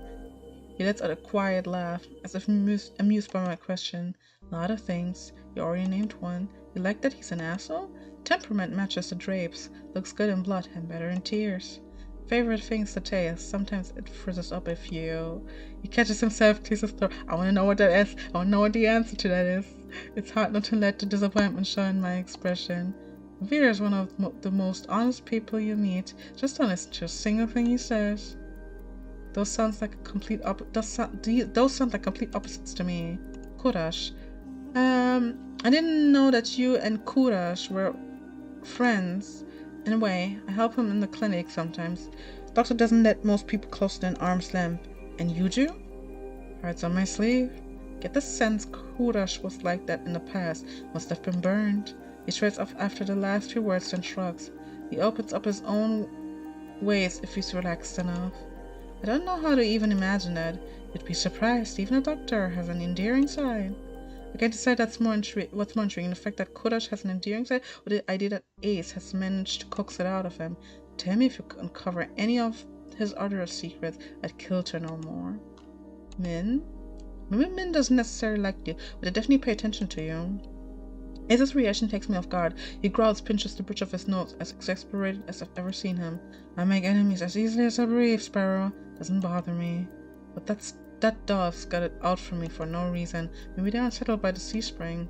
It's not about that. Goes without saying that they've got some issues. Don't think they understand that you catch more flies with honey than vinegar. Honey has left a bad taste in my mouth in the past. I could be the same for them. At least you're capable of conversation.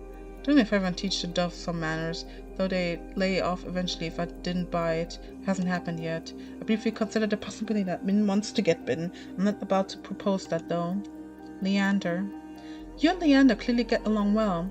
You like Leander? Doesn't everyone? He's helped me a lot since I arrived in Meridia. He even got me a free room at the Wet Wig. His charm has gotten him far, but for a leader, he sure likes it when others take control. I would like to see that too. I think that's gonna be a lot about him being submissive and stuff. Like he's got that streak.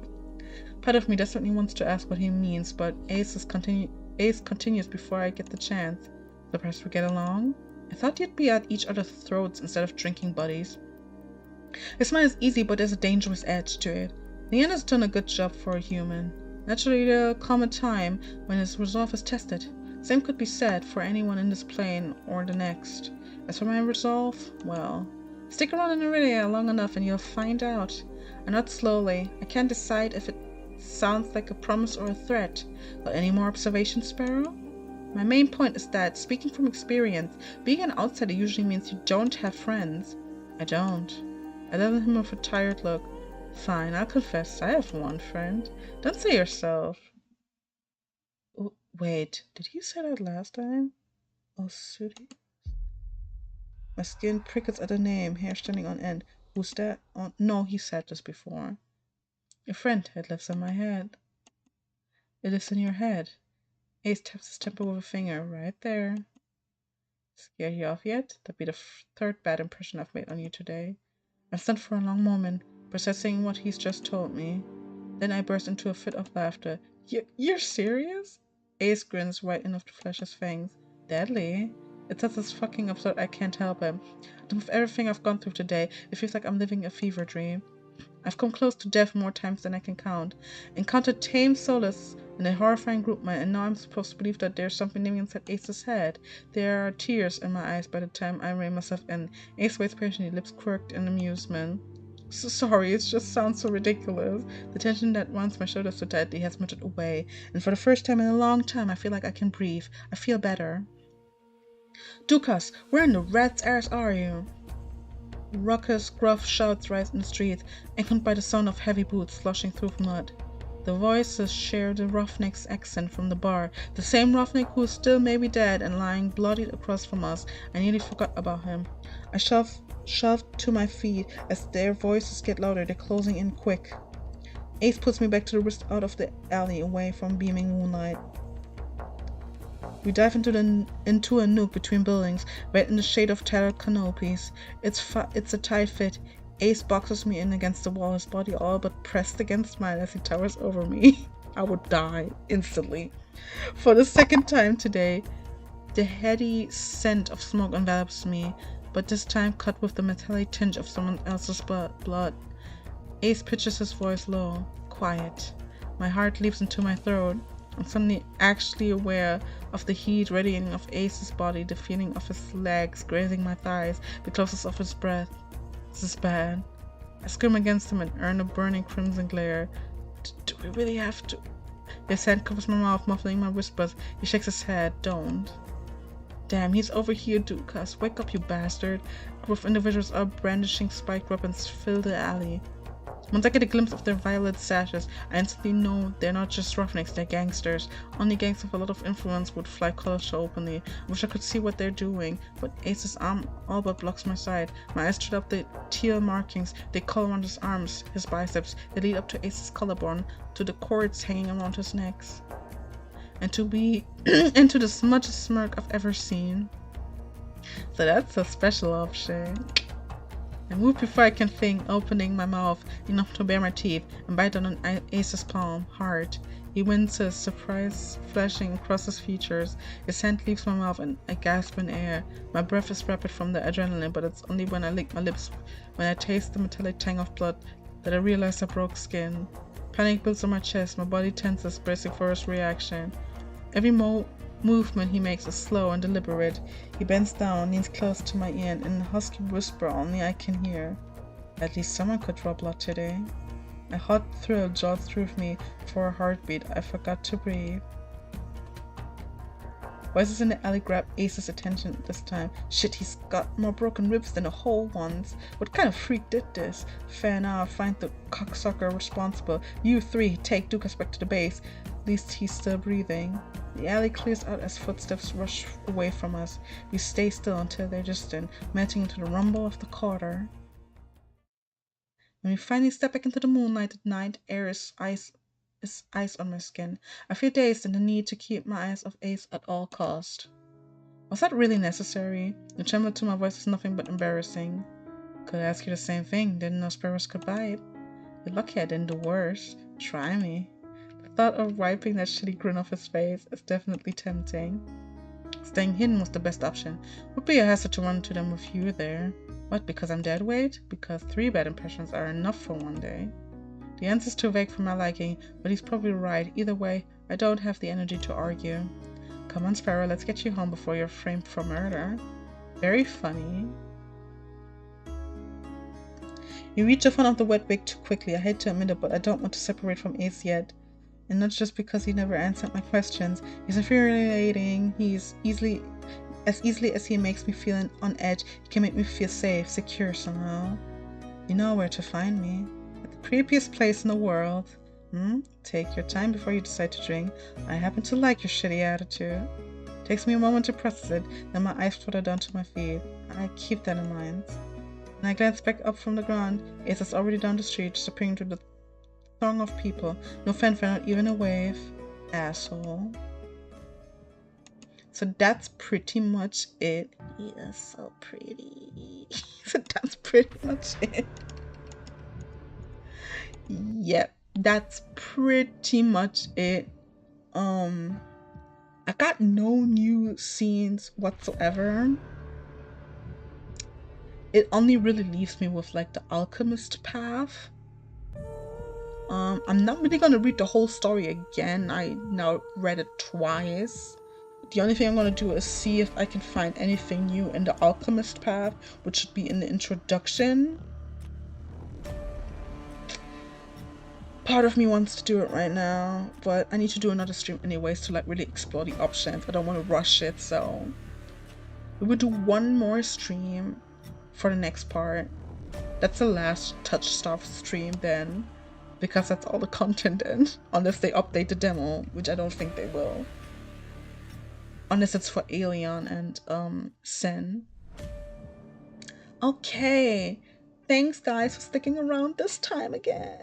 So nice. I actually looked at the views and like it did quite well, which I'm like, I made so many mistakes while reading and stuff, and I was just like surprised people actually watched it or something. I think most people just checked it out because like there's not that many like videos of it. That's what I'm assuming. I was surprised it actually did that well. I'm so even surprised people found it, like. But yeah, this is me just going over it again. Again, next stream is just gonna be me going through options, right? That's all I'm really going to do. There's not that much to do anymore besides go through options, see, you know,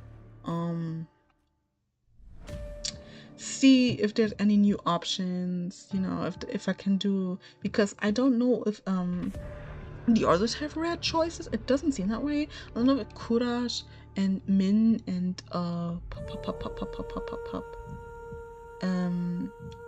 I have Leanders, I have Aces. Yeah, it's only really Kurash, Min, and no, I have Leanders. Kurash, Min, and Veer. I don't know if they have rare choices or not. It doesn't seem that way, or I'm choosing the wrong options. Either way, next stream I'm gonna try again.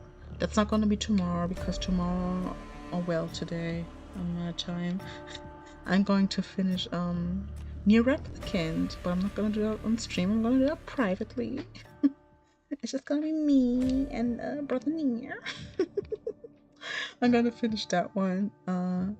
So tomorrow I probably won't stream. I'm gonna see about it. Maybe I will, because it's gonna be like a short stream, to be honest, if I do one tomorrow. Anyways, I will schedule one, and then we'll see if I do one tomorrow, if I do it like the day after. We shall see. I will decide it then, because there's honestly not that much left anymore. And then it's basically just, we're pretty much done with the demo. That's it then. And then it's just a painful wait until the game actually releases. So yeah, there's gonna be one more part and that's it from me. Anyway, for today, that's it for me. Again, thanks for sticking around, guys. It was fun. I hope you liked it a little, seeing me like just fall over my keyboard when Leander pops up and completely freaking out. Or like me thirsting over Kurash to no end, or Ace, or whatever. This game is gonna be the death of me when it's out. I'm really curious if they're gonna put Elian and Sen in the demo. If they do, I'm gonna do a stream again for that. Like, definitely. If they update anything, I'm gonna do a stream for that. But yeah, once Touchstarved is done, I might take break from streaming again until I got like a better mic, because this one is actually really like, it's not just like it's lack of quality, but my mic is like actually dying. But that doesn't mean my channel dies, because like I've got like a bunch of videos coming up, a bunch of, so many. I got quite a few videos coming up, like, oof.